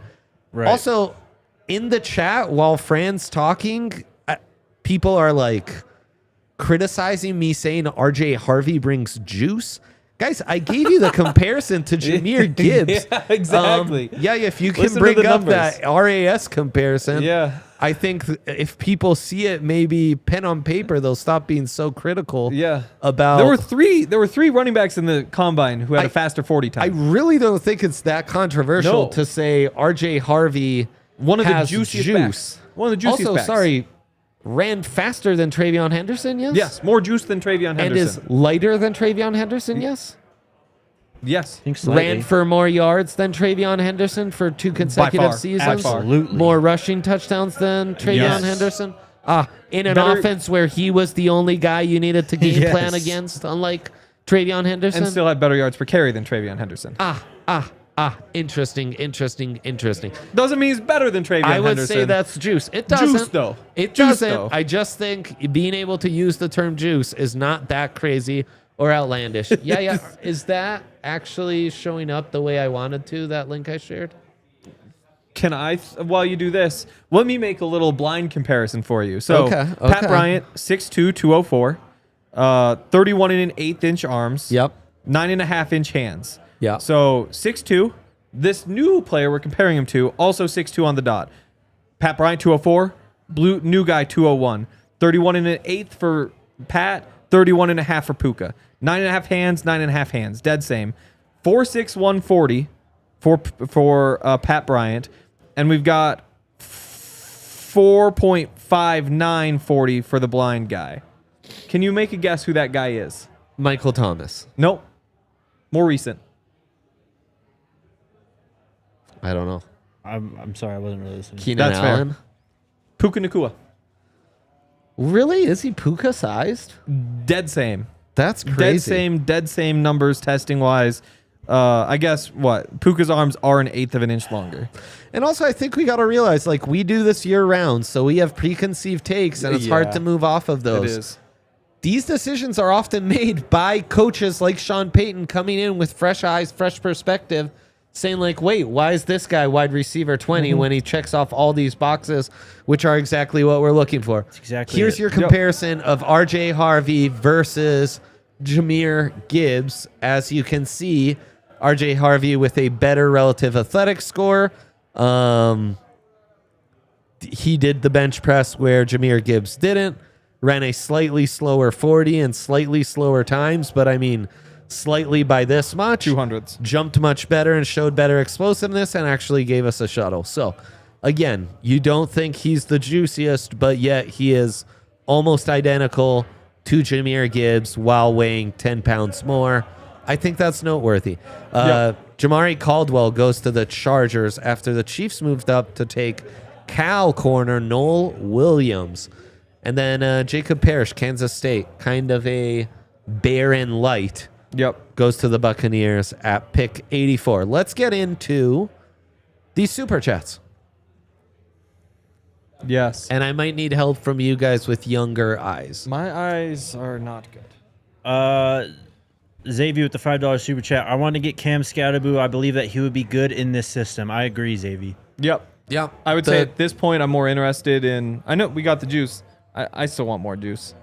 More juice, but Cam Scatterboo's interesting because he brings you the receiving ability, really nice contact balance in the open field, has some like wildcat quarterback versatility like that, and he's a power back to kind of counter RJ Harvey, who was interesting that there are contrasting opinions on RJ Harvey. Like, is he more of an outside runner or is he more of a power in between the tackles type of runner? So that's another part of this debate. Yep. But thank you for the super chat. Really appreciate your support. Jack Borsman, remember Sanders still from last year? Barron is a less violent Sanders still with better cover instincts. Just my 2 cents. Old Mike Sanders still Commanders, right? Yep, former Michigan player. He was a dog. That's right. I think it's a solid comp. Yeah, I mean, he's that type of player. I mean, when I'm watching it, there's some like Bob Sanders to him, you know, just as like an undersized guy. You can see like most of his powers more in the lower body, like muscular legs, muscular butt, and he's like explosive, violent, coming downhill. He's that type of player for sure. Like, he's also like packs a punch, even though he's shorter. Oh, so. wow. The Packers just got Sai'vion Williams. Ah, shoot. They must not think he's a Matthew receiver. Golden and Sai'vion Williams. Yo. Very interesting. Very interesting from the Packers. Well. 32 with the $5 super chat. Thank you so much. If Sanders struggles during his first contract, does he get a second? I only ask because we see what happens to players who have their own loyal fan base. He's talking about Shador. Depends on how much he struggles. I think it's already a problem for him right now, right? Like just getting to the team who will give him his first contract. So, yeah, 100%. I think you guys are spot on with the circus stuff. You know, we do see this, especially at quarterback. It's like, do I really want my PR team, my comms team dealing with those pressers? Yeah. It's really a pretty stupid mentality, but yeah, it does seem like that's what's happening. Yeah. It's a very stupid mentality. If that's the way anyone's thinking about picking Shador Sanders, then we've got way bigger questions that need to be asked and answered than that. At the same 100%. time, though, like from a Broncos perspective, even if you could get a Shador Sanders for free, you'd be scared to put that in the same room as Bo Nix. Not because Shador himself is a problem, but No, just I know. because of the course. pressure that comes with having that guy behind you. It's a fair sad, point, man. for sure. This Yeah. is wrong. Yeah. This is wrong. Yeah, 100%. Savion's a real bummer. After the Yeah. Harold Fannin selection, that's biggest bummer I've had so far. Yeah. Huh? Yeah, Yeah, at Caleb this point. Johnson, I wasn't super high on him. I really was thought not. he was part of that next tier. And Yeah. if Sean's calling his shot on RJ being the top back in that next tier, I'm fine with it. Absolutely. So Yes. Also, we're not saying RJ is Jahmyr Gibbs. We're saying if you say RJ Harvey does not have juice, then you're insane. Like, what are you looking like, for? I think that'd be worth considering. Yeah. Also, I would like to remind people, like, Jahmyr Gibbs wasn't seen as a consensus top 50 pick. Yep. He Everybody was thought at, that was a crazy. quote unquote reach. Like, what are you He was doing? at Georgia Tech at some point Yep. before transferring to Alabama. Like, I'm sure RJ Harvey, if he wanted to and had eligibility, could transfer to Alabama, and maybe things would change for his stock, you know? Definitely. So, yeah. Puka Nacua was a reach 2 in the 5th. Yeah. Best year, 639 yards. You get the 900 and something. Again. So now you reach on Pat Bryant in the 3rd. That doesn't mean it's what's going to happen, but if you're looking for the profile, that's the profile. Just some perspective and some patience to this. We haven't even gone through day 3. Damn Let's straight. chill out a little. Damn straight. Chad the legend with the super chat saying, all my hopes, dreams, and ball knowledge are born at the DNVR. Let's go. So true. Thank you, my man. We appreciate Yes. you so much, chat. Thank you for the super chat in the Toyota chat. Legend of the game, no doubt. UGA Bronco sending us what about Scattaboo?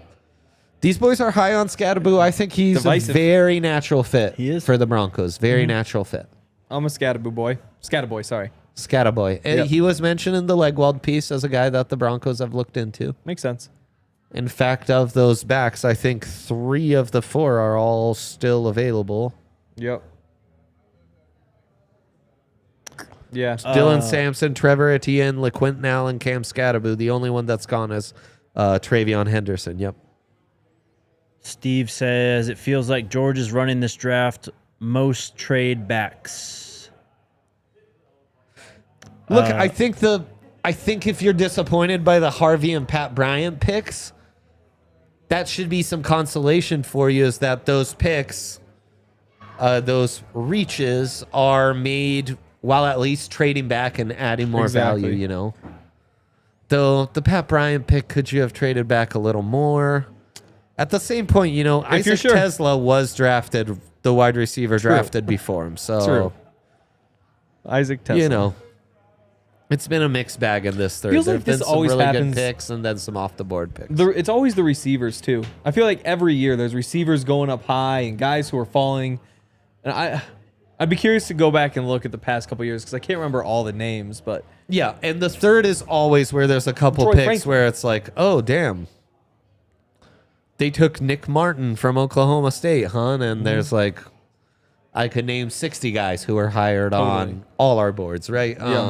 Troy Franklin last year, 2 days before the draft, was getting mocked to the Bills and the Chiefs at the end of the first round repeatedly. Yeah. Yep. And then when he's still there in the fourth, you trade up because how could you pass up on that opportunity? And hopefully, you get a little bit more out of him going forward. Also, they managed to add a young wide receiver that doesn't seem to infringe on their other young wide receivers, Devon Vele aside. Yeah. Vele's definitely damn. Yeah. But I think Franklin and Mims are feeling pretty good through 2 days of the draft, which is not bad. I think Audric Estime is feeling half decent too. Yeah. DeHoy says we should trade back again. RB is so deep. They took, I'm assuming they took Pat Bryant. They traded back twice, yeah. Yeah. That was probably before That they was traded before back the again. RJ Harvey, yeah. Yeah. But we appreciate you, Dohoy. I don't know how to pronounce it. I think so. Good. Brandon with the $5 super chat. Can't wait to see you haters in December hyping up RJ Harvey, calling him the orange blur. Then he says RJ is Sproles. I like the pick. Again, I like the pick. Might even be calling him orange juice. Sproles is an interesting comp. I think there's more Maurice Jones-Drew, but Maurice Jones-Drew wishes he ran a 4.4 flat, He's never shown that kind of juice. Totally. Is that it? I could have sworn there was one more. Thank you, Randy gotcha. Dick. Thanks, Randy Dick. Randy, you're the man, Randy Dick. I like to think that's Randy Gradishar. At least part of him. We are at pick 90. We are going till 102 in the third round today. Any prospect crushes you would be bummed to see come off the board? Let me pull up a right little now list here. See what we got going on. Because the answer is yes. I just don't know who. Interesting. Since Quinshon Judkins, only 2 running backs taken, right? And those are R.J. Harvey and Caleb Johnson. Yeah. We didn't see the day 2 run on receivers or running backs that we thought we would. Yeah, exactly. We saw it a little bit at the top with those 2 Ohio State guys. Yep. Then we waited almost a full round till the 60th pick for RJ to be that guy. Fran brought him up. Jalen Conyers at tight end. Yeah. Dude. I look be out for fun. that name on day 3. He was a monster at Texas Tech, entered the portal. He, again, kind of did everything. I'm sorry, he was at ASU first. Yep. Kind of did everything. He was like their wildcat quarterback. He would throw the ball. He's obviously a tight end. He's massive. I thought he looked really good at the Shrine Bowl when I was out there. He was moving well. 260 pounds, too, with an Yes. RAS of 9.2. Yeah, bro. He's a real player. Went to Texas Tech this last year. Didn't do too much. But, yeah. He's France tight end 9, and he has that Joker type ability and some Taysom Hill ability, right? So he's a bit of a combo like that. That's a really intriguing pick to kind of keep an eye on in day 3. I think Brant Kuthi, the Utah tight end, tight end. If you can't get Harold Fannin, they're going for older guys. He'd be the medicals need to check out, but he'd be fun. Yep. Marcus Mbow out of Purdue. I mean, The value would be spectacular if on you're a looking Mendel to pick right now. replace Ben Powers in the near future, or if you're looking to upgrade at center potentially, this guy's just a good Right. offensive lineman. Right. He Yep. moves really, really well. 100%. I mean, my crush at running back, Brashard Smith, is still there. Yep. The converted wide receiver from Miami, who was a superstar at SMU last year as they went on a run to the playoffs. Bashal Tootin, who ran the fastest 40 in the combine from Virginia Tech. The 4 running backs that Legwald was reporting the Broncos were interested in. Jaden Blue, DJ Giddens. There's a lot of talent at running back, like a lot. At least a dozen more. And if you wound up with Ollie Gordon, even if somehow 6th round you say Ollie 100%. Gordon, it's like that's a guy who could pop, and 100%. he might be 15 on the board right now. I mean, bro, there's so many of these running backs I like right now still. Yeah. Yeah, and that's that's why crazy. The value is tremendous. And if you don't get one of them, or one of them drops off the board, that's why it doesn't hurt me. Defensive tackle, definitely drying up a little bit. My The guy, Nebraska Deion guys. Walker, is still Yeah. available, though, and I think That could go a long way. I think his value is just tremendous as a massive nose tackle who has some real like pass rush traits. Like Totally. this is a guy who could be used as a 5 technique in a 3-man front as a defensive end. You know, 6'7", 331. yeah. I like Ty Robinson on Nebraska at that position. Yep, stout and really was a workout warrior, Yep. which we did not expect necessarily. CJ West out of Indiana is another one that I took a liking to. Yes, yes. For the Hoosiers' spectacular season, that defense was stellar, and he was one of the stars. If we're looking at linebacker, I liked Chris Paul Jr. a lot out of Ole Miss. Linebackers, we haven't had a ton go off the board. There's definitely some options remaining. This is the range. Danny Studsman is still around, who I think is very complete. Another team captain that fits the bill. Cody Simon is someone I was talking to in NFL circles who was telling me they really like him. He was outstanding in the playoff run for Ohio State, not getting a ton of media love. Smell Mondin from Georgia, or the former Georgia linebacker Jamon Dumas Johnson, who transferred to Kentucky, would both be very intriguing in this round, as would a Barrett Carter, for example. Yeah. Tons of talent at linebacker right now. This is really the range. And a lot of safeties are still available too. That's where I Billy was gonna Bowman. go. Xavier Watts is still there. Yeah. I mean, versatile, smaller end, maybe a little bit redundant with the Barron pick. But if you're what they already showed in the first round yesterday, I don't think that matters. I think they just want to get better in the secondary Right. in general. This guy would make you better. 100%. Jonas Sanker from Virginia is a baller. Kevin Winston Jr., if not for the injuries, might have been a top 50 pick out of Penn State. Rod Moore was outstanding for 2 years at Michigan. There are some really good safeties from really good programs. Even Dan Jackson way later on down the list. I'm even looking at my list of kick returners, the Colorado guys, Yep. Jimmy Horn Jr. in particular. Jalen Lane's a really intriguing slot out of Virginia Tech. UC Davis's Lan Larison would be a Yeah. Joker type running would back be. out of the FCS, right? Yes. And then don't forget the punters. Never. I think How could punter we? will be in the mix at some point. And I mean, I don't know. The edges are starting to go. Yeah. Like Josiah Stewart was just taken, but Kyle Kennard's still around. Braden Swinson out of LSU, who I was like, I watched that kid and I'm like, wow, this guy should be Kyle a top Kennard? 50 pick. Kyle Kennard is an absolute beast. Even Jack Sawyer's still around. Yep. Antoine Powell Ryland, who was top 5 in the country in pass rush numbers. Q Robinson out of Alabama, who showed a ton of upside. There's definitely some nice little gambles and developmental offensive tackles. Jared Wilson, though, top center on the board. If you were to tell me one guy to prioritize for the next pick, might be him. Alex Forsyth, Luke Wattenberg, free agent after this year. Then Forsyth after the next year. Yep. Jared Wilson's 80th on the consensus board. So this is he's a value pick for anyone at this Be point. insane value. And there is a ton of running backs and wide receivers. Like a ton. There's a lot. Yeah. And some intriguing Joker receiving tight ends as well. Yep. So there's still There's options. options, I'm just yes. intrigued to see what direction the Broncos go in all this, as Emory Jones is taken by the Ravens at pick 91. Really sloppy tape sometimes, but he, of course, was the one guy that checked off all the measurables. All the guys with the good tape, there was some deficiency. He just check. There's several developmental offensive tackles who I'd be very intrigued by. Jalen Rivers from Miami is actually with Gray Zabel, the one guy who played all over the line, including center.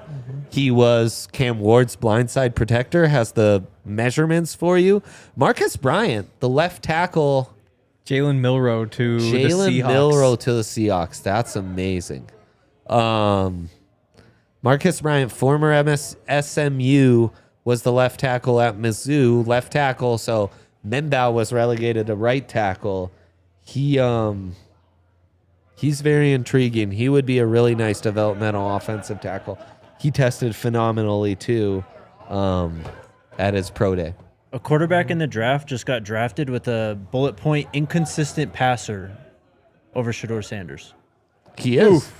I would agree, no? Even though Milroe's upside is tremendous. There's nothing left Tremendous. to say. Yeah, no, I mean, it's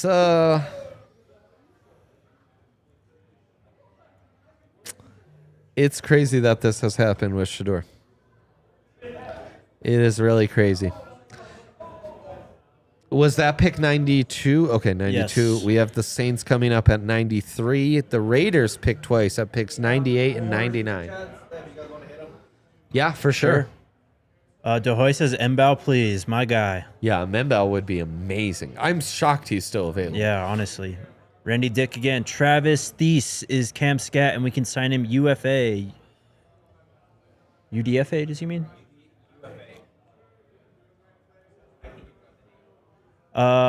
What's up, James? Oh, Travis Thies. Gotcha. Challenge for Henry. Top 5 available Big Sky players. Do you have to dig deep for this? Oh, or dude, that's sick. do you have this off rip? Let's see. Where do we start? Efton Chisholm's a favorite of ours. Receiver from Eastern Washington. We can neither. Oh, you can. Okay. Remember, he has the all-time single-season receiving record for Eastern Washington, who you may remember had Cooper Kupp, who was unbelievable there. Yeah, So he he's was up there. insane. Pains me to say it, but I brought up Tommy Millott on the draft pod this week. Right. I mean, You like him a lot. I hate his guts a lot, but he's a good football player. You have to give him that. Quarterback, but hardly can throw a football. Mostly there to run the ball. 6 foot, probably 200 pounds, and fast. I've seen people say he could be like Julian Edelman. You shift him to receiver from quarterback, and I don't hate the idea. There's juice there. It's just depending on how you want to do it. I like that a lot. Yeah, we hate him a lot, but we have to respect him today. Land Larison, who brought up UC Davis, running back. That's Big Sky? That's Big Sky. UC Davis, Big Sky football. Oh, yeah. The sky is really big. Sky, yeah. He's a really good running back. Scattaboo-like, honestly, is what I would say. A little bit thicker. Definitely Larison? a little bit thicker, breaks some tackles, runs between tackles. Is but he that big? I mean, Big Sky-wise, yes. Over 200. I think there was some Scattaboo, praise. former Big Sky? Former Big Sky, Sac State. That doesn't really count. I think it counts. Top 5 sounds hard to me. Another Montana State. They've got the tackle who Dang, could they're be a guard. stacked. Yeah. They're so good. Yeah. Probably the best program in the Big Sky, it sounds like. Well, and you say Go that. Should and we so- say go Cats? Go No, Cats, right? This is just to bother Go me. Cats. This is I a mean, fun question, yeah, and now you're totally. trying to. I'm getting all sweaty. Go Cats. I mean, Yeah, I'd love to say go Grizz, but it sounds like the Cats are Well, the far well, superior Number five. program. Number 5. We'll go Montana. We'll go Montana because we have to. Junior Bergen, the returner, all time. I think all level return touchdown record, tied for it. Absolute freak. Ran like a 4.4 too, so I think it might actually translate. Jonas Sanker is because the pick here. It's not like there's a history of Montana returners being Pro Bowlers in the NFL now, is there? Yeah. We can't even think It's not of like there's a one. history. You can't even think of Mark Mariani, can you, over there? Who could forget? Yeah. Pro Bowl returner in the NFL coming from the best special teams program in the nation. That's what happens. And then also, maybe more realistic, Hayden Harris. He went to UCLA, transferred, didn't get playing time behind Latu and all those edge rushers they've had. Big, like 6'5", long, fast, plays on the edge. Production kind of came and went, but project. This is electric. This is what the Like people that was stay. the best super This chat is what people stay here and all night response for. we've had Yes. in 2 days of the draft. That was truly electric. Great job, bro. This is what Great people are job here by for. you. Patrick with the $10 super chat and says, I'm from Orlando and I'm super excited to wear my RJH jersey around O-Town. Congrats, Patrick. bro. Hell yeah. These are the vibes that we need right now. Someone who likes that program telling you how hyped they are of the RJ Harvey pick. That's what we need. Daniel says, thanks for the amazing draft coverage. Odds that we just don't draft a tight end this year. Would that surprise? I think so, right? Yeah, I think it surprised a little bit, though. The further we get out of the top 100, the more likely Yes. it is. Because I do think it becomes slightly less important, right? true. It's I don't know. I think I read into the stuff I just saw a lot pre-draft where it's that they have Evan Ingram, but they'd like to get a guy to develop behind him too, type of thing. So Dylan Gabriel to the Browns. no, bro. Oh That's the my one that's God. a knife to the heart. You can't tell me it's ceiling This for is Shador getting to either. the point where it's looking worse on the NFL than it is on Shador. Honestly, what is happening? That's pretty crazy. That is pretty crazy. I mean, yeah, this is a soft, like, blackballing of sorts. Yeah. Because Exactly. purely based on the character, the prospect, the injuries, the age, Shador should have been picked by now. Regardless of how you feel about him, regardless of how low you might have been on him, the rubber certainly met the road by this point. What happened in those interviews? Like, there has to be. What is the reason? It has to go deeper than the interviews, right? Like they're afraid of the circus. Maybe There has to be something. coach is afraid that you pick him, and all of a sudden the chatter becomes Coach Prime coming in to take your job. I just saw Pat Bryant catch a touchdown running a route out the backfield like he was a fullback. Yeah, no, Let's that's go. there's a lot of the emotion him in. That was the Nebraska one. Yeah. Yeah. Len Larison, 6 foot 215. Well, Yep. no, he's big. 6,500 career yards from scrimmage. Wow. 4-year player. 1,600 a year. Yeah. No, that's crazy. That's why people get hyped. 900 receiving yards as a running back this year. That's Pat why Bryant had a lot of Scatterboo. big touchdowns. He has the game winner Yeah. against Nebraska. Yep. He has one against Rutgers. Okay.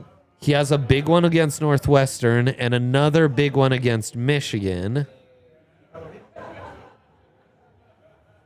And the one against Michigan is as a slot wide receiver.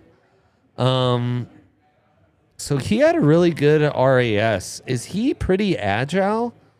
Because the way he moves Yes. in and out of cuts, Pat Bryant's kind of cooking these guys, including Absolutely. Tommy Hill, the Nebraska cornerback, who's really big and tested well and has some real fans in the scouting community, including ours, Fran Duffy.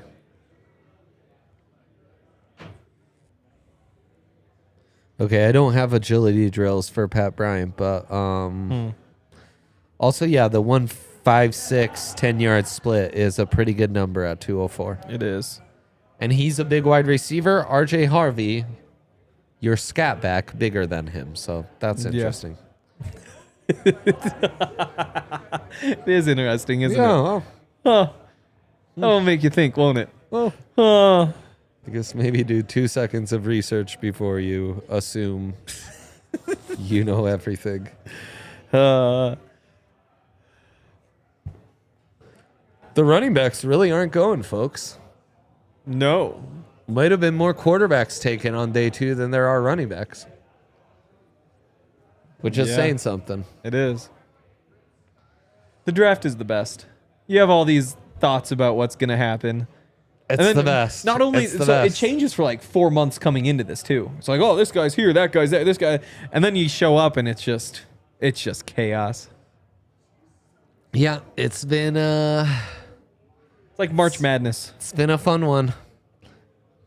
And yeah, this is especially now, this is the spot in the third where things get really wacky and crazy. Yeah. And then the first Trade up to their fourth for the get back to the third. Did they? I'm wondering. who would they take you here to move back into the third? Who would the target be? I would take Torrey Horton. I'm Torrey Horton. You are Right. a Torrey Horton guy. I don't know if Torrey they go Hoare, as they double say. wide receiver. So like it's kind of So right now, The breeding stool would be fun. The Clemson tight end. you'd have Trent Sherfield as your number 6 receiver. Now he's probably going to make the team. Sorry, I'm an A.T. Perry guy. Wow, you think you can beat him out? They were showing really old footage during the Dylan Gabriel cut up I'm assuming that was his dad, or that would have been a genius diss, like showing old footage of like Dylan Gabriel earlier in his career, Yeah. but making it look like the footage was from the 60s. Maybe that's what we should do for our day 3 show. Yeah, that'd be sick. Make it look like the 60s. Yeah, can you put an old-timey filter on our cameras to make it look like you're watching broadcast TV from like 75? Like a filter that like makes my hat look like a 60s hat, however they like a fedora. Dang. That'd be an AI type filter though. There you go. Wow. Look at that. Wow. That's more maybe 20s Look than at us. 60s, but I'll take it. That's how much time has passed during these streams you've done waiting for Shador to get drafted, Jake. Is that the camera? That's what it looks like. Wow. Old-timey. Terrible. It's really insane. These 2 days have aged me 5 years. Insane. Where's Jimmy Horn going? We've got a question here from in the Toyota chat.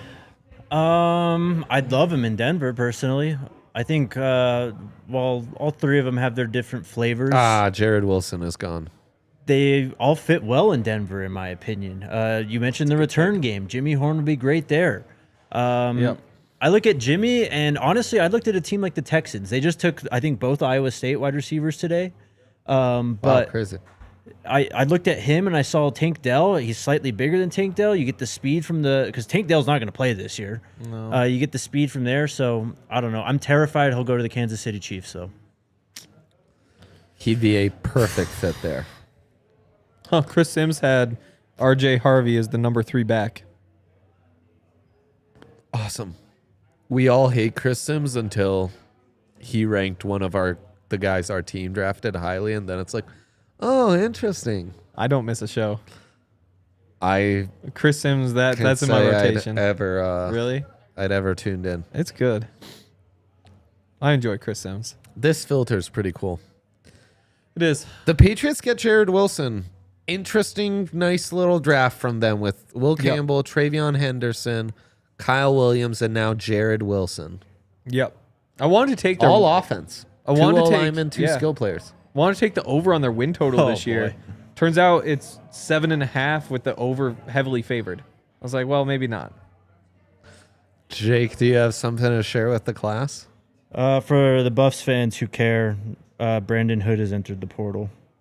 Oh, Brandon Hood is entering the portal. That's a bummer because people were getting excited about him. This is the classic, nothing to see here, buildings on fire, just papers flying around. There's a dragon flying overhead. Oh, that's that's what's where going. the fire came from. Oh, it is We not have good in Buffs land right Alex Valdez telling us that Yates had Harvey as RB3 as well. Okay. Yeah, Yates I and mean, Sims. Harvey Never seen him in the has same room. Fair. Harvey has some definite fans. I mean, it's just a super deep class of running backs. Exactly. So there's a lot of different rankings and there's a lot of variance. But yeah, These, pick your flavor, 100%. He's probably number 3 on as many as he's number 10. Sure, And they'll be true of a dozen different guys. sure. No doubt, no doubt. Xavier Watts off the board going to the Falcons. Yep. So there goes that. I mean, again, that secondary Justin is pretty Simmons, full. Yeah. hard times. Hard times for Justin Simmons. No, yeah, you can we take should it probably off. move on from the filter. It's probably driving people crazy. The Texans have moved up to this pick, the 97th pick, in a trade with the Vikings. And then it's back-to-back Raiders picks. Shador? The Raiders still don't have a quarterback, right? No. There's just been so many quarterbacks off the board, it's tough for me to say things confidently. No, they haven't. Yeah, Cam Ward to the Titans, Jackson Dart to the Giants, Tyler Shuck to the Saints, Jalen Milroe to the Seahawks, Dylan Gabriel to the Browns. So need the Raiders. Aaron, the legend here with the super chat. Thank you so much, Aaron. Appreciate you. Glad we're keeping you entertained. Xavier Watts just went. Yep. Tom Brady is a Shador guy too. This could happen here. I would, if it was possible to make the bet, I would make the bet that this is what's about to happen. Deion Walker in the 4th. Jamon Dumas Johnson doubling up on Kentucky.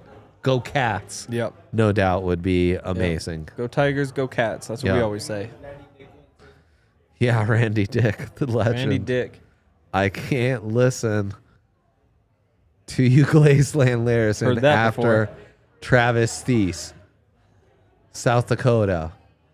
Yeah, outrushed him this year. Watch his highlights tonight. I'll do you one better. Watch him right now. Yep, that's a good idea. I don't think I don't actually. I did watch a South Dakota game. I watched a playoff game. It was an indoor game, and they won, and I won money because of it. I can't remember who they were playing. Travis Thies, amazing facial hair. Jalen Smith is the pick for the Texans, cornerback out of USC. Honestly, I'm surprised they would have traded up for him because he's an undersized corner who I don't think many people had ranked this high, if anyone. So it's happening for everyone, man. This is the part of the draft where it's like, what? Yep. But my favorite analyst, like, yeah, I know. Yeah. Well, that's how it is. It's tough when you're your own favorite analyst. Yeah. Yeah. Yeah. It's kind of like being your own dad, you know? It's tough to raise yourself, no doubt. Real echo chamber. Yeah. Yeah, no doubt. Right. Okay. Back-to-back picks for the Raiders. Then the Niners. Then the Eagles. And the Vikings to close it all out. Do you guys have a big draft takeaway at this point with day 2 almost wrapped up for the Broncos? I've got one. The Broncos got better tonight. That's my big draft take. That's good. That's good. Yeah. I like that you're choosing positivity. I'm trying. Do you have a Shador big draft takeaway? Again, nothing more than what's already been said. This is just wrong. Rich Gannon I love it. was taken with the 98th pick. Raiders 98th pick right here. Could get their next Rich Gannon. I used to hate that guy. Still do, actually. Yeah, no, he really pissed me off when I was in my youth. Yeah. You know No who doubt, actually no doubt. pissed me off back in the day was Trent Green. Yeah. I Yeah. really hated Trent Green. Yeah, I mean they were easy like quarterbacks to despise. You know? Yeah. I hated the hell out of that guy. Yeah, no Some doubt. of these Raiders stats are fun that they pull up, though. Missed the playoffs 7 of the last 8 years. I enjoyed it at least. Yeah, no, I mean the Raiders. It's been a horrendous stretch for them. Horrendous couple of decades for those guys. And with any luck, it will continue. Vanda Gaming with his big draft takeaway.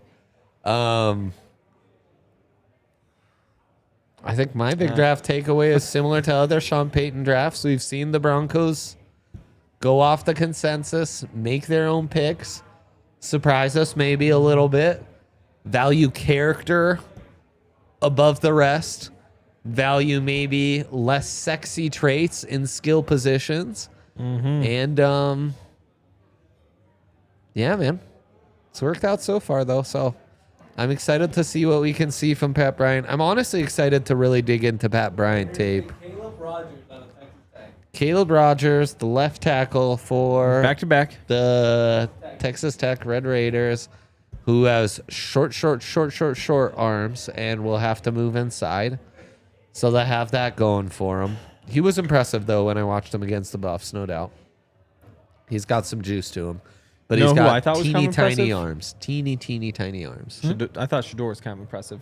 Shador Sanders, very impressive, watched no the doubt Buffs. about Me it. and the guy with the most accurate completion rate in college football history. That's the one. The guy who led the dead Colorado football program to the Alamo Bowl this last year. Yeah. Brought life into the program. Yes. Crazy. Extremely efficient on 3rd and long. The most brutalized quarterback, the shit on and off the field the last 2 years. Yeah, man, I'm kind of shocked. You think they'll take Tez, Steven? I don't know. I really don't know that's their type. What if they take Quinn Ewers instead of Shador? Yeah. What if? Yaya's not mic'd up, so he's being a naughty Yeah. boy, which is like He is being a classic. naughty boy. That's kind of Yaya's prerogative. He is the naughtiest yes, of our it is. boys. But he said, what if they took Quinn Ewers over Shador? I mean, that'd be crazy as shit, but Feeling great. Gabe already went before him. yeah, exactly. Like, I mean- would it be crazier than that? No, not at all. Brother, we reached craziness last night Yeah. when the draft Yeah. ended last night. I mean, Jackson Dart was Yeah, 25. That there you was go. crazy. Yep. incomprehensible. I didn't comprehend it. Come on, it's got to be coming. Yeah, and they need a QB. Look, it's good for us Broncos fans that the Raiders don't take Shador Sanders. So Yep. the Niners would be really intriguing. That'd be a great fit for him. It'd be a massive move in the landscape of quarterbacks too. Also, the Vikings. I know. I look more at like LA though, the Rams. The Rams. I mean, LA would be perfect. LA would be perfect for him. Have the Steelers drafted a quarterback yet? No, of course not. I- They have 2 picks, and they selected Derek Harmon and Caleb Johnson. What do you talk to us? That's insane. That's football wise. That is irresponsible. Mason Indeed. Rudolph is your starter. Yeah, it's crazy. What are we doing? Yeah, it's crazy. Wow. Isn't the objective to win football games? He helped Kenny Yeah, Pickett yeah, get those I know. Steelers to the playoffs. I mean, my God. Yeah, win football games, get better, find a franchise quarterback, find a quarterback. Period. You Oh, would think these so this would is the all second be pick. objectives going into a draft. Yeah, for sure. It's Charles Grant. Oh, so back-to-back offensive tackles. Yeah, this is Marcus the- Membow, dude. Keep know. them coming. Yeah. Broncos have the 9th pick in the 4th round. And I expect them to get a Ooh. baller. I expect, just like the Troy Franklin pick made us feel amazing last year, I expect them to get a baller. Tweet from Patrick Mahomes 10 minutes ago. Crazy. Nice. Nice. That guy gets it. No, he doesn't. That guy gets it. I did just something. There is a reason. There is some reason. Or there's 32 different reasons, which would be even crazier to me. They're either scared of Dion or they hate him. I don't think you could hate somebody enough to not draft a quarterback if you think he's good. But this is the guy who basically like threw it in the owner's faces 30 some years ago. He showed up to the combine, basically told teams, you know what? I'm not going to play for you. If I guarantee you, there are people in the league who still hold this against the Sanders family. Yeah. Maybe. Yeah, for sure. And I mean, the kid just has a lot to say. I just don't I would have figured he was getting the treatment of a Manning son. Like, I never want to hear anyone talk about bloodlines to me ever again. And watch how the media is going to treat Arch next year, the year after, whenever he comes out. They'll love him. It'll be a glaze fest. Also, Meanwhile- next year's quarterback class. Yeah. So Arch Manning has hardly started any games. Nico Imaliva, Yeah. I don't know that he's the hottest name right now. No. No. Garrett Nussmeier, which, you know, He had some moments. His Shador's name can only be ceiling so is a hot. concern, then trust me, Nussmeier's ceiling is a Yes. concern for you. Drew Aller, Oh. you know, when Tyler Warren lined up under center, they were probably better off. Reddit College Football says Bronny Carson Wonder. Oh, Beck, Cade Klubnik, those Yeah. guys suck. So I don't know, man. I don't know. Sorry, Henry. You were Reddit College making a Football great point. said Bronny wondering how Shador couldn't even get picked in the second round. Yeah, the idiot that runs that account's a CSU fan. So it is Oh, what it really? is. That makes Yeah. sense. But yeah, Bronny. I'm saying. That's crazy. Just crazy. Get us super chatted. Super chat. Jake, where did all this talk come from? That number 2 only throws screens and never throws downfield while with the Buffs. apparently we just throw out what actually happened on the field the last 2 years, and we just these narratives. I don't know. It blows my mind. I don't know why people think that. Also, if you think like throwing a lot of screens in your offense is a reason to not draft a quarterback, brother, you haven't watched college football in the last 30 years. Have you ever heard of Bo Nix? Geno Smith, Caleb. I could go back to Sam Caleb, Bradford. You know, someone who was just drafted, Cam Ward. Yeah. Lots of screens, my brother. Dylan Gabriel, who was recently drafted. Lots of screens on that tape. In multiple offenses, lots of screens. Yeah. He's a screen guy. He's through and through. Like, this is modern college football. I don't know what to tell you. Wow. We, You go back 101. you Broncos? Wait, are we on the clock? Mike Garofalo just tweeted it out. Broncos on the Oh, clock. shit. Oh, It's happening. It's happening. Who are we looking at? I don't know. I wasn't prepared. We were Marcus killing time till this M'Bow? ends. Marcus M'Bow. M'Bow is the pick. Embo M'Bow's the would pick. be It's gotta be. tremendous Oh. value. Wow. And half the people watching have left. They didn't even realize that this was on the way. They would also M'Bow. like, They'll be back. Come on, make it M'Bow. still hate whatever the pick is unless it's like Rashard Smith. Like, there's no salvaging their vibes. That is true. They take Shador Sanders. Also, what is the return on this trade up? Still waiting. Do we not have a fourth rounder anymore? Do you think? I Well, we hope do have the not. two of them. So you could had to get rid of one. one, right? You would imagine. Yeah, one has to have gone. Yes. Patrick Smythe, Broncos received 101 and 134. Philadelphia gets 111, 130, and 191. So they get both fourths. Okay, so the Broncos. Up 10 spots. Then in the fourth, down 4 spots. And then they also lose one of their 2 6th-rounders. Oh, beautiful. Yep, that's fine. Tomorrow's Helm? gonna be a nice, clean day for Yeah, us, let's man. It is. Gunnar Helm here? That could be. Gunnar Helm, yeah, scat man. Scat? Oh, my I'm a lord. scat man. Is it tight end or is it scat it up?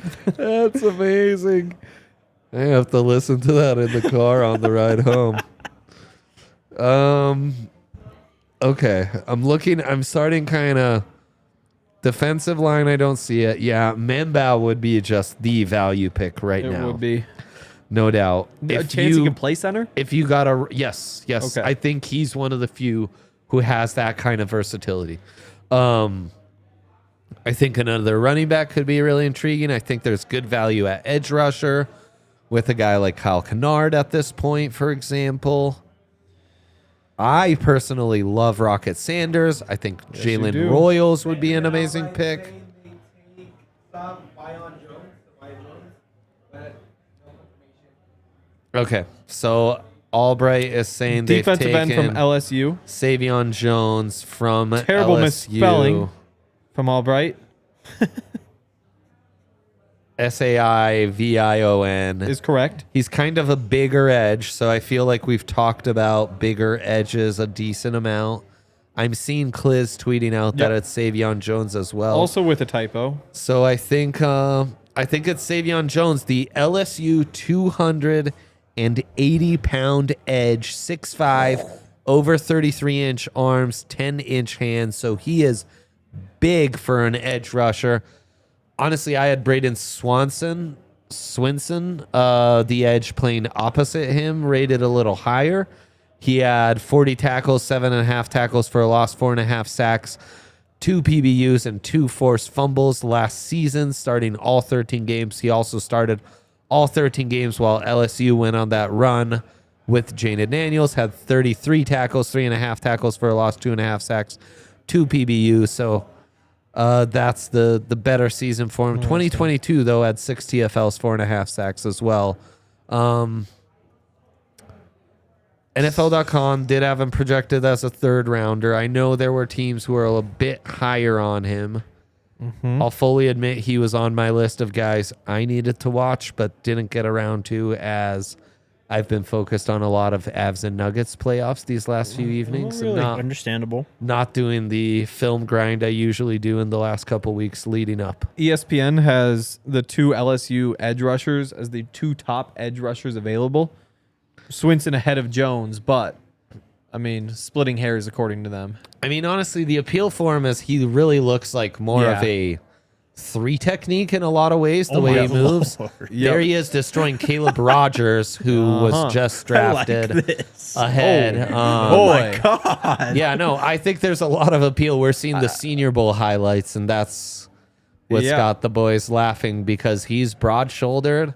He's really good. Like, he's twitched up. He makes one move, and he gets downhill and goes. Elite JFM RAS type. score.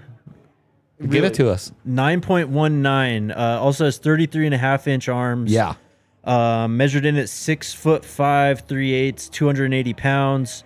Only put up 19 on the bench. That's really what's holding his Long RAS arms. score Long from arms. going crazy. Right. But otherwise, broad, he hit 9'11". Never forget. Had a 33 on the vert. 159, 10-yard split in the 40-yard dash. That is elite. Holy Ran cow. a 4.75.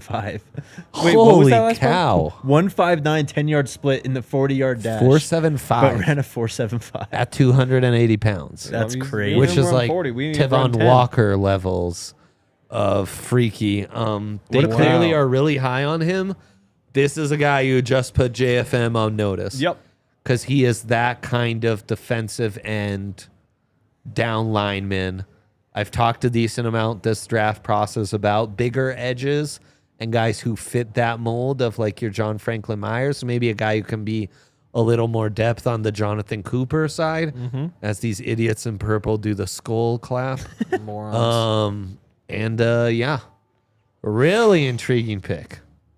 This Very is much more so. of your upside. Ty Felton. What did you feel? Ty Felton to He felt Ty Vikings. Felton. Oh, no, I felt that. No, I didn't feel anything. To the Sorry. What did you feel? Yeah, you were like, I felt that. I was like, I did not say that. Tell me more. Okay. Wow, this pick is really hitting Hank. Yeah. No, I think the going to bed at 6 a.m. or this morning and taking Damn. naps is Damn, what that hit got me. you. And then tonight, A lot of gonna the get me stream again. tomorrow will be us breaking down some Sai'vion Yep. Jones after we get to rewatch. You We bet got your him. ass we're going to go to some Senior Bowl tape because just those couple highlights. I do remember him from the Senior Bowl, but we have so much studying to do. we have a before lot of 10 studying a.m. to do. We have a lot of studying to do. Because this isn't no another doubt. 5 o'clock start. This is Yeah, this is a morning start. bright and early. Oh, Yep. boy. Yep, indeed.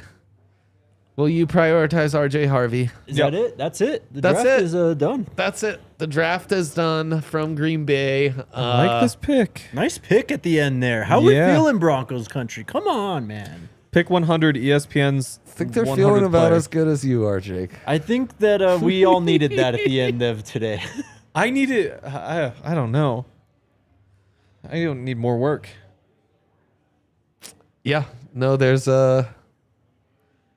Sai'vion Williams. What's this tweet from Cliz? Figures to be a 3-4 defensive end Yep. rather than an outside linebacker. Yes, Yep. sir. Yes, we were sir. on the That's a right great track. note by Cliz. Zach won't be able to join us, which is just fine. Hey, okay. Well, don't be excited about Well, it. no, I really have been drinking a lot of liquids today. Yep. We've been sitting here a long No, time. I kind of need to go potty You were myself. a machine so- today, bro. Thank Honestly, you didn't get up for a break. And No. the big Sky rankings were Yeah, Big really, Sky that wrote a was film room last masterclass. night after That the was 3 first hours round? of sleep. Holy cow! 3 hours of sleep. You guys were phenomenal. Thank you so much. I actually kind of really need to go to the bathroom right this second. let's so end it. Let's make it a we're little going to more. wrap it. We'll see you tomorrow. Thank you for all the Boys trip. sponsors and Big Yaya on the ones and twos. Love you. Bye.